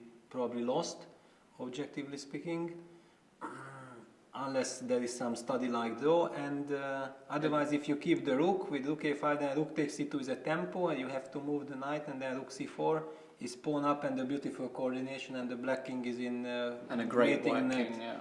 Yeah, so maybe you have to go knight f4 instead of knight d4, trying to change the knights. I mean that if rook c4 then knight d5, but even this endgame looks very bad because the knight just changed and king e6, f4, f5.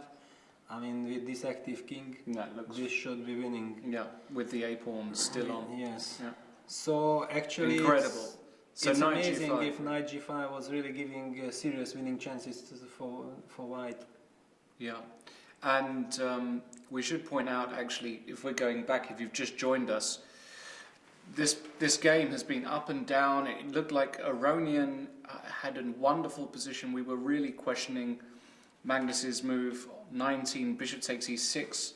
We already didn't like how it was going for him beforehand, but this move especially was dubious. And then in this position we said, well, black has got everything. He's got this wonderful bishop aiming down here. He's got the open f-file and this pawn on e6 covering two key squares. And then after rook a b1, well, we didn't hate rook takes b1, but we felt that keeping the rooks on and using this rook to join the attack would be really yeah, it was a forced way to win the knight. It's gonna end in a draw. It's going to end in a draw, okay. Yeah, I mean, just looking. Yeah.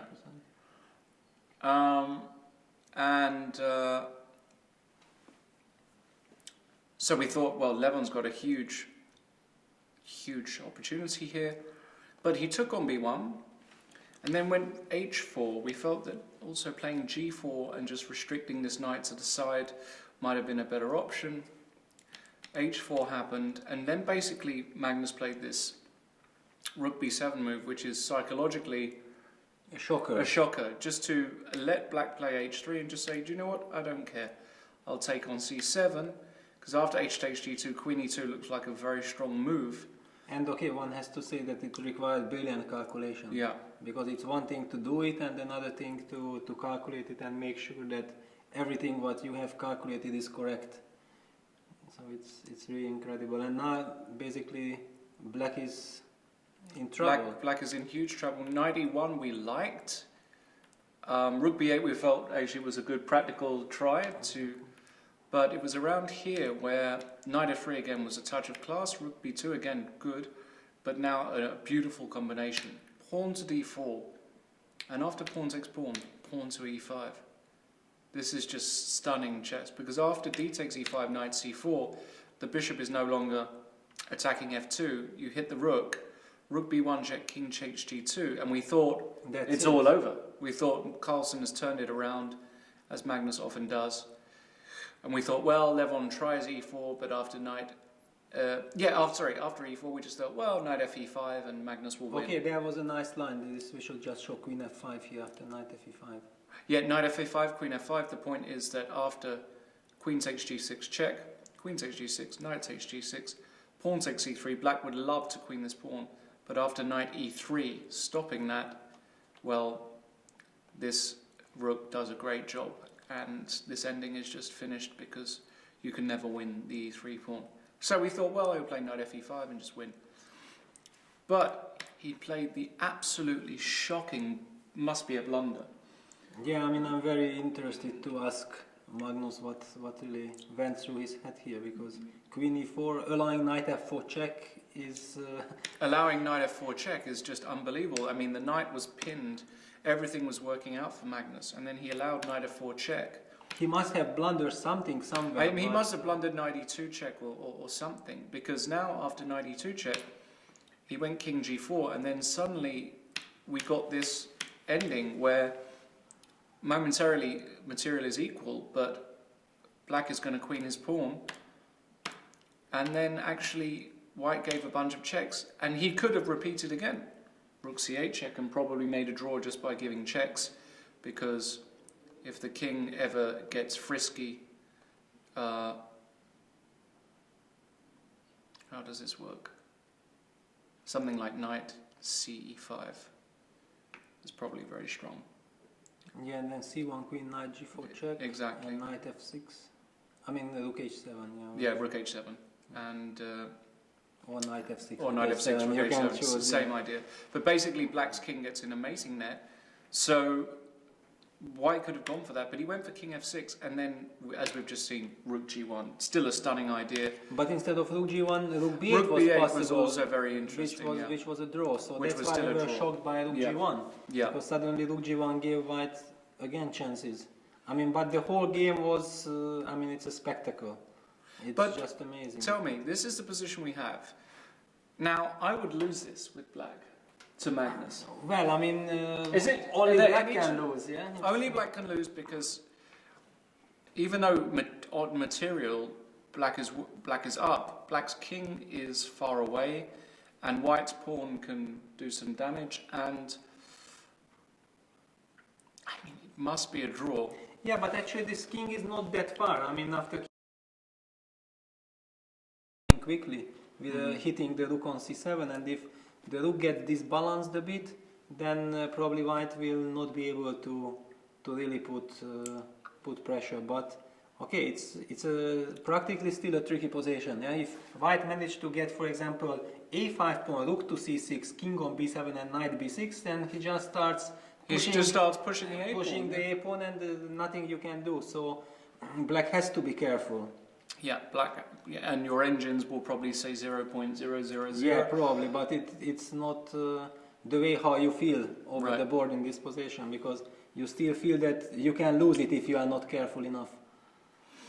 They've both got over half an hour each, so we'll be with them for a while. Going to the Maxime-Vachier game versus Matthias. But hang on, maybe we should show how we reached this position, because we ended up with two knights and rook against the queen. Yes, so we had this position, and queen h7 was a key move. Yes, and this wins this knight by force, because wherever white goes, well, you have to protect the rook, so either here or here. He went here and then check, wins the knight. Yes, and this is how we reach this position, king c5. And then Magnus went after the a6 pawn, there's nothing you can do to stop that. And then king f8. So here we are. Here we are, and Magnus will try, as Magnus does. He's not going to accept a draw here. But I feel like Levon is creative enough and good enough to make a draw. In the MVL game, well, it's been the same story for 25 moves. Basically, MVL won a pawn in a reti, and just has started to really pressurize Matthias, and has just played the move h4, which... Well, actually, I would disagree. I don't think that the last 25 moves were about this. I mean, he won the pawn, but basically in these 25 moves, the first 20 moves went on stabilizing the position. And with very fine maneuvering, getting the knight to d3. You remember we discussed this position with knight on e2 and bishop on f1. Maybe we can show that position. It's move 33. Then g5 happened, rook a4, knight c5 happened, rook a8, king e7. So basically here, and it's very difficult to untangle the position with white, because you are facing all these problems. If the knight gets activated, then knight e4 is coming. So white really had no other choice than to play knight c1, which gives black this choice that should he exchange the knights or not. This is when you are on the defensive side an extremely unpleasant situation to decide, because you understand that both are suffering, but which one is practically the better suffering? Okay, personally I would have preferred to force the exchange of knights, if by force it's possible, and with rook c2. Sorry, with I rook think c2. with rook Yeah. c2, black would have probably forced knight d3. And basically And play this defend this position, and I claim that with this pawn structure g5, g7, f7, I should have very good drawing chances, and it should be more drawish than keeping the knights. That was my feeling. And now we see a few moves later, the supposedly active knight from e4 is getting step by step pushed back. And now look at this position. The knight is on d3 and the black knight is on c8. And there was nothing black could really do in this process, because once the knight got to d3, protected the f2 square, then this extra e-pawn was starting to march forward, giving extremely good winning chances. now it really looks. I don't see a move here for Matthias, because if he takes on h4, I just take with check. Yes, you take it. And if you go here, there's some nasty. Well, that should be a win for white. it should sure, yeah. should be an easy win somehow. And if you go back to f8, I suppose I can just take. And with the king so dangerous. I mean, looks very suspicious, but still, I mean, okay, the little material, maybe now f6 pawn can be attacked. I mean, some 8g, and if you have nothing better than to take, then bishop d4. But I mean, it looks like it should be over, but like here. Knight d6. Yeah, you're. No, I want to trick you, of course, but you're going to take on f6. I'm gonna take on f6. I'm just going to explain what my trick is to the viewers. That actually. Oh, is it mate? It's not mate. It's not even mate. Yeah, but I mean, okay, it's at least extremely highly suspicious. Yeah. But you can actually do knight f4 instead of rook c7, maybe with the same idea. Knight f4 here, right? Yes. Knight f4 here, right? Ah, this is beautiful. Because bishop f6, knight e6, bishop b5. And bishop is b5 made. is made. This is Just beautiful. to illustrate that with opposite colored bishops, whoever starts the attack first can really have. Yeah. And actually, none of this happens. So Matthias took on e5. Sorry. Yeah, he took on e5, rook takes g5, and king f6.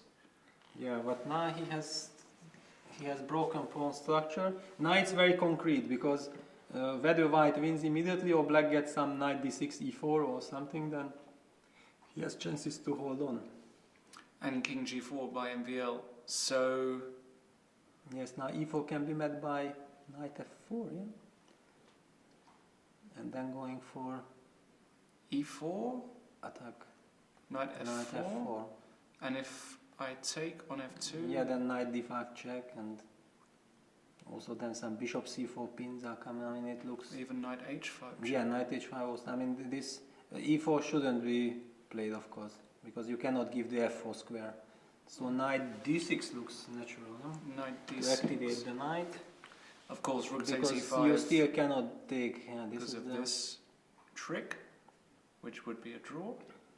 This is the point. And then the question is, okay, however, you have knight takes e5 Knight with takes. idea knight d7 check, and knight e4. Rook g6. Rook f5 maybe. rook f5. Okay, rook g6, rook f5. Rook g6 takes f4, king d5. Even this Yeah, also this looks. check. I mean f4. This is a a key win. move, This is yeah. a win now. And 2 extra pawns. Bishop is safe. Yeah, so let's go back to king g4. Yeah, so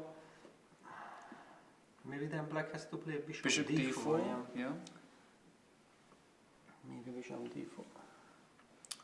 And But it's, I mean, this looks very, very bad for black. I mean, exactly because of all this kind of tactical threats but it's and tricks. Yeah, okay, but of course. If it's not losing, you always have a chance, yeah, I mean, to survive. But it must be maybe knight b4. yeah, knight before, then knight e7. Ah, then knight e7. Kind of stabilize. So I've got to like. Yeah, you have f4 idea, you have some rook f5 included. I mean, you have Lot of ideas. lots of ideas. Only that once black gets now knight e7 in, then he kind of gets stability. But till knight e7 is not played, it feels like there are so many opportunities. Okay, so f4 would be very natural. So, can I go?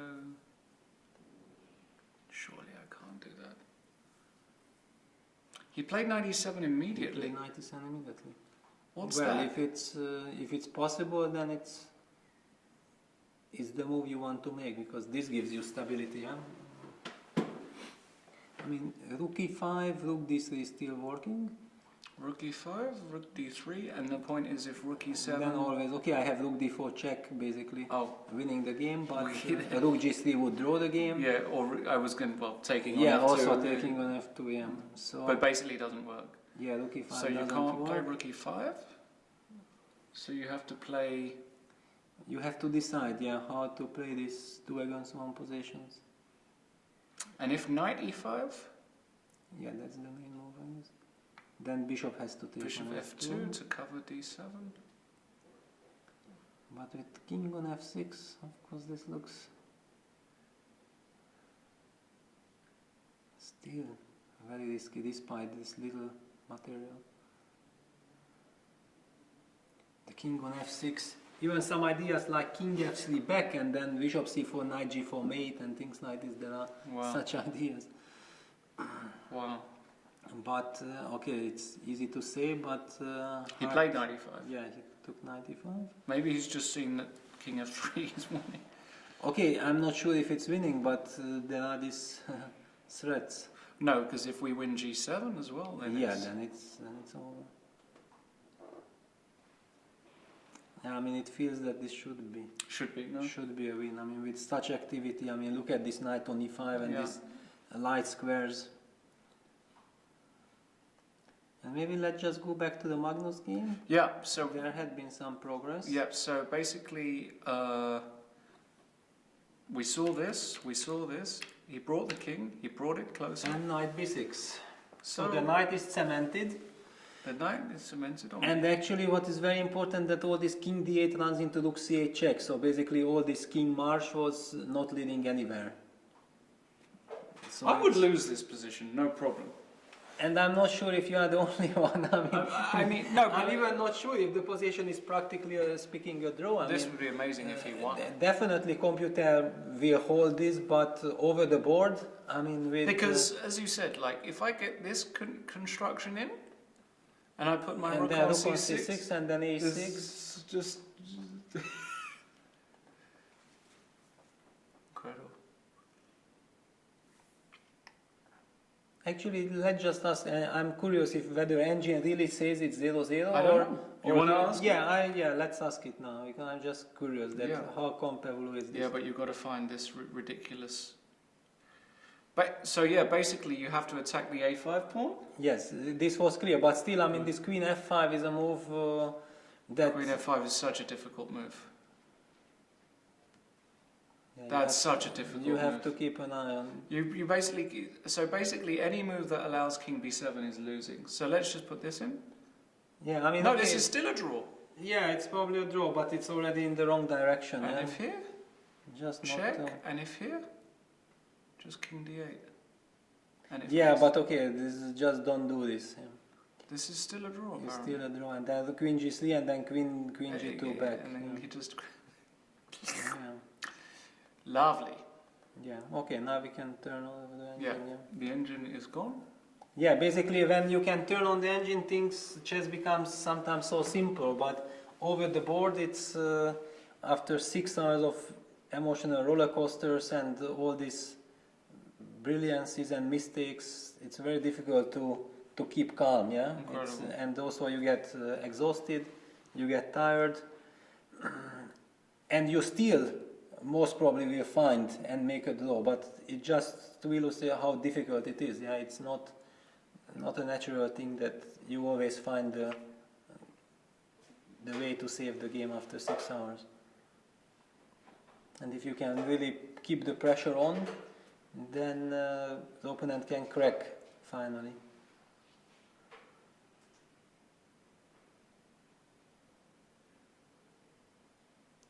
Well, we'll see if Levon, I should say, because now the case is that, of course, Magnus cannot lose this position. Yeah, of course. Okay, just by blundering the rook. Blundering the rook, even that's even then, yeah, and even then there are good drawing chances. But Magnus will be very annoyed if he doesn't win this, because will he be annoyed? I don't know, because he had a winning position, so he will be annoyed. He should be annoyed. Yeah, he should be. He's world champion, yeah. So you know. But I think also Levon will be very annoyed, because he got a dream position out of the opening, and I mean he couldn't really expect that things could turn such way. Yeah? Incredible. He was totally safe. He had a comfortable initiative, everything to play for, and then he got too hasty. Yeah, I mean with this h5, h4 break. Yeah. And then Magnus used his chance fantastic. I mean this rook b7, still like a. Yeah, brilliant to find that resource, and we can see the stage there. 2 games still going on. Vachier-Lagrave. And look at how much crowd gathering. Fantastic. All the people who have finished their games from the Opens, the A, B, C groups have all come to see the world champion. Perhaps many of them, this is the first time they will have seen Magnus in the flesh. Obviously a huge honour for the tournament and for the region to have Magnus here. And remember guys that we have another game tomorrow, and then after that there'll be a rest day where the tournament will move 30 kilometers down the road to Baden-Baden, the home of the strongest Bundesliga team of all time, and probably also the strongest team ever. I don't know. I mean, probably just on so many boards. This can just never be outclassed. No, I mean, everybody is there. Yeah? Perhaps just the strongest team ever, and that's down the road in the beautiful town of Baden-Baden. And is it it's actually a city. I won't call it town. It's a city. And a beautiful one. And a beautiful one. And where this chess classic will continue, whilst the open tournament of the GRENKE Chess Festival will finish Monday, I believe. Yeah. So the open tournament will finish here, which is tomorrow, I should say. And some very strong players in that. I don't know who's leading. I didn't check the results today. I don't know today's results. We don't know the results today, but €10,000 first prize, so not too bad. Not too bad for a bit of chess. Yeah. Quite hard chess. Quite hard chess, yeah, quite hard chess. 2 games a day, of course. But here we see Carlsen and Aronian sitting opposite each other. How many more times are we going to see them play each other? They've played 50 classical games already. What do you think? Another 50 more? No, I don't think that already more. Not more? No. You think one of these guys will retire before them? I don't know, but I mean the number 50 is just way too much. Yeah, I mean it was basically from. They already started playing in 2004 in Tripoli. Right. In the knockout. So you don't think Magnus is 26, Lev is only 34? You don't think they've got another 10 years? I think so. No, but I don't think about number 50. No? But okay, you never know. Maybe they even play more. Who was the guy you played most against in your career? I think it's Anand and Kramnik. I don't know which one more. I mean, with those 2 guys I played the most, and probably with Ivanchuk the third largest number of games. So. And how did you do against them? Did you have good scores against? Well, I mean, with Vladi, I had a very good score for unknown reasons till the match of Brissago.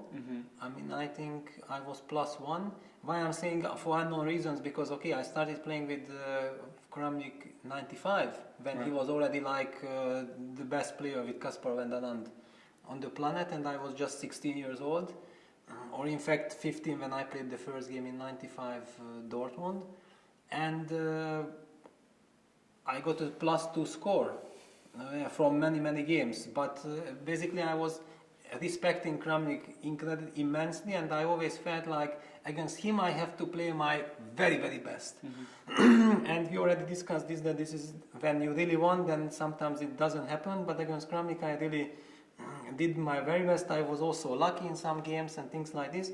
And till 2004 I did not lose a single classical game to him. Wow. So just before the match in the Linares tournament, when I was leading with +2 and he was I think +1, then I lost a clash against him with white in a Sveshnikov where I very much wanted to win.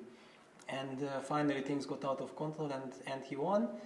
And after that game we had this incredible match in Brissago, which finally ended in a draw. 2 wins for me, 2 wins for him. I won in the middle and he won the first and the last game, so it was quite dramatic. And after the match then he started beating me. So then he started to get a positive score. So maybe it also affects kind of, psychologically when you are finally, even so that the match ended in a draw, but he remained the world champion. And this turned in his favor psychologically the tables.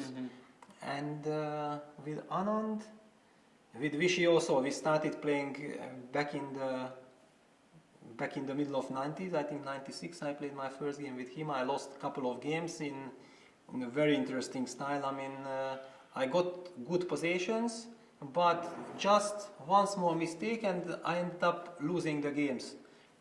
So it was a very good lesson, and I knew that against Vichy you just cannot afford to make the slightest mistakes. You have to be extremely alert. And then when I got to the top of my career, then there were quite some years, like 3-4 years, when I was very comfortable against Vichy, winning many games. In fact, the tournament when I won Linares in 2003, I won against Vichy in the penalty mate round. And thanks to this win I was able to win the tournament ahead of Kramnik and Kasparov, so that was of course something. Okay, we shared with Kramnik actually, we tied, but the tiebreak was favoring me. So then I won a couple of important games, including Vaikanzi 2005 against Vichy in the Sveshnikov with black. Those days I was playing with white and with black a lot of Sveshnikovs. And then I went on to win that tournament in Vaikanzi 2005. But then from San Luis World Championship 2005, it started to turn to his favor. Right. And then after 2005, I think I lost, second part of 2005, I lost quite a number of games to Vichy. So he took over again. So there are ups and downs, kind of. And with Shuki, it was also very balanced. There were times when he was dominating me for unknown reasons, and then suddenly it turned that I was dominating him for unknown. It's a lot of psychology also involved in all those games. But definitely it's a fantastic feeling when I can say that most games I have played against these other 3 incredible legends of the game. I definitely learned great deal of them. And before we go back to the games, because a lot of people may not have seen you commentate before. I know you have commentated in the past, but perhaps not for many years. People, of course, know you from, you've been an elite player for many years, but what ambitions do you still have or in chess? Because obviously, it's harder now. You've got these young kids at the top, but do you see making, because we've seen how Vichy and Vladi and even Veselin have still played a lot of these elite tournaments recently. So do you still want to get back to that? Well, I mean, definitely that would be the dream scenario. I also understand that it's extremely difficult. On the other hand, I'm working still quite hard on my chess. So it's that I'm hardly playing any tournaments, or it seems like I'm not that active. It's not exactly true. I mean, I really work a lot, but there are many problems. I mean, also my chess is basically created in the way to perform very well against the world elite, and I have incredible lot of novelties which could be used against the top guys, but it's completely useless against the weaker guys who have no intention of posing any problems to you. So basically, my repertoire gives the chance for the weaker players to force draws, and they don't really want to try to win against me, so I might just draw a lot of my black games. With white, of course, I'm putting a lot of pressure and winning a lot of games, but with black, basically, I'm facing this problem. And this is the problem what poses me some psychological problems, because I feel like I'm wasting my time. Yeah, that by not being able to play against the top guys, all my work is finally wasted, because slowly the top guys are playing those novelties out. They are also working day and night, but they also have the chance to play it, and then suddenly the question comes to me, then why am I working? Then I could be also just resting at home. But still, okay, I love chess so much, and I respect chess so much, and I love to work and love to find new ideas, especially in the fields where people have failed to find so far. So this is my motivation, even if I'm playing a tournament or not, just to work and find interesting ideas. At the same time, I think Levon has played the he played Queen the move. F5 move. He played Queen F5. This is brilliant. So Queen F5, just keeping an eye on this pawn, not allowing white to go. King B7, and now Rook D7 by Magnus. Of course, black cannot simplify because white plays King B7 and promotes his pawn. So after Rook D7, Levon needs a move, and basically nothing is really threatening. Probably only Rook D5. Yeah, maybe that's to the play King idea. B7. Yeah. Exactly. So if Queen E5, Then Rook D5. Rook D5, and then next move. Well, maybe Okay, you can go Queen B8 C7 or Queen C7, but it's slightly passive, yeah. It's slightly passive, yeah. Then white can consider Maybe coming even back with a King king. B5 King B5, A6. I mean, It's probably still a draw, but yeah, definitely. I mean, a computer would just laugh. Maybe even if the pawn is already on A7. Of course, I'm exaggerating, but I mean, humanly, this is all very, very difficult, because I also don't recall any game ever happening like this with Rook Knight and Queen extra C5 has pawn. happened. Queen C5 played. This is professional. This is good, yeah. Because now if Rook D5, then Queen C6. This is the way to play. Yeah. Yeah, playing against the whole white army. This is good. Yeah, King A7, Queen C7 check. Yeah, And then that should do. I mean, you can still go King A8, because suddenly after Queen C6 check you could go King B8, and there are no more checks. Anyway, you probably cannot progress, but once the white king is forced to A8, there is no reason to let it out, probably. So maybe instead of Queen C6, any other move would work as well.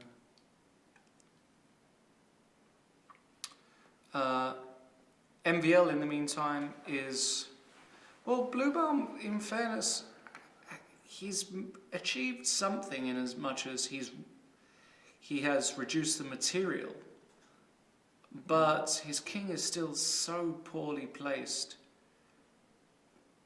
Extremely unpleasant position to play, because every move is, you have to be alert, you have to spend time.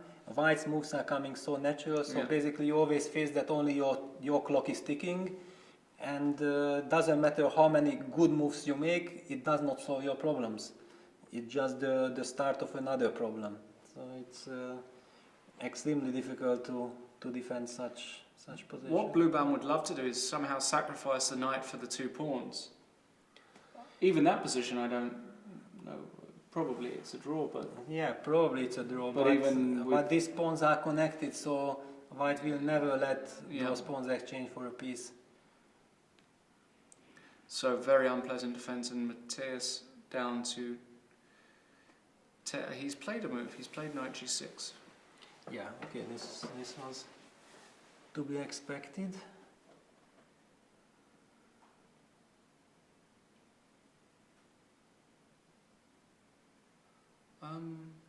Is it? Was it to be expected? Well, it was expected, but... Like, let me put an example to you. Check. Yes, King F7. Check. Yes, Bishop G5. Check. Okay, then king f8. King f8. Yeah. No, because I wanted Thank to take you very here. much. I mean, if I get rid of the... No, but of course, but the point was that I only saw king g7, king e7 here. But okay, but even anyway, this- you have bishop f6. Yeah, I know, but yeah. This throws everything away. No, this is nonsense. Yeah, I mean, basically white needs the knights, but this is slightly good news for black that he managed to activate his knight. However, last move of white was g4, so definitely has something in store. Yeah, g5, then king e7. There's no check here. No check there, and you can't go king g4 yet. And if h5? There's Then knight knight f4. f4, yeah. So this is at least...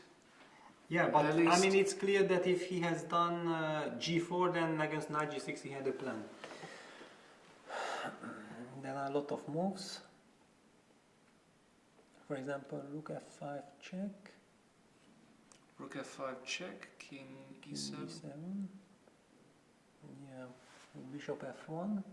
bishop f1.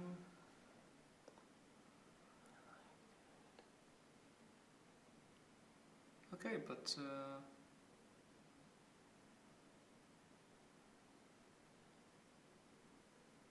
yeah, still Yeah, very unpleasant. If there is no forced sequence, then it's always unpleasant. But what about rook f2? Yeah, rook f2.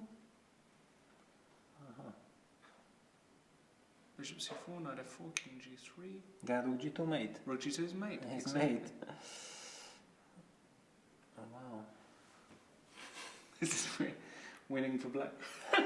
No, winning it can never Why? be winning. Well, because even if I just give the exchange, it cannot be winning. Can you give the exchange?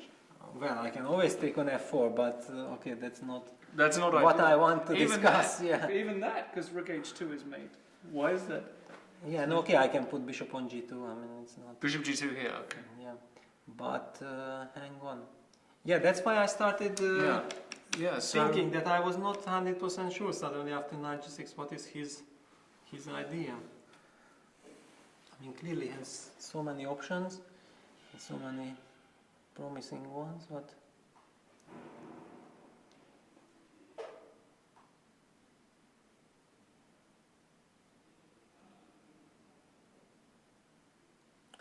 there is this idea that rook f5 check, king e7, knight e5.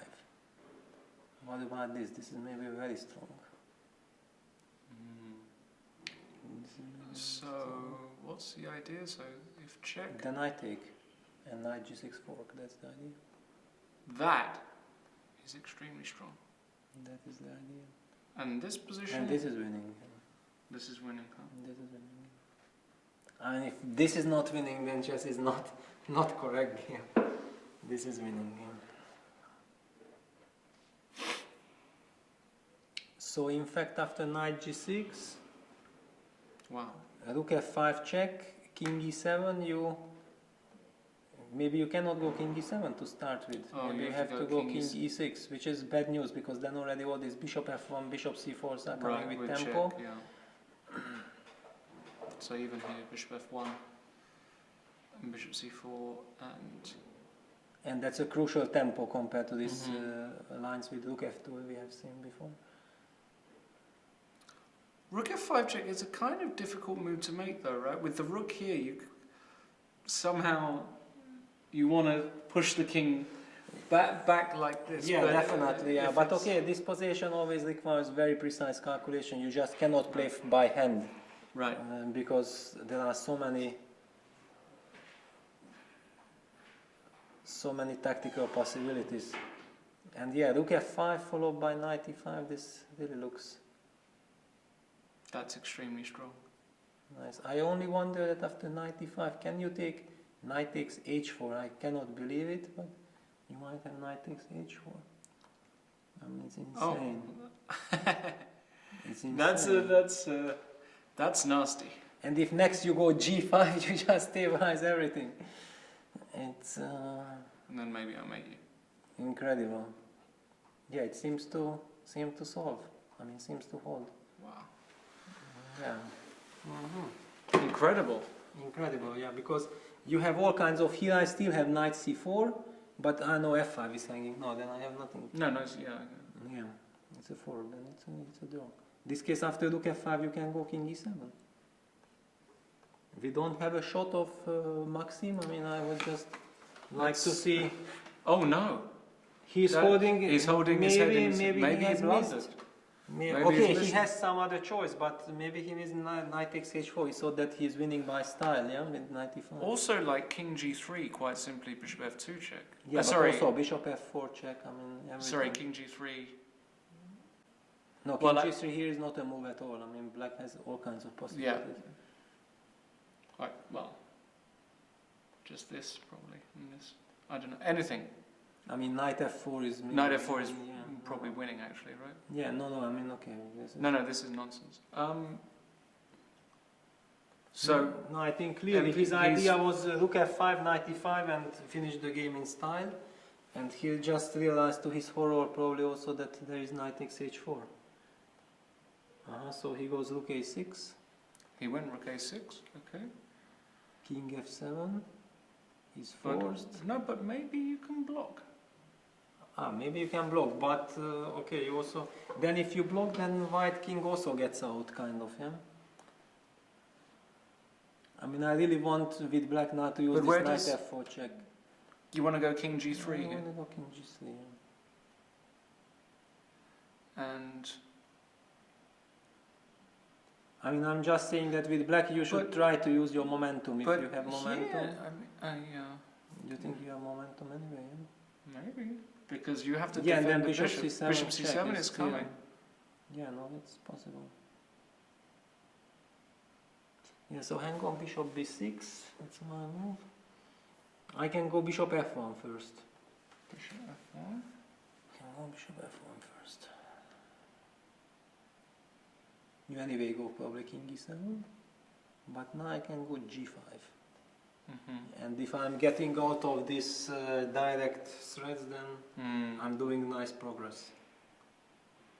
Once the king gets to g4. And my problem was that after king f7 I couldn't do this. That was the difference. Okay, so if king f7, bishop f1, why I cannot do this? I mean, this was the first thing I was calculating, and I just decided for myself that unfortunately I cannot do this, but I don't see the reason why I cannot.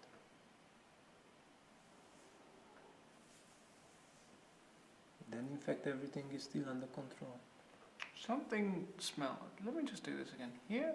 Bishop f1. Bishop f1.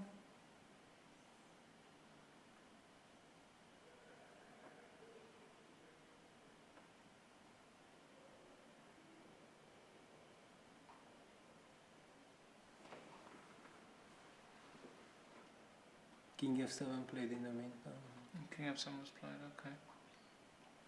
Yeah, Matthias Don't know. down to 9 minutes, okay, of only 5 moves to play till the control, but let's not forget that after this control there's only 15 minutes left for the rest of the game.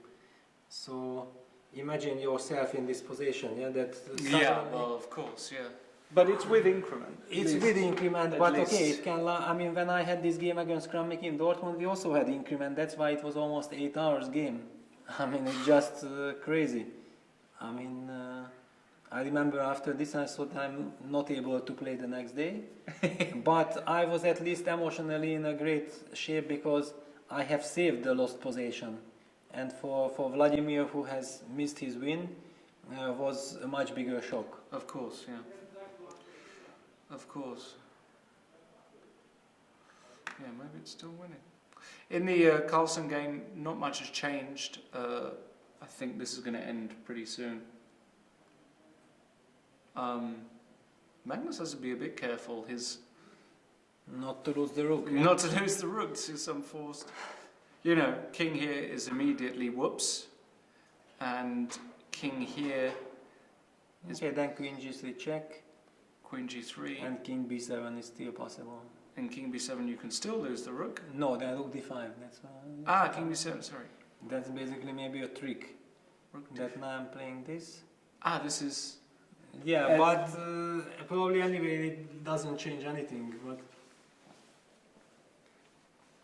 it's kind of, it feels like it's a slight tease, yeah? That I almost blundered my rook, but not. and let's continue the game.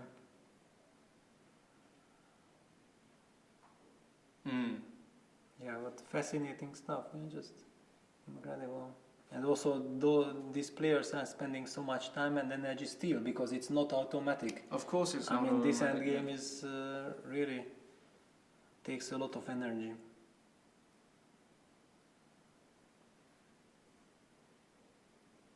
King has gone to a6. Back to a6. What were the last moves? I mean, the queen from c3 went back to, so just to see, so if queen c3 is happening now, then it's 3 times repetition. So probably queen c3 will be played. And I'm pretty sure that Magnus will not repeat, so he will place his rook somewhere, but... Actually, he played king d8. I played king d8. Slightly mysterious. And if I give a check here? Then king d8 back. And yeah, and if here, then the same mechanism. Yeah, just keep an eye on the pawn. Yeah.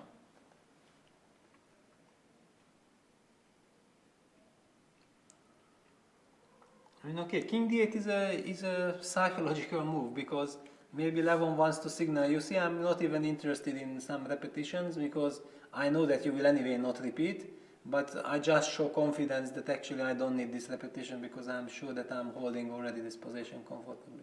I mean, this king d8, because king d8 does nothing after rook d8, he has to go back. It's just kind of this signaling that I'm already comfortable. I'm confident that I know that this is going to end in a draw. Because sometimes in a practical game it's a little bit embarrassing when you repeat it twice and you feel that the opponent will anyway not repeat, so it might just look like he wants to gain time. Right. And then you repeat 2 times like it seems I'm begging for a draw. It's not the case, but still you can feel a bit like this. And then your opponent 3rd time makes some move and then it has an effect. Right. Not necessarily, but it can happen. Excuse me.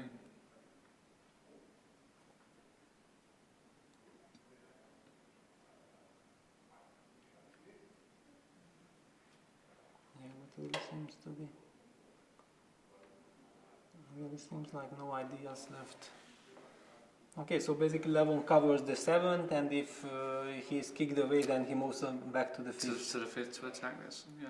Yes, so maybe then we should move now to the... Okay, let's go to the maxime-vachier game, and...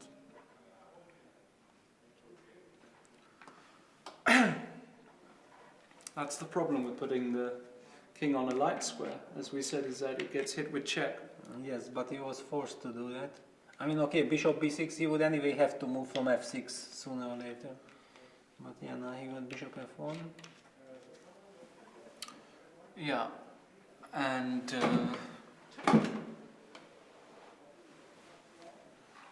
yeah, and if there are no force moves, then this is extremely unpleasant. And poor Matthias down to 5 minutes. 5 minutes for 4 moves, so he will make it. But defending this... Yeah, I mean, this is not a position where you can out of routine make some moves. Yeah, it's right. Every move has a huge prize. Who would, in your experience, who would put up the most resistance in this position in your experience? Like, you've played with every great defender, that's ever really, well, not that's ever perhaps played the game, but the majority of them.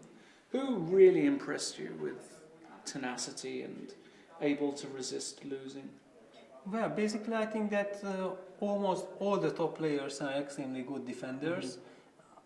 I would even say that maybe there is only one exception, Topalov, who was never really feeling comfortable. I mean, he really wanted to get the initiative. Right. And when he got the initiative, he was just brilliant.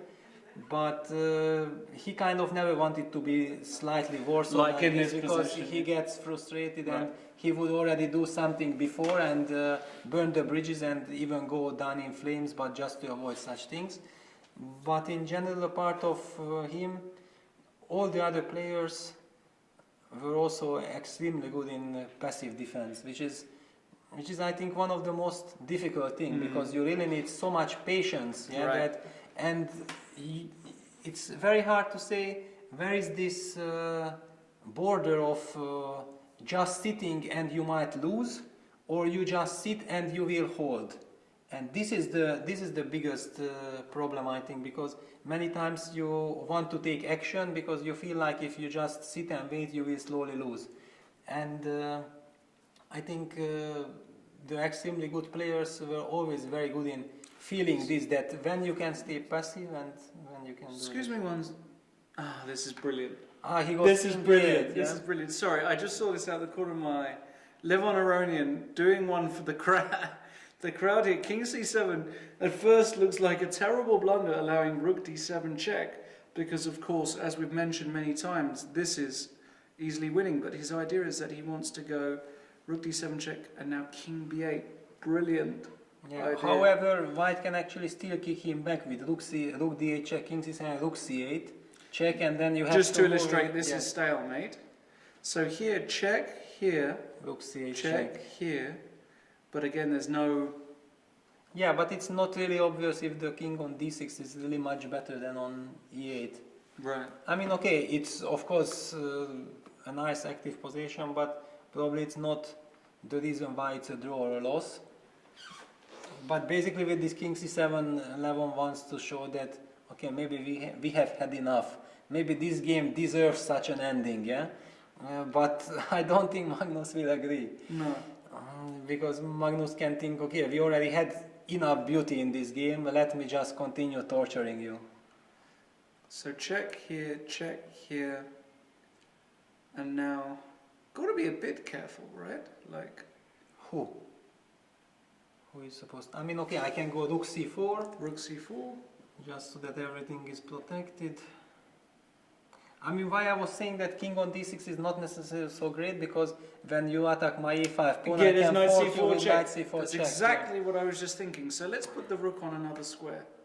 Let's Yeah, put only it. not so easy to find another square. That's true, but let's put it like here on b8. But now it's very interesting. I want to see the live streaming, that how they behave with. Let's put it on b8. Yeah, he went Rook c8 check anyway immediately. He didn't give the chance for him to show the brilliancy. Rook d7 king b8. Right. Okay. Is it right? Oh no, or did it happen? How did it happen? No, he went rook d7 check. He went. Okay. Check. So we Okay, did this, yeah. and now he needs a good square for the rook. But even rook c2 or something. Rook c1, rook c2. What about rook b8? Just. Or is this move too much? Yeah, it's too much. It's too much. Yeah. But rook b. But Rook b8 does nothing. Then king c6 King is coming. c6, You just cannot. So rook somewhere. We want to. It's annoying. We want to play rook c4 and. Yeah, well, actually, I like Rook c4. He played Psychologically. knight c4 check. Knight c4 check. What's the idea? Okay, king d5. Why not king d7? Okay, king d7. You can go king d7. King Okay, d5. basically, I think the idea of knight c4 check is that he can anyway go back if he wants. Right.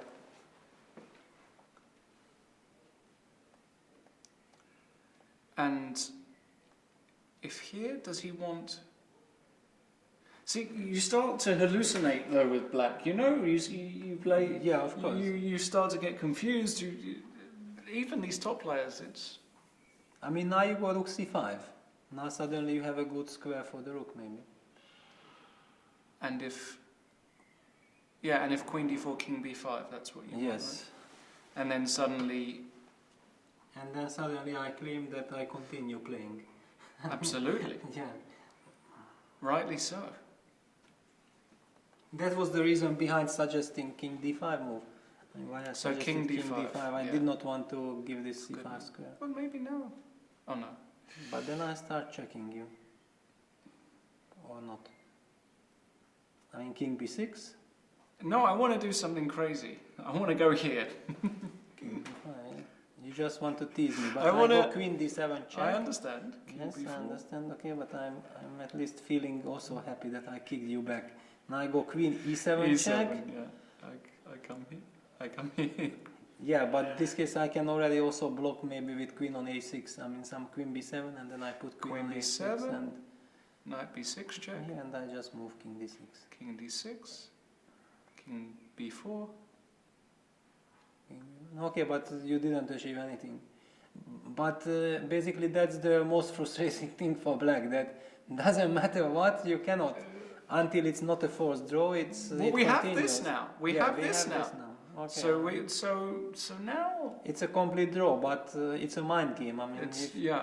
as long as he can keep on the game, and for example, they can reach this position and they only have 30-second increment till the end of the game, then who knows how it will end, yeah? And now they got the bonus, so 37 minutes till the end of the game for Levon, 28 for Magnus. Is that with the bonus? It's already with the bonus. Yeah? Yeah. Okay. They got, because they reached move 60. We could be here for another hour. It's very- Well, or even more. Or even more. I mean, but it's... We're going to have to order a pizza in because But it's it's all closed exciting. here on Easter Sunday. It is exciting. Queen G1 by Levon Aronian. So that looks like a very good move to me. Or is it? Or is it a very good move? Looks like a good move. I mean, okay, every move which does not blunder anything, it's a good move, objectively speaking. Okay, but what happens if I slide here? Okay, queen b1 check. Okay, I block. Okay, queen g1 check. Yeah, I come. Okay, queen bg2 check. Yes. I mean, you I don't seem come. to... Okay, but be careful not to blunder something. I'm going to blunder something, but that's fine. I don't mind. You just take it back. Yeah, I take it back. I No don't. responsibility, yeah? I mean, here, queen g8 check, already you blundered the knight. I did already. And I'm not taking it back. Let's continue. Okay, it's anyway maybe a draw, but my king is close, so it might not. Yeah, Yeah. that's so typically me. Yeah. Okay, but I probably wouldn't do this. Yes, but now our problem is, you know what? That since Magnus didn't allow the stalemate, he really feels obliged to torture him some more, because otherwise it would, I mean, he would feel that it would have been probably more beautiful to make Well, a stalemate. possibly. So now he has to play another 20 moves. Let's go to the Vachier-Lagrave game, because somehow Bluebaum is... I mean, he stopped bishop c4. He stopped bishop c4. Did he? Yes, because bishop f4 interment. So. He stopped bishop c4. There's no rook a7 check. And black is only like a couple moves away from... this configuration... Is different than g5 h4. It really is, definitely. because if we just go back if you to can here, block it. if we can have this one, then there's a lot more momentum with white. But Yeah, with then the this, white king can march. Yeah, like now this, the white king move. is stuck in this kind of net, and is this winning? Is it? Yeah. I don't know. I'm asking you. Ah, you're asking me. Don't ask me. I don't have the answer. I mean, it's... Usually I like in commentary when they say, okay, so 50% winning chances, 50% drawing chances. That's exactly what it is. I like when they say that. They say there's 0% losing chances, which is completely wrong, of course. Okay, but basically it wants to illustrate that I after understand. every normal play, it should end in But a draw. they should say 50% winning, 49%. And then There is also this other phrase which we basically use a lot in training, that even if I want, I cannot lose this position. This already means that you are super, I mean, not that you have any material advantage or like this, in a Right. position where you just feel that everything is totally safe. Even if I want, I cannot lose this position. Well, a move has been played. Bishop d3 by MVL, and with only 46 seconds left on the clock. Which means he had 16 seconds, because he got the 30-second Wow, yeah. bonus. Yeah? Bishop f4, king h4 now, and he needs to find a move. He's got 42 seconds to make a move. This king is... There is a check here, but that's... And then king f6, and then I take... what if I just go king f6 here? No, then bishop No, f5. bishop Be f5. careful, I mean, usually that's the way to lose these positions. That That's you the feel way. like you already done everything right, and then you relax, and that's it, finish. Maybe just king e7 or something. I don't know. Difficult. Can he go rook b3? Rook b3, rook takes e6, rook takes d3. It's okay. Hmm. But okay, rook Seven, b3 you don't five, want to. No, four, rook b3 you don't three. want to put it on light squares. So he made a move. He made this move. Nice c7. Probably a good move, actually. Yeah, I mean definitely better than rook b3 because rook b3 Putting it on on the light right square, squares, yeah. this can only. Then you reach move 60 and you realize that after bishop e4 you have to design or something. That's, that would be just. So he got there. Mateus has got to move 6. He gets another 15 minutes. Yeah, but imagine he only gets 15 minutes, and we are complaining here that the games will be long. But what should he do? He's defending like a tiger, and then finally his reward is only getting extra 15 minutes, and he has to. But he'll feel. I think he feels okay. I think with this configuration, I think. Yeah, but now that the knight was kicked away from e6, this g4, g5 is hanging in the air. No. I mean, some rook c6, bishop c4. You know, I mean, I go rook c6 followed by bishop c4, and then g5, king g4. It can end very quickly. Rook c6. In general. Rook c6. These positions are very tricky. And if you get g5 in, then you will say that all this h5 was great because anyway, I needed those moves together. Rook c6 is a very, rook very c6 good is move. very strong. Yes, this is a touch of class. No, okay, but it's also obvious. Yeah, I mean, it's not. You want to put the bishop on c4, then you dominate the knight, you cut off the rooks. I mean the black rook, and then finally you are ready for g5. Or even some knight d4, knight f5. Yeah, this knight looks very bad. I mean, like 2 moves before it looked like there is some hope, but now it looks really unpleasant. Yeah. And in the Carlsruhe game, king a7, queen b4. Mm-hmm. What? Okay, nothing. No, he still has. He just agreed to draw. Knight b6 check. King d6.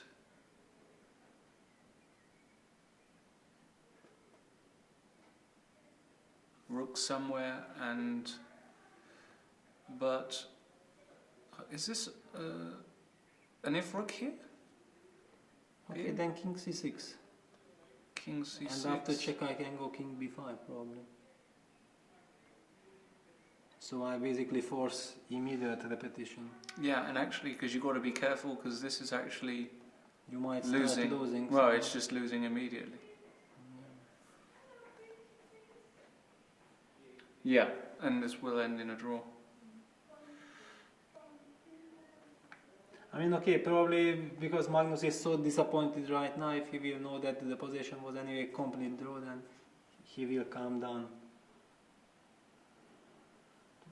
But because over the board you really feel like you have chances, yeah, and it's understandable.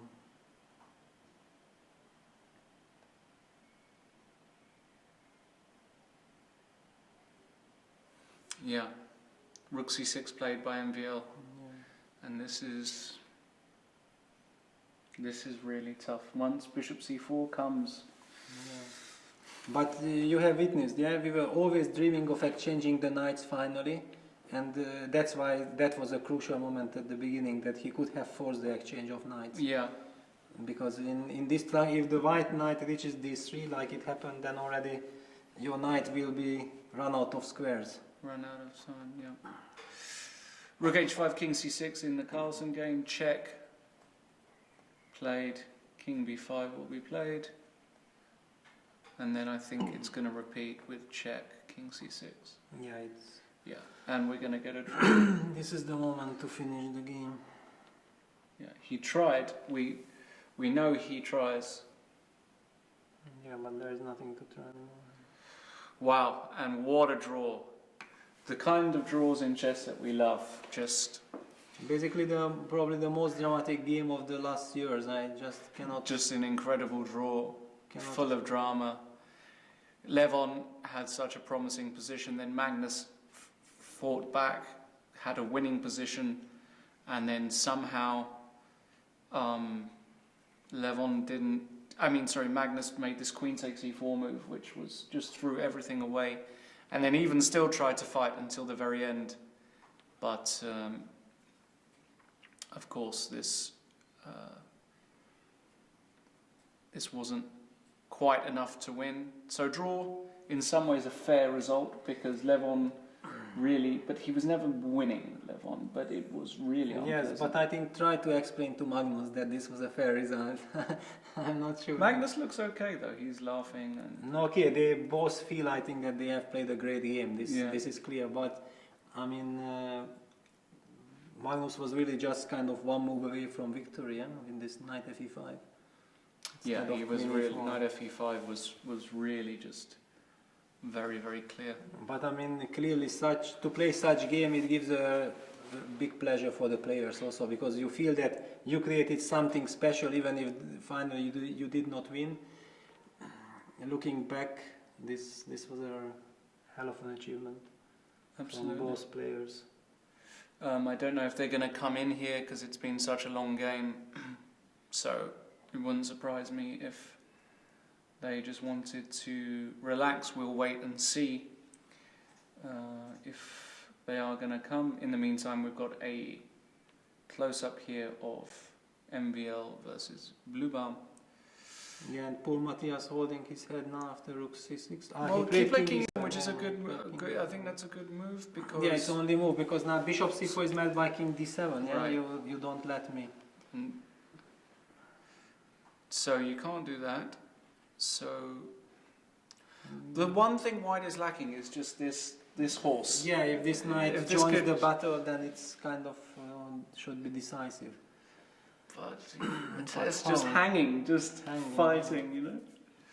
It must be very frustrating as well sometimes when you're in Maxime's shoes here, where you're just grind and the guy just won't give up against you. He just fights. Well, but you also don't expect him to give up.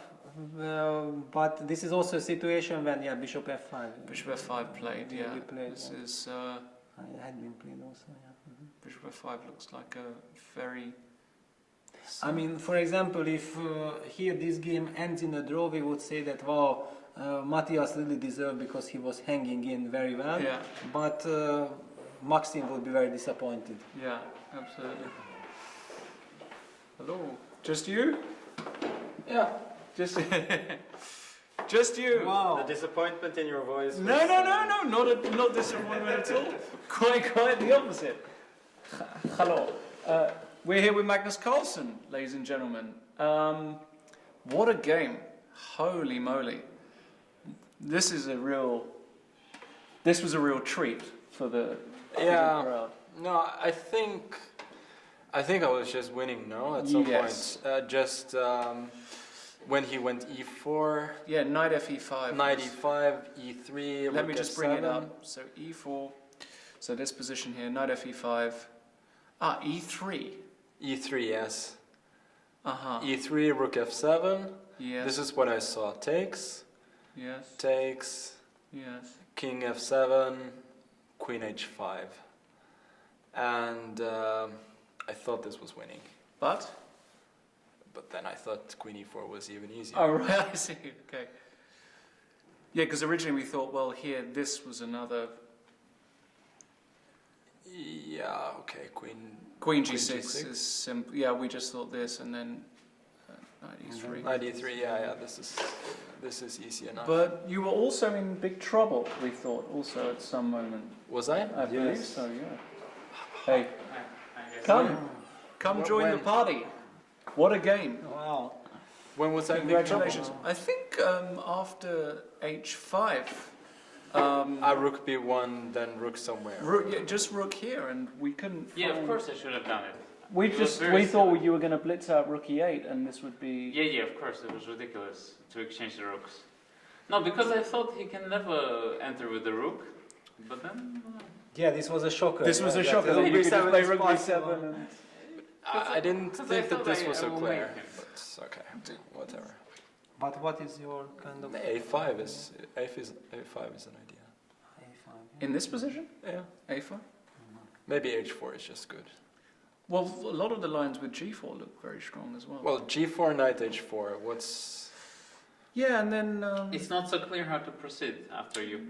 I mean, then you can of course play for 97, knight G6. right. This this Yeah. is extremely slow. Yeah, but it's Yeah. just I mean, I keep my rook on B7 and then. No, okay. I mean, I don't but I mean, this bishop E6 was a bit stupid. Yeah, Yeah. but I mean, at this point, I didn't think I had anything, so I tried to provoke him a bit with this. because you've got good memories of bishop takes E6, right? Well, I mean, I didn't have Against- to play bishop E6 actually, of course. You didn't have to play that. No, right? but I thought it's easy. Just Yeah, use no, bishop. of course, after bishop E6, my intention had been knight E5, but it's not very 95. good. Huh? Not very good. Yeah, rook B1, then bishop E3, I think, and then rook E3 Yes, and takes on B3 and queen E6, and I'm worse. No. Oh, Queen sorry. E6 at once. Yeah. I also Queen thought E6 about after rook B3 here. Uh-huh. And yeah, this is just worse. So this queen's coming here, is it? Yeah.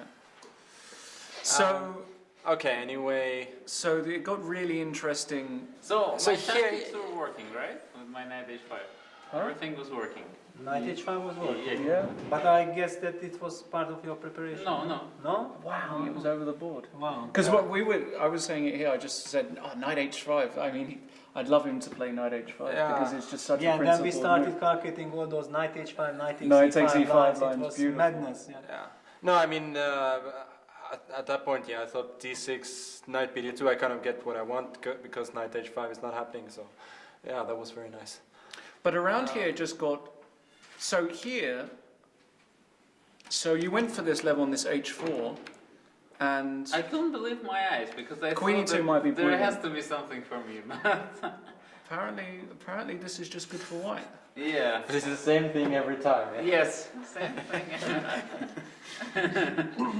Apparently it's just good for white. I should just stop having any ambitions at all.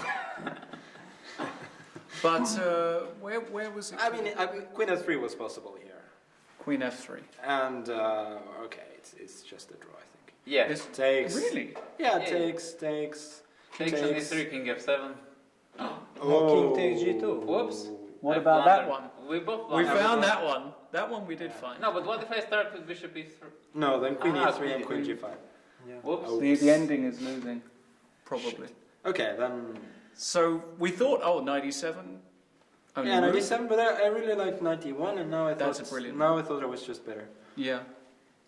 Rook B8 was a great try, though. We felt like, practically speaking, just. I wasn't sure I'm worse at all. I mean, this position, you're either better or you're worse. Yeah, but imagine how we felt because we just did not want to open the engine. So we also didn't open the engine, so- working in the dark, and we also couldn't evaluate. I mean, it's just fascinating stuff. Yes. Just yes. incredible How can stuff. you Yeah. evaluate this pawn on G2? I might mate the guy at some point. But it was here where, after this, we thought this was brilliant move, knight F3. And then this combination with rook B2, D4, ED4, and E5. I don't have anything better, right? I Because I was considering to play King F8 instead of Rook B2. Ah, here. But then knight G5? Knight G5, yeah, that was our line King because I F8, have queen knight takes F4. Ah, yeah. Yeah, but I thought this wasn't that clear. Like King E8. I guess this is too much. King E8 here. Knight E6. Knight E6, Bishop E3. No, you can also give a check and play Knight H4, yeah? Yeah, maybe. And but if you look I F7, thought if you look F7, then Rook you just- F7 is an option, yeah? Yeah. You have to King E8. Rook F7. Rook F7. I wasn't. Takes Knight. Then Queen I G8. take your rook. Queen Yeah. G8. Yeah, this doesn't. I mean, you can take on. You can take. Can on I F7. play Knight F4 here? In this no, position? takes and Knight E1. Ah. Yes. Incredible stuff. Yeah. No, I thought I was actually calculating this, and I thought Queen F7, and the game goes on. But okay, it's not good. Okay. So around here, Magnus. No, I mean at this point, I thought instead of Rook B2, yeah, I mean anything King F8. I thought Black is just trying to avoid losing immediately because it felt like I should be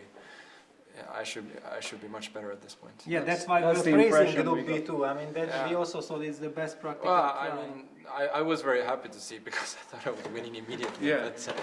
But, incredible. So D4, ED4, E5. This combo is just brutal. Takes, yeah. Yeah, I couldn't make things work, but it looks so promising. Really? Some Rook F2 somewhere, well, somehow didn't work. Okay, but your knight is pinned and all your pieces are attacked. But Lawrence, isn't it true? I was telling that both players feel the right that they should be mating the opponent. Yeah, like at some point you both thought you'd mate each other. Okay, so, I mean, here I really... This was an amazing moment, because after E4, which is only move, of course. Well, okay, DC3 I thought was possible, yeah? DC3 here. DC3. But I can't think it works. No, okay, Rook C5. Rook C5, C2. 95. 95, yeah, C1. No. Okay, it takes... okay, it's very difficult to win with two knights. Yeah? Yeah. So, I mean, I need to keep the queens on the board. But so you should understand that I was playing for a winning room.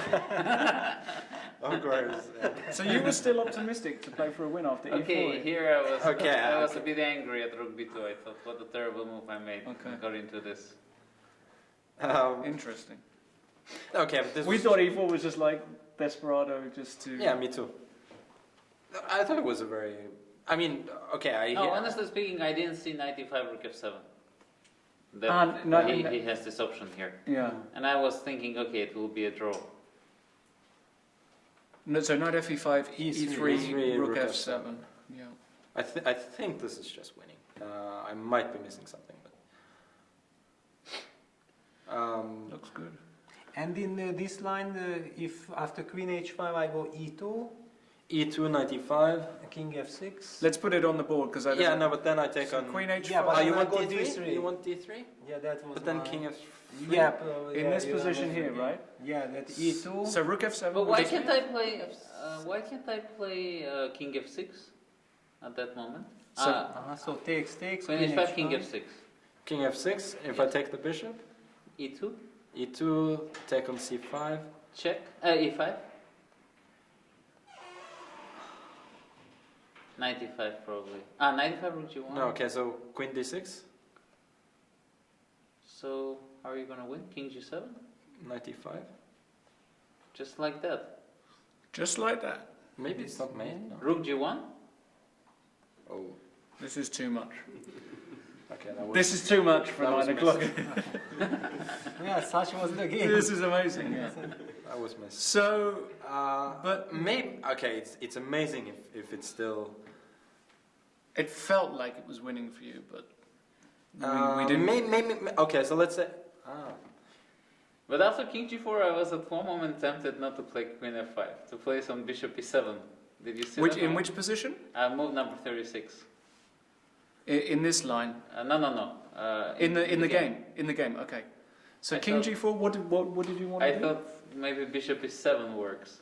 Bishop E7. But then you take Rook E7. Yeah. It wasn't working so well. Yeah. But what was basically, Magnus, your thought while taking Queen E4? I mean, allowing this Knight F4 and... Okay, basically I didn't see Knight E2. I mean, I was just looking at all sorts of other bullshit and then, yeah. And then Knight E2 came and... Yeah, and then still the game continued. And still some amazing stuff happened. Yeah. Yes. Yeah, this is... King F6 was so annoying. But I mean here... Maybe I shouldn't have played Rook G1, yeah? Yeah, because it's a mistake, Yeah, there's a beautiful line here. Unbelievable. That after Rook G1, White had a... We'll put it on the board, Peter. So let's put it... So this is the game. Yes. And Rook C8 check. And of course, Magnus can repeat if he wants a draw. But went for the win, as Magnus does. And now in this position, Rook G1 is a tremendous blunder because of the paradoxical Knight G5. But Takes? And Rook knight G5 is- and but I thought it was a draw. I also thought this was But a how draw. is it a draw? C1 C1? Yeah, rook c1. takes and A5. And you play a5 now. Is this a draw? Yeah, so let's say knight c4. Knight D3. Knight d3, f4, Knight C5. knight And then c5, knight knight c5, b6, yeah, king goes to f7. I thought this must be a dead draw. Come on, give us some credit, yeah? We actually saw this. We're not using an engine, but I think we got some tweets through saying that this was very good for I mean, that but okay, maybe it gives chances, but maybe No, computer maybe- evaluates this maybe- as Yeah, I mean, +1, but it's maybe a in draw. general, I thought. I should have queened, of course, instead of rook G1. Yeah, no, I mean, I thought it was a better try just to go for the rook and just knight versus here, queen. you mean? Where do you mean? Yeah. Yeah, here you should queen. So to go into this one where you sack on G5. Yeah. Yeah, and then rook F1, check and rook F1. Yeah. But Sorry. actually, nothing was wrong with rook b8. Yeah, rook B8. Wait, rook B8 doesn't It's very lose. scary. It's very scary. I thought Yeah. it loses. Okay, rook g7. Rook G7. Yes, king h8. No, king Knight h8. D- knight D6? Knight d6. I thought Yeah, this is then, finished. Yeah, rook this no, f8. but this is probably okay actually. Rook B6, rook b6 D7. and rook back. Oh, okay. Are you serious? 95? I mean, It looks like. Yeah, knight. It looks. Oh, knight f. Maybe what was the line I thought was working? Looks like mate. Not this one. I thought maybe king f8 was working after rook g8, after rook g7. I thought about this, King F8. Yeah, I thought maybe this was working. but I thought this is also losing. Knight Knight G5. g5. With Knight knight G5. Knight G5 or knight E5? I'm not sure. One of those. Yeah, exactly. I mean, it's very scary over the board. Knight But G5. knight e5 doesn't threaten mate, does it? Yes, 95 doesn't. Knight E5 threatens mate. No? No. No. No, there's no mate. You're Knight right. G5, Knight G5 and Knight definitely. F4, yeah? Knight f4. Knight F4. Just like that. No, but I thought, you know, how much joy and happiness you will have jumping with the knight. Yeah. But wait, But knight knight D6? D7, knight D6, knight F8? Knight G7, knight D6, knight F. No, but you take the rook, knight h5. Ah, Yeah, no, I was actually racking my brain over this, but I thought, okay, I have a draw at any moment, so why be too worried? Anyway, rook G1 Yeah, happened, fascinating. and then. but I thought this has to be a dead draw, no? Should be. Yeah. And then you. I wasn't. I remembered some. I think with the b pawn, it might be just lost, because I remember some correspondence game. You know, from this line in the Najdorf, yeah. This line they used to play in the yes. Paco Najdorf, where Yes. you get rook and knight against queen, and there was some correspondence game where this. I think it was like pawn on b5, knight on c6, king on b6. And okay, black just resigned because it was a table-based table-based win. Well, here was showing but zero. okay, here, yeah, the a pawn is probably Okay, I a got lot scared worse. at one moment and you played this rook d7, rook d5 stuff. Yeah, But then I realized that I'll just give a queen c7 Yeah. check and then just play king somewhere. yeah, sure. No, okay. No, I mean, basi- after a while, I realized that it was just a draw.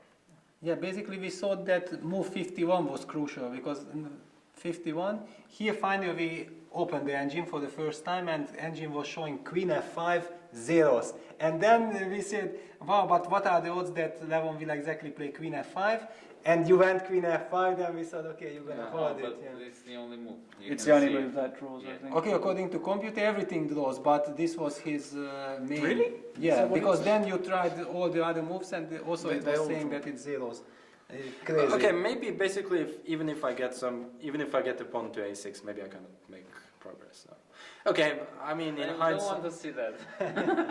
yeah. Okay, in hindsight, maybe I should have gone for the knight ending, but I don't think there are any chances there. So. Well, it was a pretty amazing game. Definitely game of the day. No, it was the fun part of this was that okay, when I took an e4, yeah, I mean, I also thought that we was going to well, when I saw 92, we're going to shake hands soon, but okay, at least something happened afterwards. So. and for me it was pleasant enough. Yeah, basically I was calling this game of the last years because to be honest I haven't seen such a fascinating draw. I mean, it's really amazing. We know your preferences. I'm not around, so I mean I was really impressed. I mean this was for me much more than any brilliant win. Really, I mean that was just fantastic. Thank you. Thanks, guys, for great entertainment today. Good luck tomorrow. Get some rest. We'll see you then. So, there you go, ladies and gentlemen. Magnus Carlsen, Levon Aronia with an unbelievable game. Ended in a draw, but the kind of draws we all look out for in chess and wish for. Yeah, nothing boring about that. It had its moments, certainly, and that'll be well analysed, and it'll be really interesting to see that. There's still one game ongoing. And the squeeze continues. MVL against Matthias Blubaum, and the squeeze has not stopped.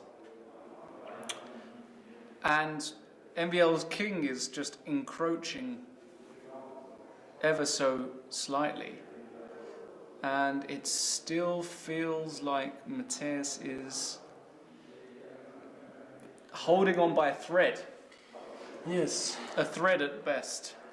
But strangely enough, in such positions, one also has to pay attention to the pieces, because like now the rook is suddenly attacked on a6. Yeah. Because you might be carried away by thinking G6, about how to proceed on the king side, and one has to watch out all the time.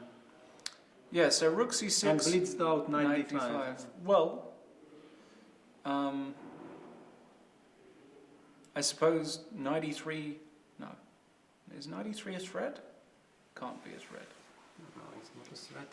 It's not a threat. Why knight d5 so quickly? Well, I suppose he just brings the knight. Yeah, and the knight on c7 was completely out of the game.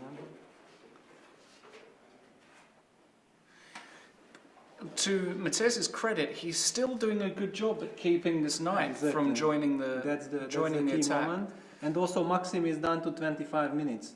I mean, before there was a much bigger time gap. True, yeah. And it's the final time control, so time will have a really crucial role here. Yeah, knight d5. Okay. Looks like white got everything. Now you would like to finish the game with some king g6. Can I play this move? You can.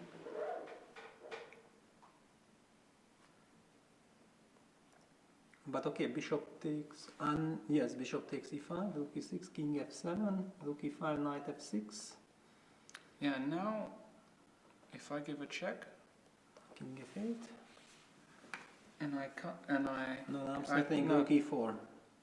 Ah, rook e4 is a This I'm setting. Yeah. So if I go here, then g4 is hanging. Oops. Yeah, this is where I start. So now you have to move the rook. Now you have to move rook a5, and it might be very good chances. And because now rook a8 check is a huge threat, and how to deal with that. So king e7. Then bishop f5. And now the check is still a threat, and then combined with king g6. I mean, this feels. Because knight e5 is a good move, but also king g6. Yeah, I mean, what's wrong with king g6? Because that's what white is trying to achieve. Yeah, all day.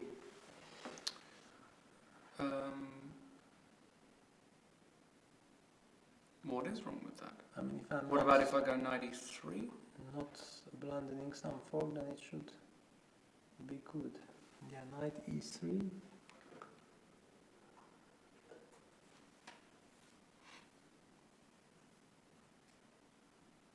Yeah, knight s3 is good. Yeah, because g5 knight f5 and rook doesn't f4. work. Yeah.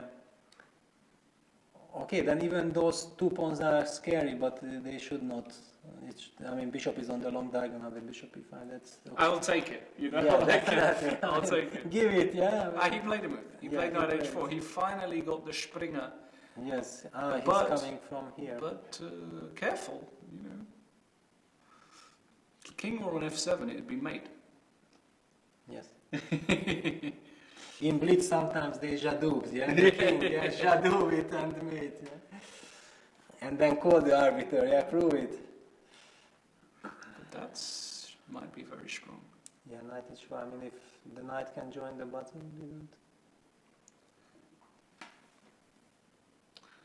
Now I'm really worried. But maybe I give a check. Yeah, check, you should. And put the bishop on h6. No. Yeah, but... Continue. Yeah, no, definitely we'll continue. But you probably just come around here like this. No, but then knight f6 check, that was your trick. Oh, no, actually my trick was that yeah, well that was... Yeah. So maybe rook e6 check first. Okay, Maybe this is have to important. put the guy... maybe I can play king d7 in a really good... In a really yeah, but nice my next universe. move is not king h7 already. Doesn't So if I matter go what, king f8, king h7, king h7, and you can't play knight f6. And now I will just mate you already. now I'm just getting mated. Wow. Okay, it's not like a force mating, but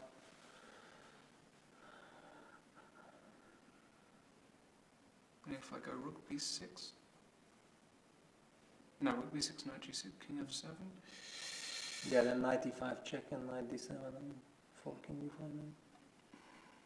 Yeah, but this is definitely lost. Yeah, if the king gets to h7 and it's my move and you cannot use it. So yeah, knight h4. The knight finally joins. Yeah, the bottom. But if I'm going to play this one. Aha, rook b6. Yeah. He played it. He played it. Rook to b6, my lord. Okay, Matthias is putting up incredible. But this is incredible because obviously any rook move. Then bishop f4 mate. Oops. Yeah, I mean only rook c4 is possible from. But even rook c4. From avoiding the exchanges. Rook c4.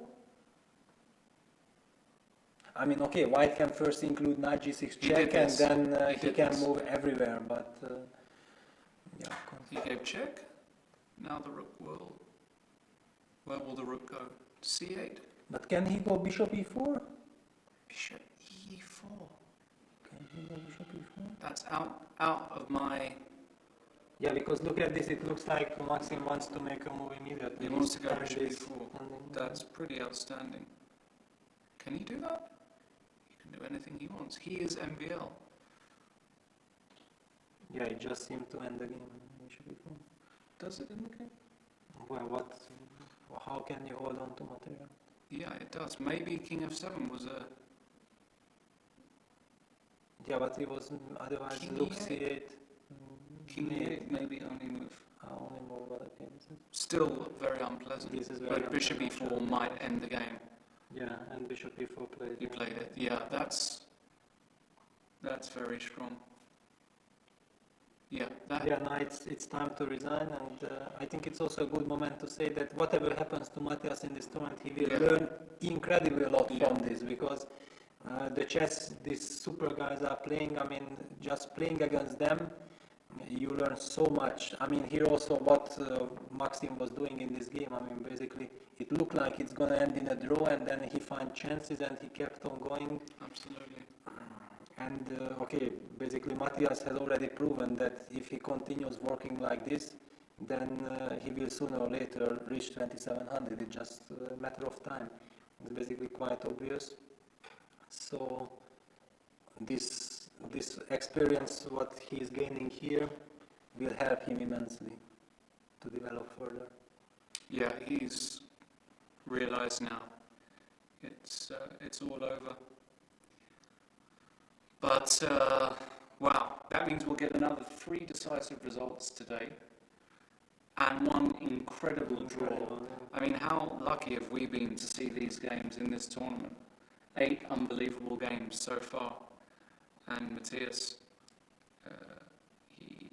he understands now. Yeah, I mean, imagine you have been defending the position for 6 or 7 hours, yeah? But I mean, even after king e8, you give a check. Okay, this is practically lost, I think. And just here, this is just everything. I mean, now if the bishop gets back to the diagonal, I mean, some bishop d3, bishop c4, I mean, this is a mating net. It is a mating net.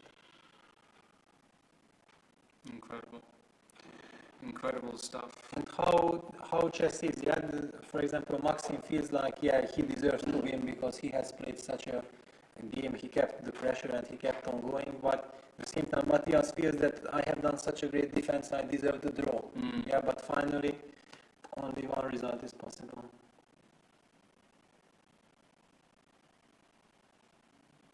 Yeah, absolutely. And we can see Matthias head in hands, but there's really nothing to be done here. Obviously this is just very easy, and if you try this, there's no good. Yeah, because you always no, bishop f5 94, be careful. Oh my god. And it's suddenly black starts to you play just come king here. f4, yeah. Oh my goodness. Chess is incredible. That's a cold shower, that one. That is a cold shower. Yes. Basically, you understand very well that this can only happen in a blitz game. That you can still trick the opponent like this. It's never going to happen in a serious game. At least they know we're not using the engine now, because, you know. Yeah, and I think it's much more fun like this, because we It's also, been fun. I think we can appreciate the players much more. Absolutely. I just don't like this when suddenly engine says that this is this and that, and then the best players in the world are coming and we are criticizing their choices. Yeah, it just, it's so fascinating to listen what they have to say. I think Matthias won't stay too much longer. There's not really much to analyze. Okay, he might try this. I mean, it's... one last try. Yeah, I mean, basically because instead of resigning, then okay, why not to try it?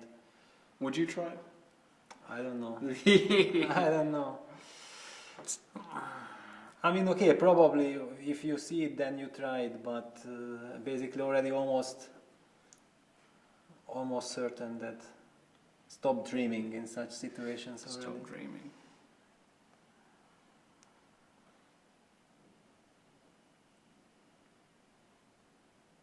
Yeah, it's not gonna end well for Matthias here, and well, perhaps we can start preparing the graphic for tomorrow's games, so we can see exactly who is facing who.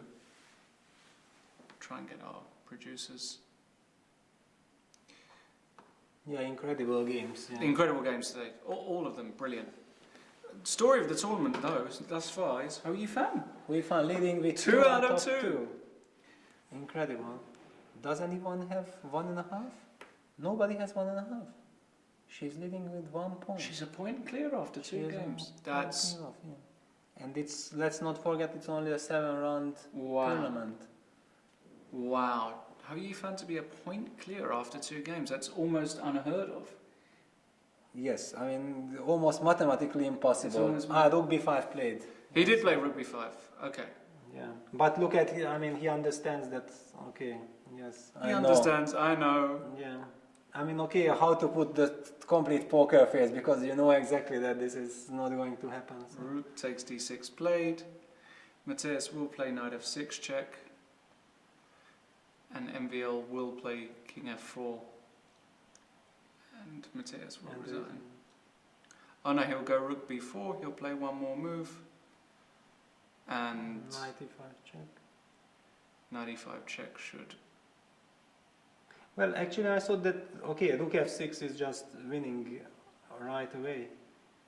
Because knight e5 check, then maybe king moves too. But no, where to move? No, yeah, because king, anyway, knight c6 check. Anywhere is, anywhere is... So maybe king g8. Oh no, then it's mate. Yeah, just knight e5 check.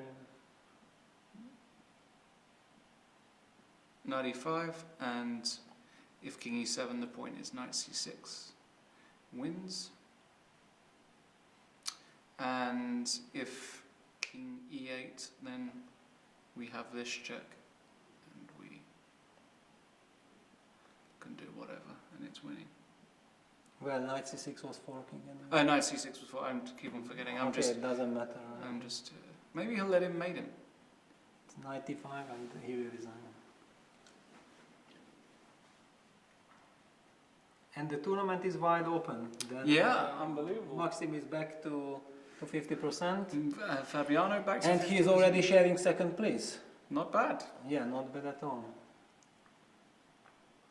And we'll see if we Yeah, can... because Arkady had the momentum, but he lost. Oh, with he white. played a different move. What did he play? King F5. Okay, this is also. Oh, this is cute. This is cute because the point is, Knight of E4 course, and rook D7. rook e4, rook f6 check, Yes. and knight e4, rook d7. And if you go here, I check and win.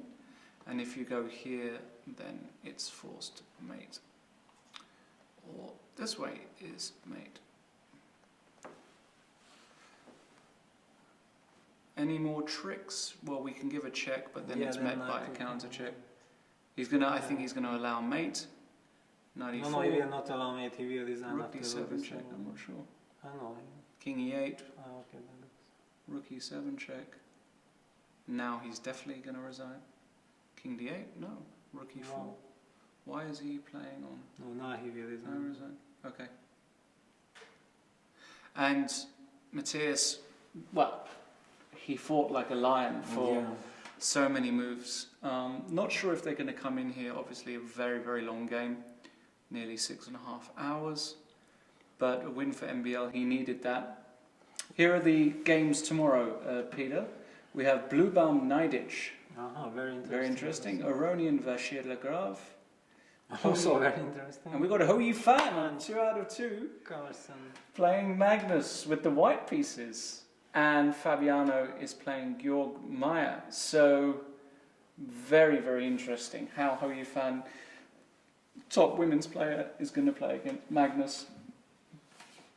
You know, she could frustrate Magnus tomorrow, play something rocky solid. It's not easy to beat her with, Yeah, of course. with black. It's clear. And also Magnus doesn't know what is her intention, so should he go all in because she plays e4. Yes. How you want to play for a win with Peers? Basically, he has done it. He has offered Yeah, he's gonna do Matthias it. already d4, d6. And he has done it against Vei. I think she's. Yeah, I think he won't play 1e5 against her. I have a feeling. Yeah, probably. But basically, it's also I think taking risks. But what's he going to do? Be on 50% Exactly. after 3 rounds? No, I You know, understand. he'll be. I understand. But also, he has played an incredible game today, which took definitely incredible amount of energy. Let's not forget that after the game against Giri, then he lost the next day. Right. I mean, such games are very interesting. You enjoy a lot. It gives a lot of joy, but psychologically also can disbalance you. These incredible games. Absolutely, and I believe we might get MVL. Yes, it looks like they're both coming, and Matthias is going to come. We'll keep the interview very short because they've had a very, very long game. Okay, basically I think we should keep as long as they want, because sometimes you never know if they feel that they want to talk, get rid of some energy still, or some thoughts. So it's the last game, basically it's on them. I think that's fair enough. I believe they'll come through any second. They are actually turning out the lights in the main hall. And MVL is here, and I'm not sure if we'll get Matthias as well. I believe we will. Is it just you? No? Hi. Yeah. Hi. All right, we've got MVL and Matthias Bluebaum. Great game, guys, especially Matthias for fighting so hard. But in the end, obviously, Maxime, you won. Long game, long day. There was nothing obvious about this. Sorry? There was nothing obvious about this. Obvious? No, I mean, obviously you won. To the fact I won. No, I mean, the result is now obvious. Yeah. How you won, though, was another story, because Matthias just fought so hard. And at some moments, we weren't sure if you would convert and... But also before there was the opening, which was very interesting. Yeah, I don't the know opening if you was... guys have the energy to talk about it, it's up to you. Well, I mean, I have analysis, but I was not exactly sure of how it went and how precise I was. Because, okay, I mean, this b4, b5, a4, a5, I definitely had. But then I remember black equalizes with some precise moves, but Yeah, also probably remember the knight same. c4 was not the way. On what move? 21. 21. Knight. I mean, there's plenty of options for both sides, but let's not, let's get to the point. So, because here it's already unpleasant after Queen D4, for sure. I don't remember, maybe Rook B8 or Knight F4. I mean, all sorts of moves are possible to consider. Okay. I mean, after Knight F4, for instance, I think I have to play something like Bishop E3, Rook B8, Queen E1, which doesn't look so bright, but... Yeah, okay, I didn't know, but Knight C4 looked the most natural to me somehow. Yeah, it looked like it should draw, yeah? Yeah, but after E3 it was kind of very unpleasant. But couldn't you play here Rook E8? We thought that Rook E8 is the main move. But Rook KD1, for instance. You just look. No, then just Rook A1. No, I thought Rook takes A4. I mean, I thought. But then you win a pawn, yeah? Yeah, I win a pawn, but it give should it be a draw. D4, yeah? Yeah. Just to... No, Rook C8, Knight takes D5, take Bishop D5. I'm so assuming Rook it's A4, still a draw. Knight C3, yeah. take on A1, take, and Rook C8. Uh-huh. Just to force me to take with a knight, to exchange knights, and I'm assuming this is audible. Yeah. Maybe G5, yeah. King f8, G6, and some more. Yeah, because you could get something similar in the game. You could get Rook basically. C2. Yeah. I mean, after with Knight Rook C1. C2, so around, we could get,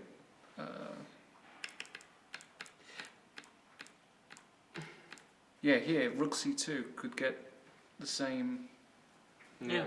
the same position. Well, not exactly the same, of course, but yeah, should Well, be. Yeah, it should be enough and to hold. Yeah, maybe it's the draw. I don't know. Yeah, because this G5, G7, G5, F7, in fact, I think helps you for defense. Yeah, it's better than to have the H pawn. Yeah. It's very difficult. But,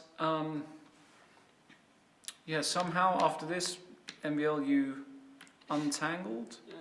Yeah, I mean, I knew I was winning, but then I somehow missed Yeah, at first. When I played Rook G4, I missed the line going with King F6 and Knight E7. Because otherwise, maybe I don't go Rook G4. Which line? Sorry, so... I mean, instead of Rook G4, I have plenty of moves. Like, I can start with Rook C4, maybe. I can sometimes go King G4 also. Mm-hmm. So Rook C4. Like Rook C4, Knight A7, King G4 is also very much on the table. Mm-hmm. So you think Rook G4 was a mistake, basically? Practically speaking, yes, because again, I missed Knight E7 from afar. Then I saw it, but it was more a bit too This late. position here, Knight E7. Mm-hmm. Yeah. But it's still not easy because of the opposite colored bishops, and I somehow get an attack if I regroup, which somehow I manage, but of course. Where was the next critical moment? I have no idea. So I mean, after G4, let's say, but... We thought Knight G6 was a good try, actually. Yeah, but G6 might be easier. My point was after G6 to go G5, and if King F7, Bishop F1. Mm-hmm. And if King G7, maybe Rook E5, Knight F5, and some sort of H5 or Bishop F1 also. Okay, H5, yeah. Mm-hmm. But I wasn't sure how great this is. Mm-hmm. Could just be nothing, I don't know. Because here maybe Bishop takes G5 is possible, not? Knight G5? King F6. Okay, Knight. Let's say Knight F3. I mean, Then GH. you assuming this is a draw?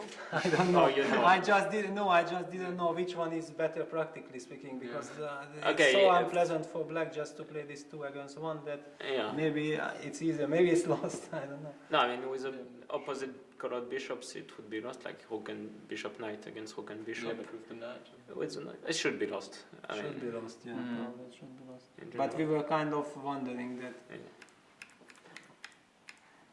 Yeah, I was happy with this Rook A6 maneuver because now if Rook B6 I get G5 check and I'm in time. Mm-hmm. But anyway, here